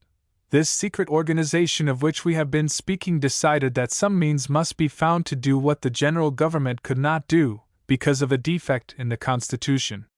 They decided to organize a general government that would protect the Negro in his rights. This course of action decided upon, The question was as to how this could be done the most quickly and successfully. You well know that the Negro has been a marvelous success since the war, as a builder of secret societies. One member of this patriotic secret society, of which we have been speaking, conceived the idea of making use of all of these secret orders already formed by Negroes. The idea met with instant approval. A house was found already to hand. These secret orders were all approached and asked to add one more degree and let this added degree be the same in every Negro society. This proposition was accepted, and the government formed at once. Each order remained, save in this last degree where all were one. This last degree was nothing more nor less than a compact government exercising all the functions of a nation. The grand purpose of the government was so apparent, and so needful of attention, that men rushed into this last degree pledging their lives to the new government. All differences between the race were to be settled by this government, as it had a well-organized judiciary. Negroes, members of this government, were to be no longer seen fighting Negroes before prejudiced white courts. An army was organized and every able-bodied citizen enlisted. After the adjournment of the lodge sessions, army drills were always executed. A Congress was duly elected, one member for every 50,000 citizens. Branch legislatures were formed in each state. Except in a few, but important particulars, the Constitution was modeled after that of the United States. There is only one branch to our Congress, the members of which are elected by a majority vote, for an indefinite length of time, and may be recalled at any time by a majority vote. This Congress passes laws relating to the general welfare of our people, and whenever a bill is introduced in the Congress of the United States affecting our race, it is also introduced and debated here. Every race question submitted to the United States judiciary is also submitted to our own. A record of our decisions is kept side by side with the decisions of the United States. The money which the scientists left was wisely invested, and at the conclusion of the Civil War amounted to many millions. Good land at the South was offered after the war for 25 cents an acre. These millions were expended in the purchase of such lands, and our treasury is now good for $500 million. Our citizens own about $350 million. And all of this is pledged to our government in case it is needed. We have at our disposal, therefore, $850 million. This money can be used by the government in any way that it sees fit, so long as it is used to secure the recognition of the rights of our people. They are determined to be free and will give their lives, as freely as they have given their property. This place is known as Jefferson College, but it is in reality the capital of our government, and those whom you have just left are the congressmen. But Belton, broke in Bernard, how does it happen that I have been excluded from all this? That is explained in this way. The relation of your mother to the Anglo-Saxon race has not been clearly understood, and you and she have been under surveillance for many years. It was not until recently deemed advisable to let you in, your loyalty to the race never having fully been tested. I have been a member for years. While I was at Stowe University, though a young man, I was chairman of the Bureau of Education and had charge of the work of educating the race upon the doctrine of human liberty. While I was at Cadeville Law, that was my work. Though not attracting public attention, I was sowing seed broadcast. After my famous case, I was elected to Congress here and soon thereafter chosen Speaker, which position I now hold. I shall now come to matters that concern you. Our Constitution expressly stipulates that the first president of our government should be a man whom the people unanimously desired. Each congressman had to be instructed to vote for the same man, else there would be no election. This was done because it was felt that the responsibility of the first president would be so great, and have such a formative influence, that he should be the selection of the best judgment of the entire nation. In the second place, this would ensure his having a united nation at his back. Again, this forcing the people to be unanimous would have a tendency to heal dissensions within their ranks. In other words, we needed a George Washington. Various men have been put forward for this honor and vigorous campaigns have been waged in their behalf. But these all failed of the necessary unanimous vote. At last, one young man arose, who was brilliant and sound, genial and true, great and good. On every tongue was his name, and in every heart his image. Unsolicited by him, unknown to him, the nation by its unanimous voice has chosen him the president of our beloved government. This day he has unflinchingly met the test that our Congress decreed and has come out of the furnace, purer than gold. He feared death no more than the caress of his mother, when he felt that death was to be suffered in behalf of his oppressed people. I have the great honor, on this the proudest occasion of my life, to announce that I am commissioned to inform you that the name of our president is Bernard Belgrave. You, sir, are president of the Imperium in Imperio, the name of our government, and to you we devote our property, our lives, our all, promising to follow your banner into every post of danger until it is planted on Freedom's Hill. You are given 3 months in which to verify all of my claims, and give us answer as to whether you will serve us. Bernard took 3 months to examine into the reality and stability of the Imperium. He found it well nigh perfect in every part, and presented a form of government unexcelled by that of any other nation. Chapter 17. Crossing the Rubicon. Bernard assumed the presidency of the Imperium and was duly inaugurated in a manner in keeping with the importance of his high office.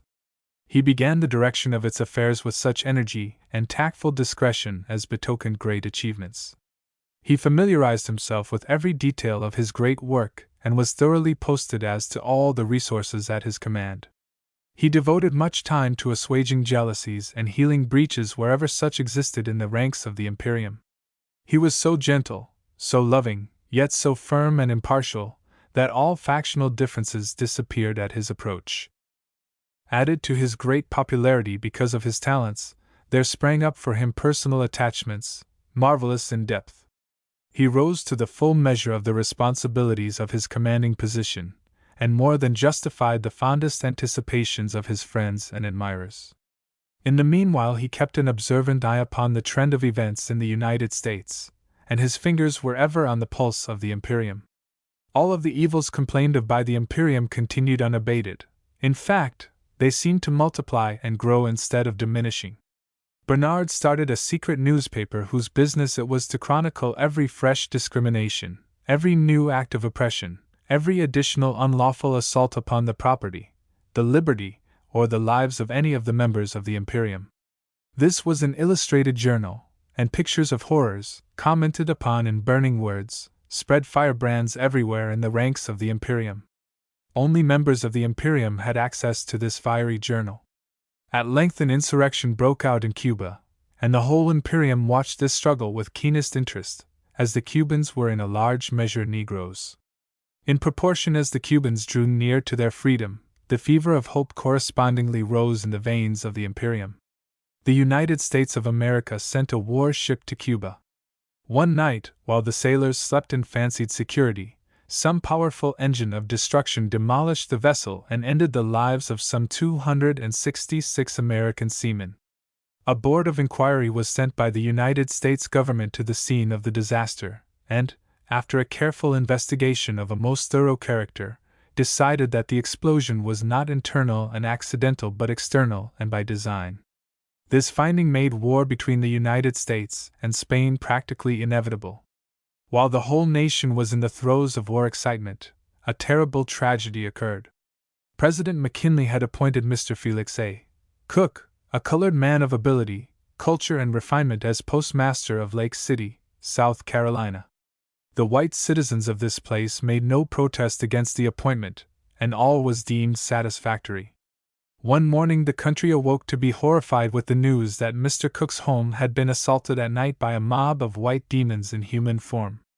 The mob set fire to the house while the occupants slept, and when Mr. Cook with his family endeavored to escape from the flames he was riddled with bullets and killed, and his wife and children were wounded. And the sole offense for which this dastardly crime was perpetrated was that he decided to accept the honor which the government conferred upon him in appointing him postmaster of a village of 300 inhabitants. It was the color of his skin that made this acceptance odious in the eyes of his Anglo-Saxon neighbors. This incident naturally aroused as much indignation among the members of the Imperium as did the destruction of the war ship in the bosoms of the Anglo-Saxons of the United States. All things considered, Bernard regarded this as the most opportune moment for the Imperium to meet and act upon the whole question of the relationship of the Negro race to the Anglo-Saxons. The Congress of the Imperium was called and assembled in special session at the Capitol building just outside of Waco. The session began on the morning of April, the same day on which the Congress of the United States had under consideration the resolutions, the adoption of which meant war with Spain. These two Congresses on this same day had under consideration questions of vital import to civilization. The proceedings of the Anglo-Saxons have been told to the world in minute detail, but the secret deliberations of the Imperium are herein disclosed for the first time. The exterior of the Capitol at Waco was decorated with American flags, and red, white, and blue bunting. Passers-by commented on the patriotism of Jefferson College. But enveloped in this decoration there was cloth of the color of mourning. The huge weeping willows stood, one on each side of the speaker's desk. To the right of the desk, there was a group of women in widow's weeds, sitting on an elevated platform. There were 50 of these, their husbands having been made the victims of mobs since the first day of January just gone. To the left of the speaker's desk, there were huddled 100 children whose garments were in tatters and whose looks bespoke lives of hardship. These were the offsprings robbed of their parents by the brutish cruelty of unthinking mobs. Postmaster Cook, while alive, was a member of the Imperium, and his seat was now empty and draped in mourning. In the seat was a golden casket containing his heart, which had been raked from the burning embers on the morning following the night of the murderous assault. It was amid such surroundings as these that the already aroused and determined members of the Congress assembled. Promptly at 11 o'clock, Speaker Belton Piedmont took the chair. He rapped for order, and the chaplain offered a prayer, in which he invoked the blessings of God upon the Negro race at the most important crisis in its history. Word was sent, by proper committee, across the campus informing the President that Congress was in session awaiting his further pleasure. According to custom, the President came in person to orally deliver his message. He entered in the rear of the building and marched forward. The Congress arose and stood with bowed heads as he passed through. The Speaker's desk was moved back as a sign of the President's superior position, and directly in the center of the platform the President stood to speak. He was dressed in a Prince Albert suit of finest black. He wore a standing collar and a necktie snowy white. The hair was combed away from that noble brow of his, and his handsome face showed that he was nerved for what he regarded as the effort of his life. In his fierce, determined glance you could discover that latent fires, hitherto unsuspected even in his warm bosom, had been aroused. The whole man was to speak that day. And he spoke. We can give you his words but not his speech. Man can photograph the body, but in the photograph you can only glimpse the soul. Words can portray the form of a speech, but the spirit, the life, are missing, and we turn away disappointed. That sweet, well-modulated voice, full of tender pathos, of biting sarcasm, of withering irony, of swelling rage, of glowing fervor, according as the occasion demanded, was a most faithful vehicle to Bernard, conveying fully every delicate shade of thought. The following gives you but a faint idea of his masterly effort. In proportion as you can throw yourself into his surroundings, and feel, as he had felt, the iron in his soul, to that extent will you be able to realize how much power there was in what is now to follow. The President's message. Two terrible and discordant sounds have burst forth upon the erstwhile quiet air and now fill your bosom with turbulent emotions. One is the blast of the bugle, fierce and loud, calling us to arms against a foreign nation to avenge the death of American seamen and to carry the cup of liberty to a people perishing for its healing draught. The other is the crackling of a burning house in the night's dead hours, the piteous cries of pain and terror from the lips of wounded babes, the despairing, heartrending, maddening shrieks of the wife and mother, the harrowing groans of the dying husband and father, and the gladsome shout of the fiendish mob of white American citizens, who have wrought the havoc just described. A deed sufficiently horrible to make Satan blush and hell hastily hide her face in shame. I deem this, my fellow countrymen, as an appropriate time for us to consider what shall be our attitude, immediate and future, to this Anglo-Saxon race, which calls upon us to defend the fatherland and at the same moment treats us in a manner to make us execrate it. Let us, then, this day decide what shall be the relations that shall henceforth exist between us and the Anglo-Saxon race of the United States of America. 7,000,000 eyes are riveted upon you, hoping that you will be brave and wise enough to take such action as will fully atone for all the horrors of the past and secure for us every right due to all honorable, loyal, law-abiding citizens of the United States. Pleadingly they look to you to extract the arrow of shame which hangs quivering in every bosom, shame at continued humiliation, unavenged. In order to arrive at a proper conclusion as to what the duty of the hour is, it would be well to review our treatment received at the hands of the Anglo-Saxon race and note the position that we are now sternly commanded by them to accept. When this is done, to my mind, the path of duty will be as plain before our eyes as the path of the sun across the heavens. I shall, therefore, proceed to review our treatment and analyze our present condition, in so far as it is traceable to the treatment which we now receive from the Anglo-Saxon.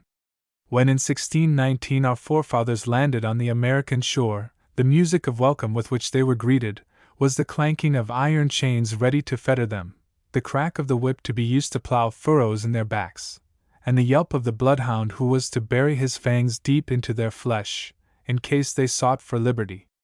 Such was the music with which the Anglo-Saxon came down to the shore to extend a hearty welcome to the forlorn children of night, brought from a benighted heathen land to a community of Christians. The Negro was seized and forced to labor hard that the Anglo-Saxon might enjoy rest and ease. While he sat in his cushioned chair, in his luxurious home, and dreamed of the blessedness of freedom, the enforced labor of slaves felled the forest trees, cleared away the rubbish, planted the seed and garnered the ripened grain, receiving therefore no manner of pay, no token of gratitude, no word of coldest thanks. That same hammer and anvil that forged the steel sword of the Anglo-Saxon, with which he fought for freedom from England's yoke, also forged the chain that the Anglo-Saxon used to bind the Negro more securely in the thraldom of slavery. For 244 years the Anglo-Saxon imposed upon the hapless, helpless Negro the bondage of abject slavery, robbed him of the just recompense of his unceasing toil, treated him with the utmost cruelty, kept his mind shrouded in the dense fog of ignorance, denied his poor sinful soul access to the healing word of God, and while the world rolled on to joy and light, the Negro was driven cowering and trembling, back into the darkest corners of night's deepest gloom. And when, at last, the Negro was allowed to come forth and gaze with the eyes of a freeman on the glories of the sky, even this holy act, the freeing of the Negro, was a matter of compulsion and has but little, if anything, in it demanding gratitude, except such gratitude as is due to be given unto God. For the Emancipation Proclamation, as we all know, came not so much as a message of love for the slave as a message of love for the Union. Its primary object was to save the Union, its incident, to liberate the slave. Such was the act which brought to a close 244 years of barbarous maltreatment and inhuman oppression. After all these years of unremitting toil, the Negro was pushed out into the world without one morsel of food, 1 cent of money, 1 foot of land. Naked and unarmed he was pushed forward into a dark cavern and told to beard the lion in his den. In childlike simplicity he undertook the task. Soon the air was filled with his agonizing cries, for the claws and teeth of the lion were ripping open every vein and crushing every bone. In this hour of dire distress the Negro lifted up his voice in loud, long piteous wails, calling upon those for help at whose instance and partially for whose sake he had dared to encounter the deadly foe. These whilom friends rushed with a loud shout to the cavern's mouth.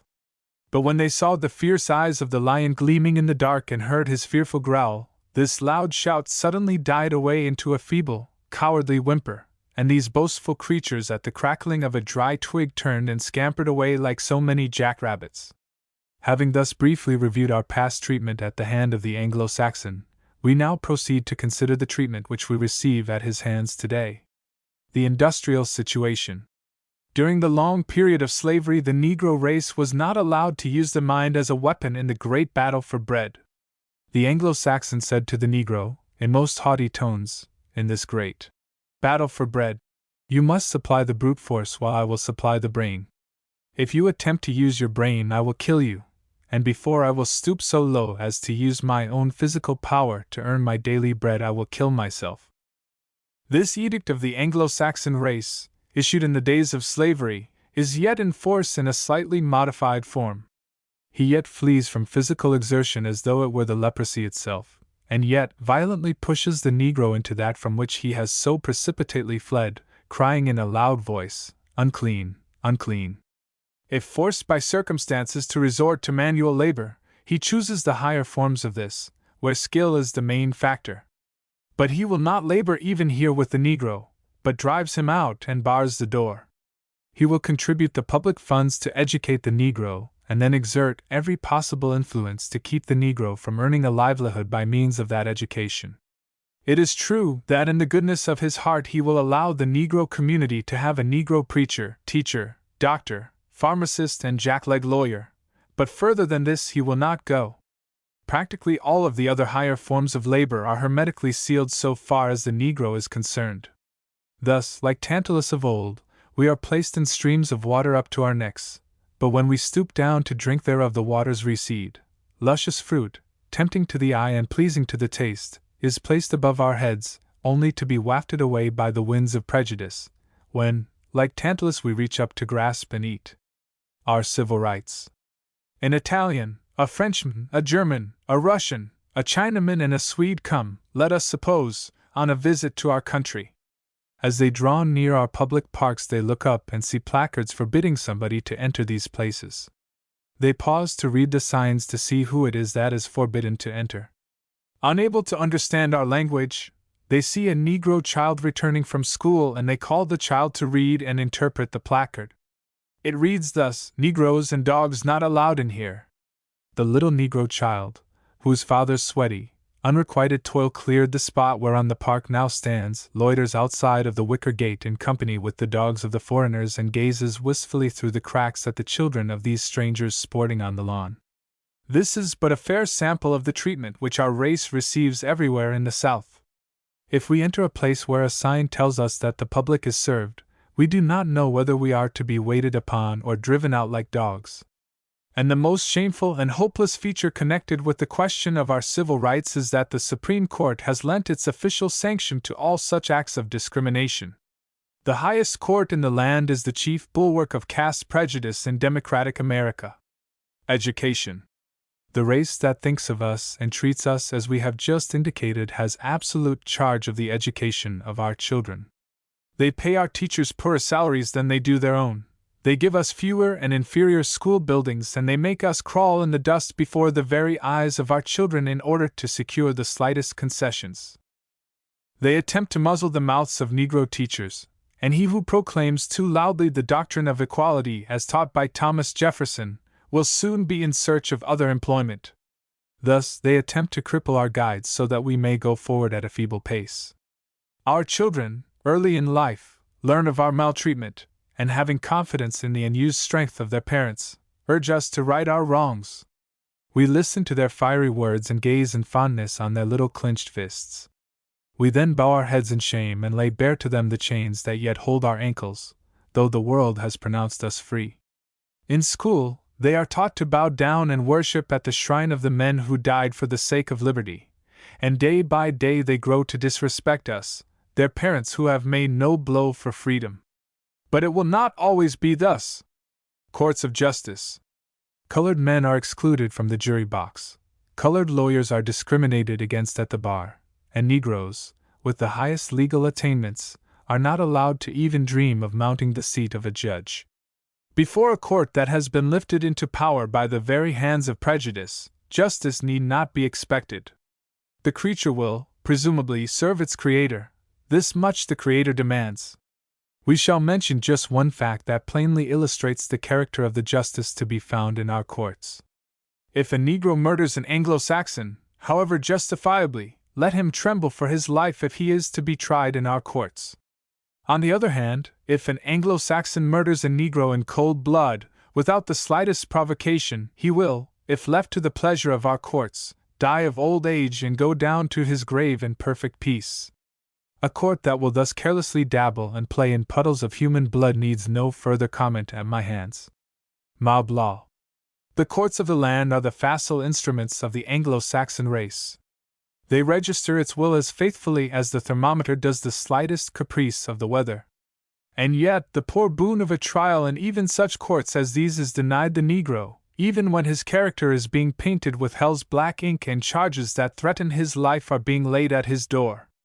He is allowed no chance to clear his name, no opportunity to bid a friend goodbye, no time to formulate a prayer to God. About this way of dealing with criminals there are three horrible features. First, innocent men are often slain and forced to sleep eternally in dishonored graves. Secondly, when men who are innocent are thus slain, the real culprits are left behind to repeat their deeds and thus continue to bring reproach upon the race to which they belong. Thirdly, illegal execution always begets sympathy in the hearts of our people for a criminal, however dastardly may be his crime. Thus the execution loses all of its moral force as a deterrent. That wrath, that eloquence, which would all be used in abuse of the criminal is divided between him and his lynchers. Thus the crime for which the man suffers is not dwelt upon with that unanimity to make it sufficiently odious, and, as a consequence, lynching increases crime. And 2. Under the operation of the lynch law the criminal knows that any old tramp is just as liable as himself to be seized and hanged. This accursed practice, instead of decreasing, grows in extent year by year. Since the close of the Civil War no less than 60,000 of our comrades, innocent of all crime, have been hurried to their graves by angry mobs, and today their widows and orphans and their own departed spirits cry out to you to avenge their wrongs. Woe unto that race, whom the tears of the widows, the cries of starving orphans, the groans of the innocent dying, and the gaping wounds of those unjustly slain, accuse before a righteous God. Politics. Governments are instituted among men, deriving their just powers from the consent of the governed.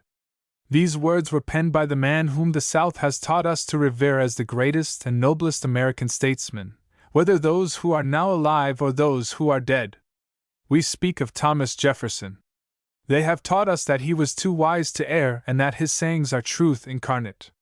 They are ready to anathematize any man in their own ranks who will decry the self-evident truths which he uttered. The Bible which the white people gave us teaches us that we are men. The Declaration of Independence, which we behold them wearing over their hearts, tells us that all men are created equal. If, as the Bible says, we are men, if, as Jefferson says, all men are equal, if, as he further states, governments derive all just powers from the consent of the governed, then it follows that the American government is in duty bound to seek to know our will as respects the laws and the men who are to govern us.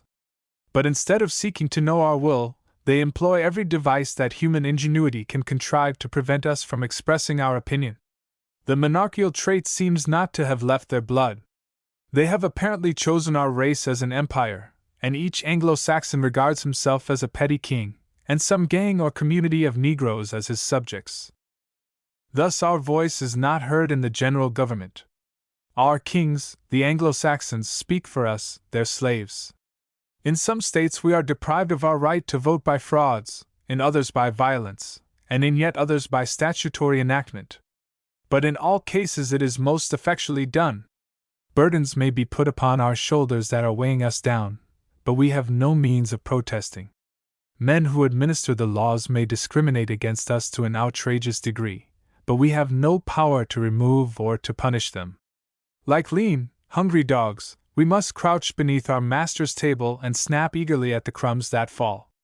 If in our scramble for these crumbs we make too much noise, we are violently kicked and driven out of doors, where, in the sleet and snow, we must whimper and whine until late the next morning when the cook opens the door and we can then crouch down in the corner of the kitchen. Oh, my comrades, we cannot longer endure our shame and misery. We can no longer lay supinely down upon our backs and let oppression dig his iron heel in our upturned pleading face until, perchance, the pity of a bystander may meekly request him to desist. Fellow countrymen, we must be free.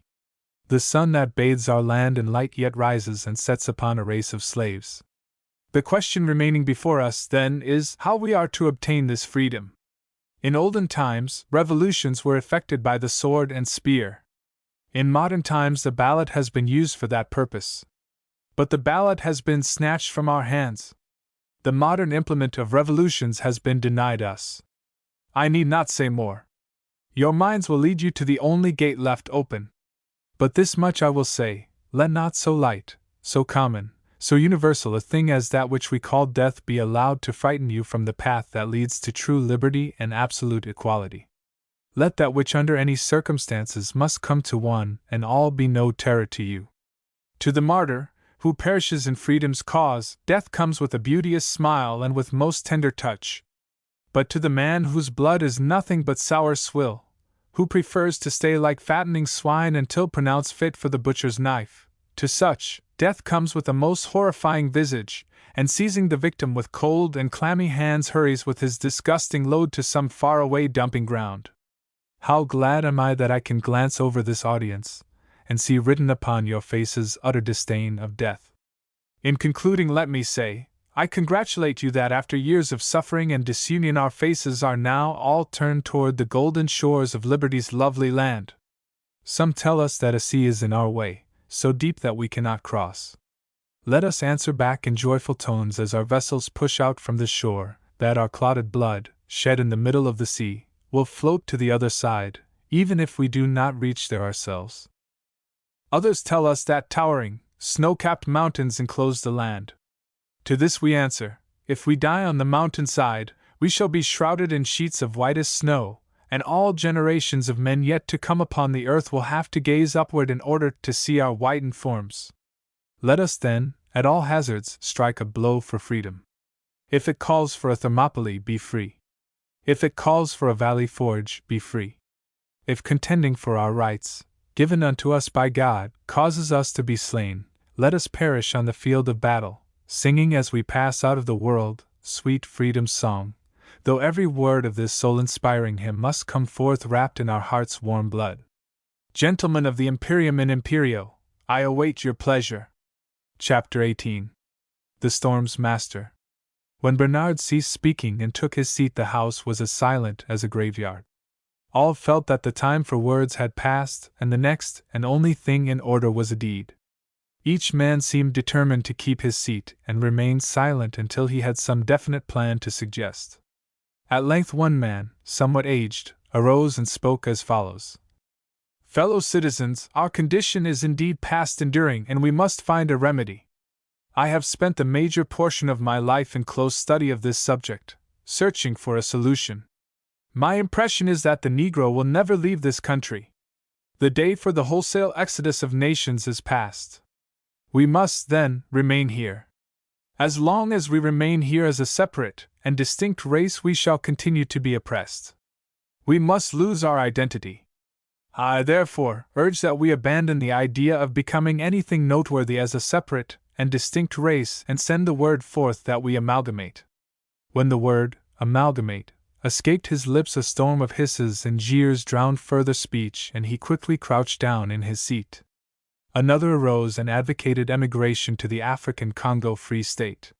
He pointed out that this state, great in area and rich in resources, was in the hands of the weak kingdom of Belgium and could be wrested from Belgium with the greatest ease.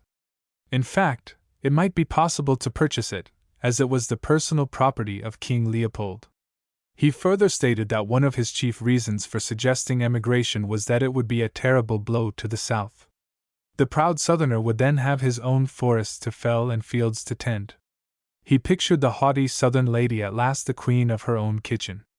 He then called attention to the loss of influence and prestige which the South would sustain in the nation.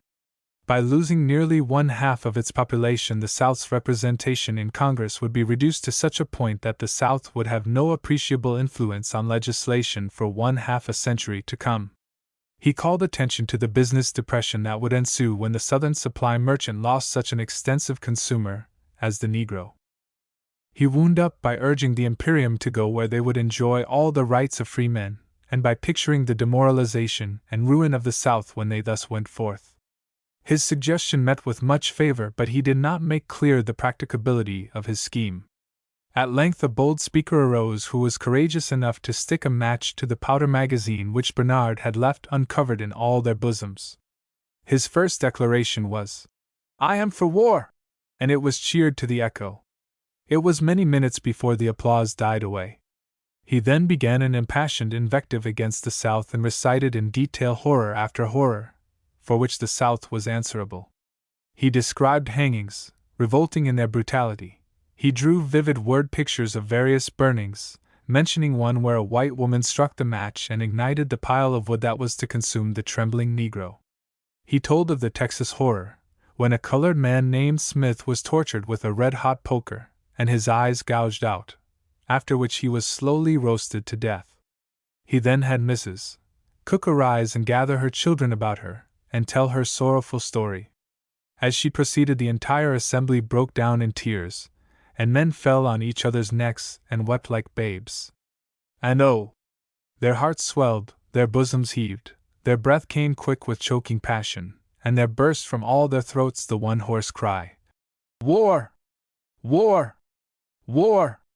Bernard turned his head away from this affecting sight, and in his soul swore a terrible oath to avenge the wrongs of his people.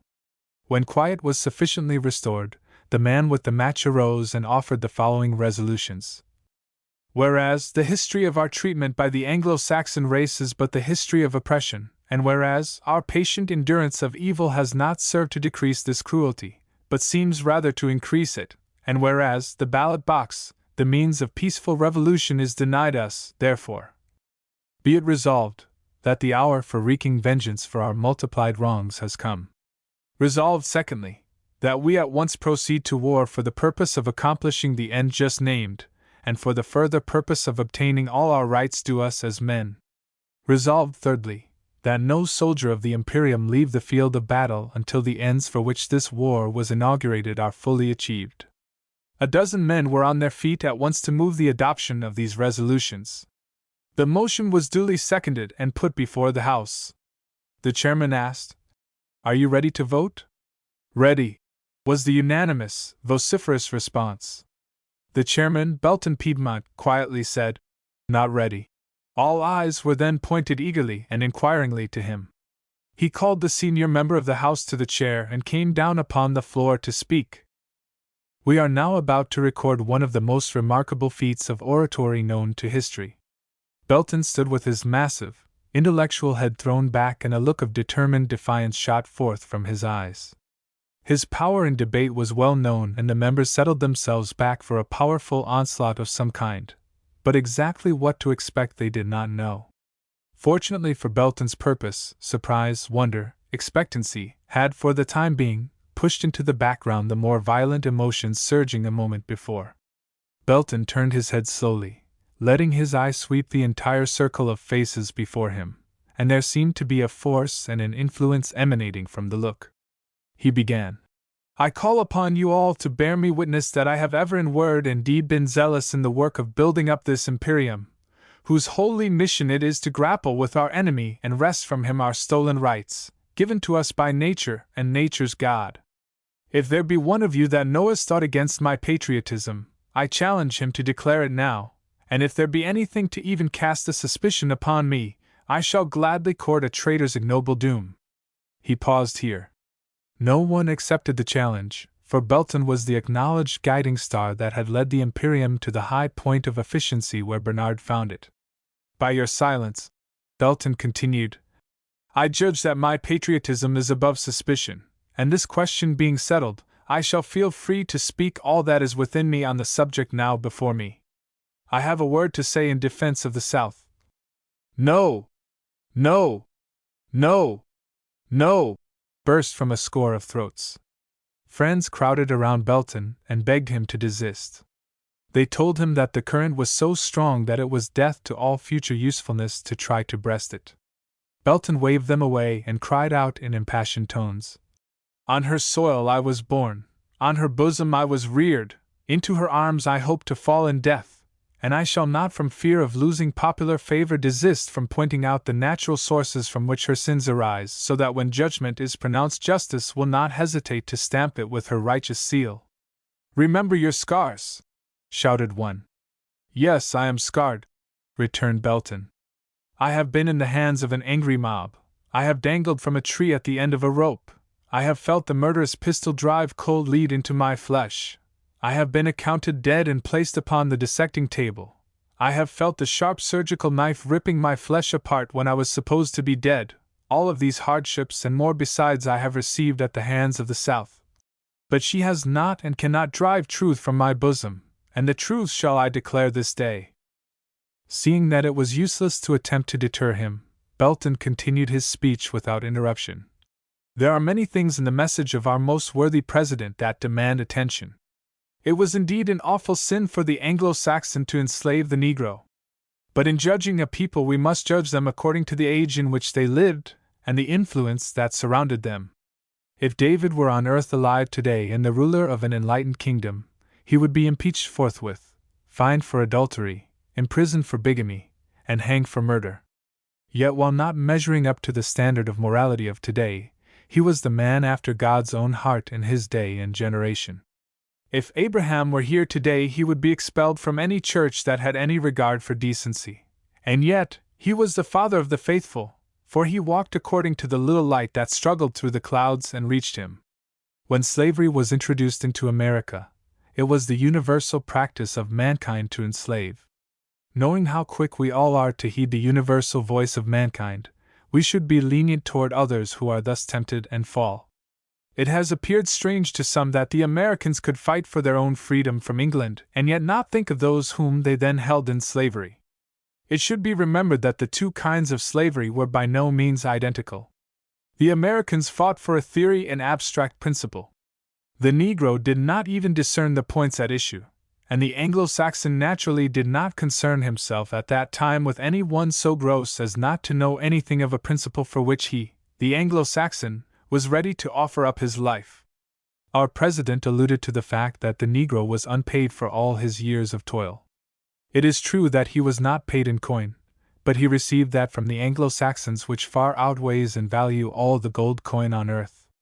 He received instruction in the arts of civilization, a knowledge of the English language, and a conception of the one true God and his Christ. While all of the other races of men were behind the ball of progress rolling it up the steep hill of time, the Negro was asleep in the jungles of Africa. Newton dug for the law of gravitation.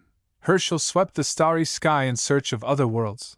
Columbus stood upon the prow of the ship and braved the waves of the ocean and the fiercer ridicule of men.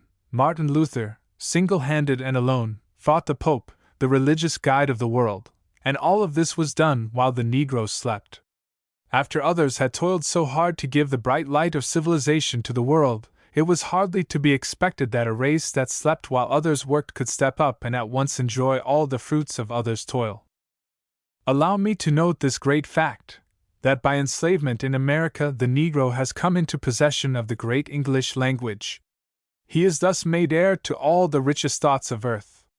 Had he retained his mother tongue, it would perhaps have been centuries untold before the masterpieces of earth were given him. As it is, we can now enjoy the companionship of Shakespeare, Bacon, Milton, Bunyan, together with the favorite sons of other nations adopted into the English language, such as Dante, Hugo, Goethe, Dumas, and hosts of others. Nor must we ever forget that it was the Anglo-Saxon who snatched from our idolatrous grasp the deaf images to which we prayed, and the Anglo-Saxon who pointed us to the Lamb of God that takes away the sins of the world. So, beloved fellow citizens, when we calmly survey the evil and the good that came to us through American slavery, it is my opinion that we find more good for which to thank God than we find evil for which to curse man. Our president truly says that Abraham Lincoln was in such a position that he was forced to set the Negro free. But let us remember that it was Abraham Lincoln and those who labored with him that created this position, from which he could turn neither to the right nor to the left. If, in his patriotic soul, we see love for the flag of his country overshadowing every other love, let us not ignorantly deny that other loves were there, deep, strong, and incapable of eradication, and let us be grateful for that. The labor question. Prejudice, pride, self-interest prompt the whites to oppose our leaving in too large numbers the lower forms of labor for the higher, and they resort to any extreme to carry out their purpose. But this opposition is not an unmixed evil. The prejudice and pride that prompt them to exclude the Negro from the higher forms of labor also exclude themselves from the lower forms, thus leaving the Negro in undisputed possession of a whole kingdom of labor. Furthermore, by denying us clerical positions, and other higher types of labor, we shall be forced into enterprises of our own to furnish labor for our own talent. Let us accept the lesson so plainly taught, and provide enterprises to supply our own needs and employ our own talents. If there is any one thing, more than another, that will push the Negro forth to build enterprises of his own, it will be this refusal of the whites to employ the higher order of labor that the race from time to time produces. This refusal will prove a blessing if we accept the lesson that it teaches. And 2. In considering this subject, let us not feel that we are the only people who have a labor problem on hand to be solved. The Anglo-Saxon race is divided into two hostile camps, labor and capital. These two forces are gradually drawing together for a tremendous conflict, a momentous battle. The riots at Homestead, at Chicago, at Latimer are but skirmishes between the picket lines, informing us that a general conflict is imminent. Let us thank God that we are not in the struggle. Let us thank Him that our labor problem is no worse than it is. Our civil rights. For our civil rights we are struggling, and we must secure them. But if they had all come to us when they first belonged to us, we must frankly admit that we would have been unprepared for them. Our grotesque dress, our broken language, our ignorant curiosity, and on the part of many our boorish manners, would have been nauseating in the extreme to men and women accustomed to refined association. Of course, these failings are passing away, but the polished among you have often been made ashamed at the uncouth antics of some ignorant Negroes, courting the attention of the whites in their presence. Let us see to it, then, that we as a people, not a small minority of us, are prepared to use and not abuse the privileges that must come to us. Let us reduce the question of our rejection to a question pure and simple of the color of our skins, and by the help of that God who gave us that color we shall win. On the question of education much might be said in blame of the South, but far more may be said in her praise. The evils of which our President spoke are grave and must be righted, but let us not fail to see the bright side. The Anglo-Saxon child virtually pays for the education of the Negro child. You might hold that he might do more. It is equally true that he might do less. When we contrast the Anglo-Saxon, opening his purse and pouring out his money for the education of the Negro, with the Anglo-Saxon plaiting a scourge to flog the Negro aspiring to learn, the progress is marvelous indeed. And let us not complain too bitterly of the school maintained by the Southerner, for it was there that we learned what true freedom was. It was in school that our hearts grew warm as we read of Washington, of Jefferson, of Henry, apostles of human liberty. It was the school of the Southerner that has builded the Imperium which now lifts its hand in power and might to strike a last grand blow for liberty. Courts of Justice. As for the courts of justice, I have not one word to say in palliation of the way in which they pander to the prejudices of the people. If the courts be corrupt, if the arbitrator between man and man be unjust, if the wretched victim of persecution is to be stabbed to death in the house of refuge, then, indeed, has mortal man sunk to the lowest level. Though every other branch of organized society may reek with filth and slime, let the ermine on the shoulders of the goddess of justice ever be clean and spotless. But remember this, that the court of last resort has set the example which the lower courts have followed.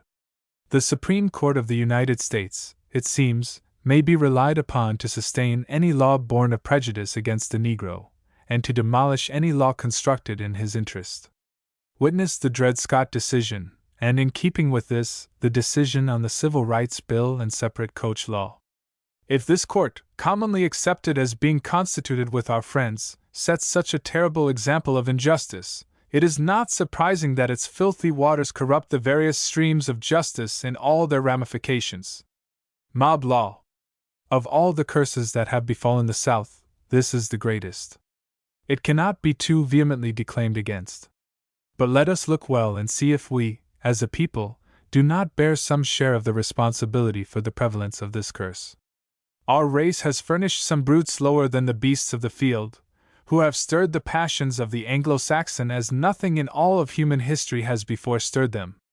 The shibboleth of the Anglo-Saxon race is the courage of man and the virtue of woman, and when, by violence, a member of a despised race assails a defenseless woman, robs her of her virtue, her crown of glory, and sends her back to society broken and crushed in spirit, longing, sighing, praying for the oblivion of the grave, It is not to be wondered at that hell is scoured by the southern white man in search of plans to vent his rage.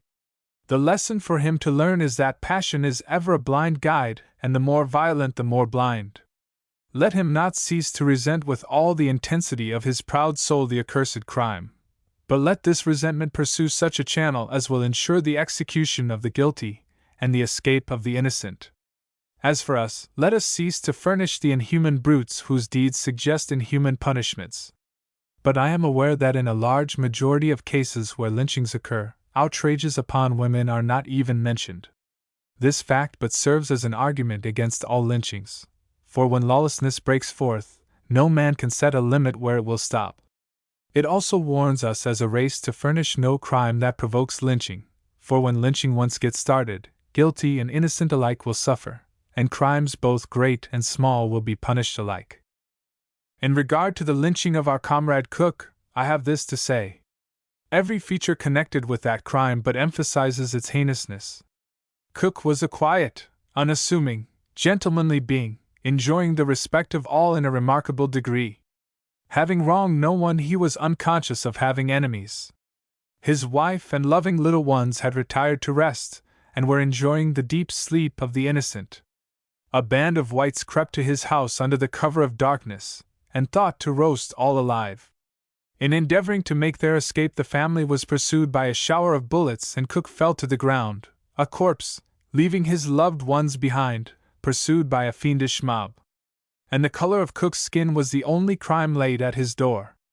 If ye who speculate and doubt as to the existence of a hell but peer into the hearts of those vile creatures who slew poor Cook, you will draw back in terror, for hell, black hell, is there.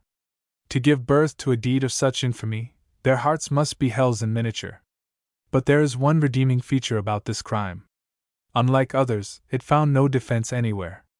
The condemnation of the crime was universal, and the entire South cried out in bitter tones against the demons who had at last succeeded in putting the crown of infamy of all the ages upon her brow. Politics. The South has defrauded us out of the ballot, and she must restore it. But in judging her crime, let us take an impartial view of its occasion. The ballot is supposed to be an expression of opinion. It is a means employed to record men's ideas.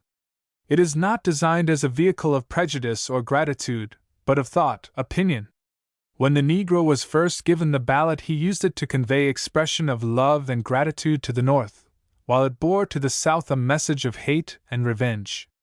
No Negro, on pain of being ostracized or probably murdered, was allowed to exercise the ballot in any other way than that just mentioned. They voted in a mass, according to the dictates of love and hate. The ballot was never designed for such a purpose. The white man snatched the ballot from the Negro. His only crime was, in not snatching it from him also, for he was voting on the same principle. Neither race was thinking. They were both simply feeling, and ballots are not meant to convey feelings. But happily that day has passed, and both races are thinking and are better prepared to vote. But the white man is still holding on to the stolen ballot box, and he must surrender it. If we can secure possession of that right again, we shall use it to correct the many grievous wrongs under which we suffer. That is the one point on which all of our efforts are focused. Here is the storm's center. Let us carry this point, and our flag will soon have all of our rights inscribed thereon. The struggle is on, and my beloved Congress, let me urge one thing upon you. Leave out revenge as one of the things at which to aim. In His holy word our Most High God has said, "Vengeance is mine, great as is this Imperium, let it not mount God's throne and attempt by violence to rob Him of His prerogatives." In this battle we want Him on our side, and let us war as becometh men who fear and reverence Him. Hitherto, we have seen vengeance terrible in His hands. While we, the oppressed, stayed upon the plantation in peace, our oppressors were upon the field of battle engaged in mortal combat, and it was the blood of our oppressor, not our own, that was paid as the price of our freedom. And that same God is alive today, and let us trust Him for vengeance, and if we pray, let our prayer be for mercy on those who have wronged us, for direful shall be their woes. And now, I have a substitute proposition. Fellow comrades, I am not for internecine war. Oh, eternal God, lend unto these, my comrades, the departed spirit of Dante, faithful artist of the horrors of hell, for we feel that he alone can paint the shudder-making, soul-sickening scenes that follow in the wake of fast-moving internecine war. Now, hear my solution of the race problem. The Anglo-Saxon does not yet know that we have caught the fire of liberty. He does not yet know that we have learned what a glorious thing it is to die for a principle, and especially when that principle is liberty. He does not yet know how the genius of his institutions has taken hold of our very souls. In the days of our enslavement, we did not seem to him to be much disturbed about physical freedom. During the whole period of our enslavement, we made only 2 slight insurrections. When at last the war came to set us free, we stayed in the field and fed the men who were reddening the soil with their blood in a deadly struggle to keep us in bondage forever. We remained at home and defended the helpless wives and children of men, who, if they had been at home, would have counted it no crime to have ignored all our family ties and scattered husbands and wives, mothers and children as ruthlessly as the autumn winds do the falling leaves. The Anglo-Saxon has seen the eyes of the Negro following the American eagle in its glorious flight. The eagle has alighted on some mountain top, and the poor Negro has been seen climbing up the rugged mountain side, eager to caress the eagle. When he has attempted to do this, the eagle has clawed at his eyes and dug his beak into his heart, and has flown away in disdain. And yet, so majestic was its flight that the Negro, with tears in his eyes, and blood dripping from his heart, has smiled and shouted, "God save the eagle." These things have caused us to be misunderstood. We know that our patient submission in slavery was due to our consciousness of weakness. We know that our silence and inaction during the Civil War was due to a belief that God was speaking for us and fighting our battle. We know that our devotion to the flag will not survive one moment after our hope is dead, but we must not be content with knowing these things ourselves. We must change the conception which the Anglo-Saxon has formed of our character. We should let him know that patience has a limit, that strength brings confidence, that faith in God will demand the exercise of our own right arm, that hope and despair are each equipped with swords, the latter more dreadful than the former.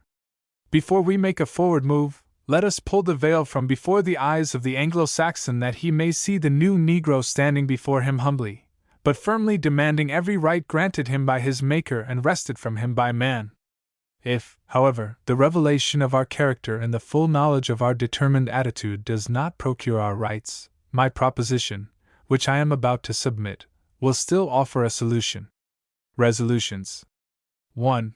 Be it resolved that we no longer conceal from the Anglo-Saxon the fact that the Imperium exists, so that he may see that the love of liberty in our bosoms is strong enough to draw us together into this compact government. He will also see that each individual Negro does not stand by himself, but is a link in a great chain that must not be broken with impunity. 2. Resolved that we earnestly strive to convince the Anglo-Saxon that we are now thoroughly wedded to the doctrine of Patrick Henry, give me liberty or give me death. Let us teach the Anglo-Saxon that we have arrived at the stage of development as a people, where we prefer to die in honor rather than live in disgrace. 3. Resolved that we spend 4 years in endeavors to impress the Anglo-Saxon that he has a new Negro on his hands and must surrender what belongs to him. In case we fail by these means to secure our rights and privileges, we shall all, at once, abandon our several homes in the various other states and emigrate in a body to the state of Texas, broad in domain, rich in soil and salubrious in climate. Having an unquestioned majority of votes, we shall secure possession of the state government. 4. Resolved that when once lawfully in control of that great state, we shall, every man, die in his shoes before we shall allow vicious frauds or unlawful force to pursue us there and rob us of our acknowledged right. 5. Resolved that we sojourn in the state of Texas, working out our destiny as a separate and distinct race in the United States of America. Such is the proposition which I present. It is primarily pacific, yet it is firm and unyielding. It courts a peaceable adjustment, yet it does not shirk war, if war is forced. But in concluding, let me emphasize that my aim, my hope, my labors, my fervent prayer to God is for a peaceable adjustment of all our differences upon the high plane of the equality of man. Our beloved President, in his message to this Congress, made a serious mistake when he stated that there were only two weapons to be used in accomplishing revolutions. He named the sword, and spear, and ballot. There is a weapon mightier than either of these. I speak of the pen. If denied the use of the ballot, let us devote our attention to that mightier weapon, the pen. Other races which have obtained their freedom erect monuments over bloody spots where they slew their fellow men. May God favor us to obtain our freedom without having to dot our land with these relics of barbaric ages. The Negro is the latest comer upon the scene of modern civilization. It would be the crowning glory of even this marvelous age. It would be the grandest contribution ever made to the cause of human civilization. It would be a worthy theme for the songs of the holy angels, if every Negro, away from the land of his nativity, can by means of the pen, force an acknowledgement of equality from the proud lips of the fierce, all-conquering Anglo-Saxon, thus eclipsing the record of all other races of men, who without exception have had to wade through blood to achieve their freedom. Amid all the dense gloom that surrounds us, this transcendent thought now and then finds its way to my heart, and warms it like a glorious Sunday. Center your minds, beloved Congress, on this sublime hope, and God may grant it to you. But be prepared, if He deems us unfit for so great a boon, to buckle on our swords and go forth to win our freedom with the sword, just as has been done by all other nations of men. My speech is made, my proposition is before you. I have done my duty. Your destiny is in your own hands. Belton's speech had, like dynamite, blasted away all opposition. He was in thorough mastery of the situation. The waves of the sea were now calm, the fierce winds had abated, there was a great rift in the dark clouds. The ship of state was sailing placidly on the bosom of the erstwhile troubled sea, and Belton was at the helm. His propositions were adopted in their entirety without one dissenting voice. When the members left the Congress Hall that evening, they breathed freely, feeling that the great race problem was, at last, about to be definitely settled. But, alas! How far wrong they were! As Belton was leaving the chamber, Bernard approached him and put his hands fondly on his shoulders. Bernard's curly hair was disordered and a strange fire gleamed in his eye. He said, "Come over to the mansion tonight. I wish much to see you. Come about 9 p.m. Belton agreed to go. Chapter 19. The Parting of Ways. At the hour appointed, Belton was at the door of the President's mansion, and Bernard was there to meet him. They walked in and entered the same room where years before Belton had, in the name of the Congress, offered Bernard the presidency of the Imperium. The evening was mild, and the window, which ran down to the floor, was hoisted. The moon was shedding her full light, and Bernard had not lighted his lamp. Each of them took seats near the window, one on one side and the other on the other, their faces toward the lawn. "Belton," said Bernard, "that was a masterly speech you made today. If orations are measured according to difficulty surmounted and results achieved, yours ought to rank as a masterpiece. Aside from that, it was a daring deed. Few men would have attempted to rush in and quell that storm as you did. They would have been afraid of being torn to shreds, so to speak, and all to no purpose. Let me congratulate you." So saying, he extended his hand and grasped Belton's feelingly. Belton replied in a somewhat melancholy strain, "Bernard, that speech and its result ended my life's work. I have known long since that a crisis between the two races would come some day, and I lived with the hope of being used by God to turn the current the right way. This I have done, and my work is over. Ah, no, Belton, greater achievements, by far, you shall accomplish. The fact is, I have called you over here tonight to acquaint you with a scheme that means eternal glory and honor to us both." Belton smiled and shook his head. "When I fully reveal my plan to you, you will change your mind. Well, Bernard, let us hear it. When you closed your speech today, a bright light shot athwart my brain and revealed to me something glorious. I came home determined to work it out in detail. This I have done, and now I hand this plan to you to ascertain your views and secure your cooperation." So saying, he handed Belton a fool's-capped sheet of paper on which the following was written: A plan of action for the Imperium in Imperio. 1. Reconsider our determination to make known the existence of our Imperium, and avoid all mention of an emigration to Texas. 2. quietly purchase all Texas land contiguous to states and territories of the Union. Build small commonplace huts on these lands and place rapid-fire disappearing guns and fortifications dug beneath them. All of this is to be done secretly, the money to be raised by the issuance of bonds by the Imperium. 3. Encourage all Negroes who can possibly do so to enter the United States Navy. 4. Enter into secret negotiations with all of the foreign enemies of the United States, acquainting them of our military strength and men aboard the United States warships. 5. Secure an appropriation from Congress to hold a fair at Galveston, inviting the Governor of Texas to be present. It will afford an excuse for all Negro families to pour into Texas. It will also be an excuse for having the warships of nations friendly to us in the harbor for a rendezvous. 6. While the governor is away, let the troops proceed quietly to Austin, seize the capital, and hoist the flag of the Imperium. 7. We can then, if need be, wreck the entire navy of the United States in a night. The United States will then be prostrate before us and our allies. 8. We will demand the surrender of Texas and Louisiana to the Imperium. Texas, we will retain. Louisiana, we will cede to our foreign allies in return for their aid. Thus will the Negro have an empire of his own, fertile in soil, capable of sustaining a population of 50 million people. Belton ceased reading the paper and returned it to Bernard. What is your opinion of the matter, Belton? It is treason, was Belton's terse reply. Are you in favor of it? Asked Bernard. No, I am not and never shall be.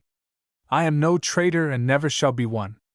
Our Imperium was organized to secure our rights within the United States, and we will make any sacrifice that can be named to attain that end.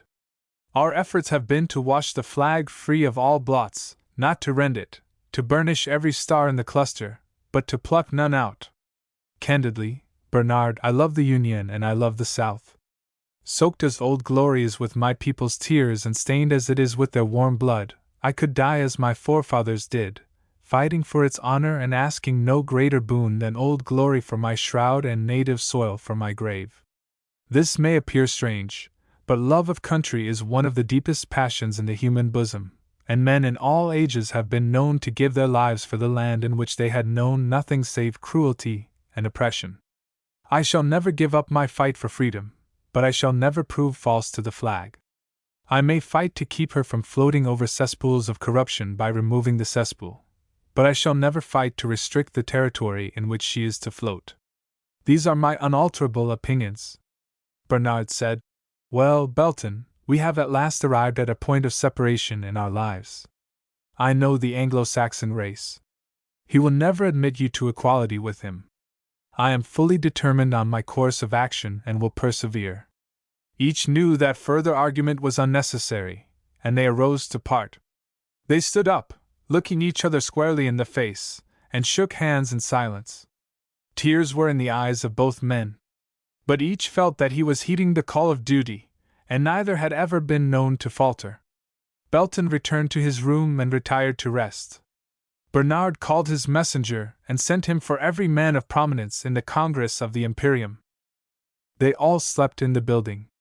The leaders got out of bed and hurried to the president. He laid before them the plan he had shown Belton. They all accepted it and pronounced it good. He then told them that he had submitted it to Belton but that Belton was opposed. This took them somewhat by surprise, and finding that Belton was opposed to it, they were sorry that they had spoken so hastily. Bernard knew that such would be their feelings. He produced a written agreement and asked all who favored that plan to sign that paper, as that would be of service in bringing over other members. Ashamed to appear vacillating, they signed. They then left. The Congress assembled next day, and President Belgrave submitted his plan. Belton swept the assembly with his eyes and told at a glance that there was a secret, formidable combination, and he decided that it would be useless to oppose the plan. The president's plan was adopted. Belton alone voted no. Belton then arose and said, Being no longer able to follow where the Imperium leads, I hereby tender my resignation as a member. The members stood aghast at these words, for death alone removed a member from the ranks of the Imperium, and asking to resign, according to their law, was asking to be shot. Bernard and every member of the Congress crowded around Belton and begged him to reconsider, and not be so cruel to his comrades as to make them fire bullets into his noble heart. Belton was obdurate. According to the law of the Imperium, he was allowed 30 days in which to reconsider his request. Ordinarily, those under sentence of death were kept in close confinement, but not so with Belton. He was allowed all liberty. In fact, it was the secret wish of everyone that he might take advantage of his freedom and escape. But Belton was resolved to die. As he now felt that his days on earth were few, his mind began to turn toward Antoinette. He longed to see her once more and just let her know that he loved her still. He at length decided to steal away to Richmond and have a last interview with her. All the pent-up passion of years now burst forth in his soul, and as the train sped toward Virginia, he felt that love would run him mad ere he saw Antoinette once more. While his train goes speeding on, let us learn a little of the woman whom he left years ago. Antoinette Nermal-Piedmont had been tried and excluded from her church on the charge of adultery. She did not appear at the trial nor speak a word in her own defense. Society dropped her as you would a poisonous viper, and she was completely ostracized. But conscious of her innocence, and having an abiding faith in the justice of God, she moved along undisturbed by the ostracism. The only person about whom she was concerned was Belton. She yearned, oh, so much, to be able to present to him proofs of her chastity, but there was that white child. But God had the matter in hand. As the child grew, its mother noticed that its hair began to change. She also thought she discovered his skin growing darker by degrees. As his features developed, he was seen to be the very image of Belton. Antoinette frequently went out with him, and the people began to shake their heads in doubt. At length the child became Antoinette's color, retaining Belton's features. Public sentiment was fast veering around. Her former friends began to speak to her more kindly, and the people began to feel that she was a martyr instead of a criminal. But the child continued to steadily grow darker and darker until he was a shade darker than his father.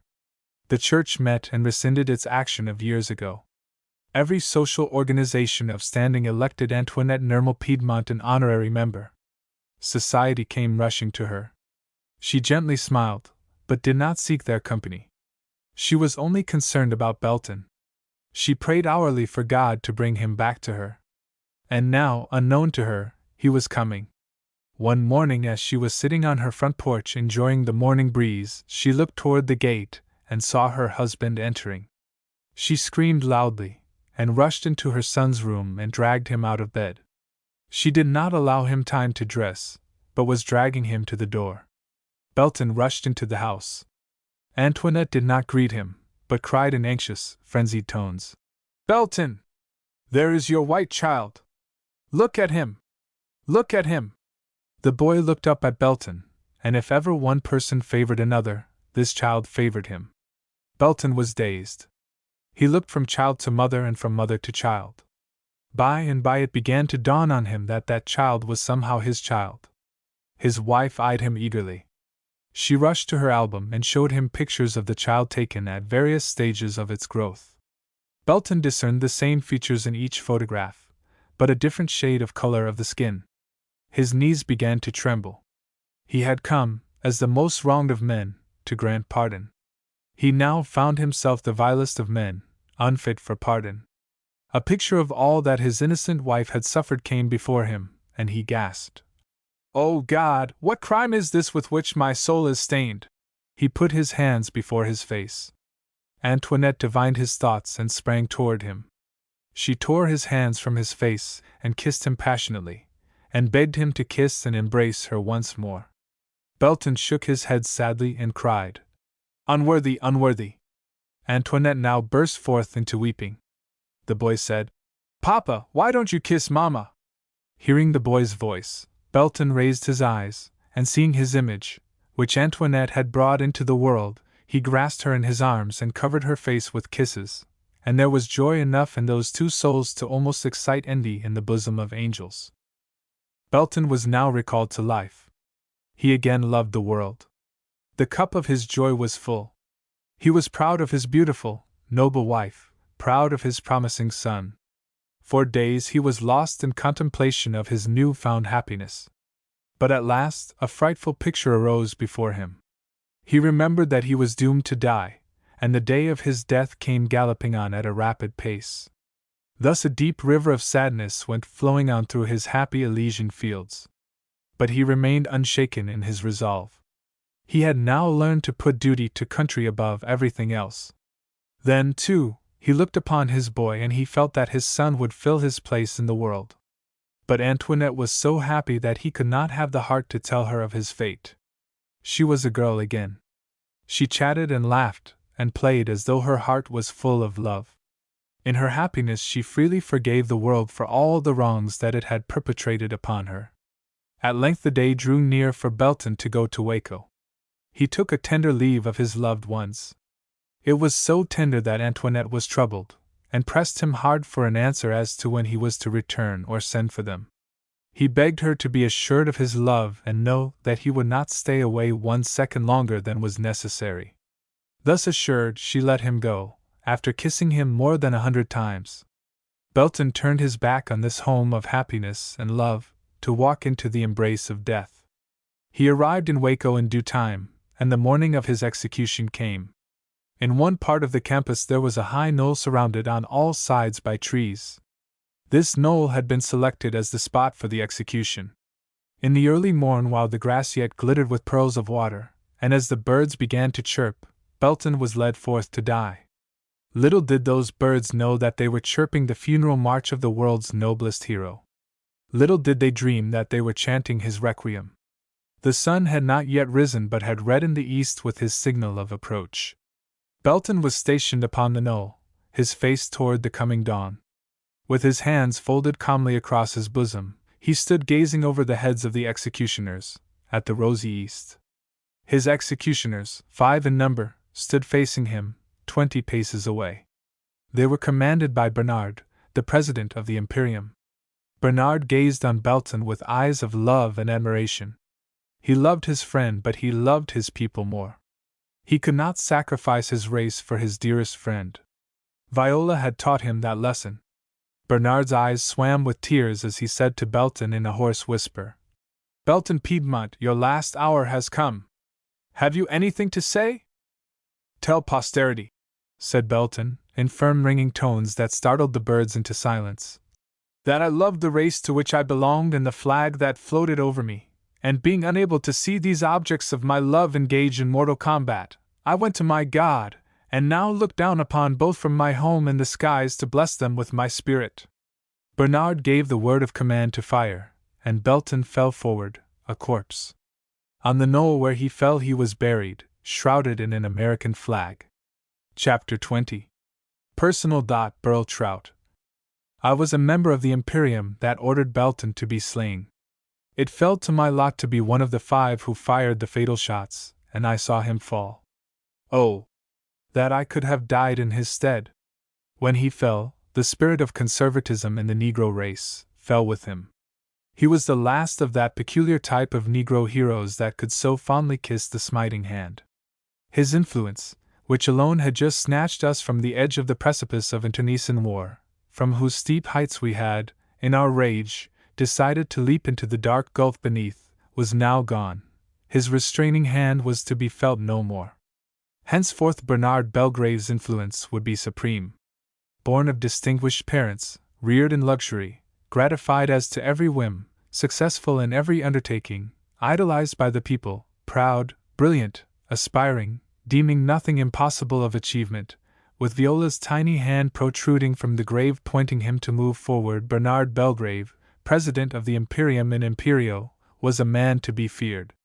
As Bernard stood by the side of Belton's grave and saw the stiffened form of his dearest friend lowered to its last resting place, his grief was of a kind too galling for tears. He laughed a fearful, wicked laugh like unto that of a maniac, and said, "Float on proud flag, while yet you may. Rejoice, oh, ye Anglo-Saxons, yet a little while. Make my father ashamed to own me, his lawful son, call me a bastard child. Look upon my pure mother as a harlot, laugh at Viola in the grave of a self-murderer, exhume Belton's body if you like and tear your flag from around him to keep him from polluting it. Yes, stuff your vile stomachs full of all these horrors. You shall be richer food for the buzzards to whom I have solemnly vowed to give your flesh. These words struck terror to my soul. With Belton gone and this man at our head, our well-organized, thoroughly equipped Imperium was a serious menace to the peace of the world. A chance spark might at any time cause a conflagration, which, unchecked, would spread destruction, devastation, and death all around. I felt that beneath the south a mine had been dug and filled with dynamite, and that lighted fuses were lying around in careless profusion, where any irresponsible hand might reach them and ignite the dynamite. I fancied that I saw a man do this very thing in a sudden fit of uncontrollable rage. There was a dull roar as of distant rumbling thunder. Suddenly there was a terrific explosion, and houses, fences, trees, pavement stones, and all things on earth were hurled high into the air to come back a mass of ruins such as man never before had seen. The only sound to be heard was a universal groan. Those who had not been killed were too badly wounded to cry out. Such were the thoughts that passed through my mind. I was determined to remove the possibility of such a catastrophe. I decided to prove traitor and reveal the existence of the Imperium that it might be broken up or watched. My deed may appear to be the act of a vile wretch, but it is done in the name of humanity. Long ere you shall have come to this line, I shall have met the fate of a traitor. I die for mankind, for humanity, for civilization. If the voice of a poor Negro, who thus gives his life, will be heard, I only ask as a return that all mankind will join hands and help my poor downtrodden people to secure those rights for which they organized the Imperium, which my betrayal has now destroyed. I urge this because love of liberty is such an inventive genius, that if you destroy one device it at once constructs another more powerful. When will all races and classes of men learn that men made in the image of God will not be the slaves of another image? The end.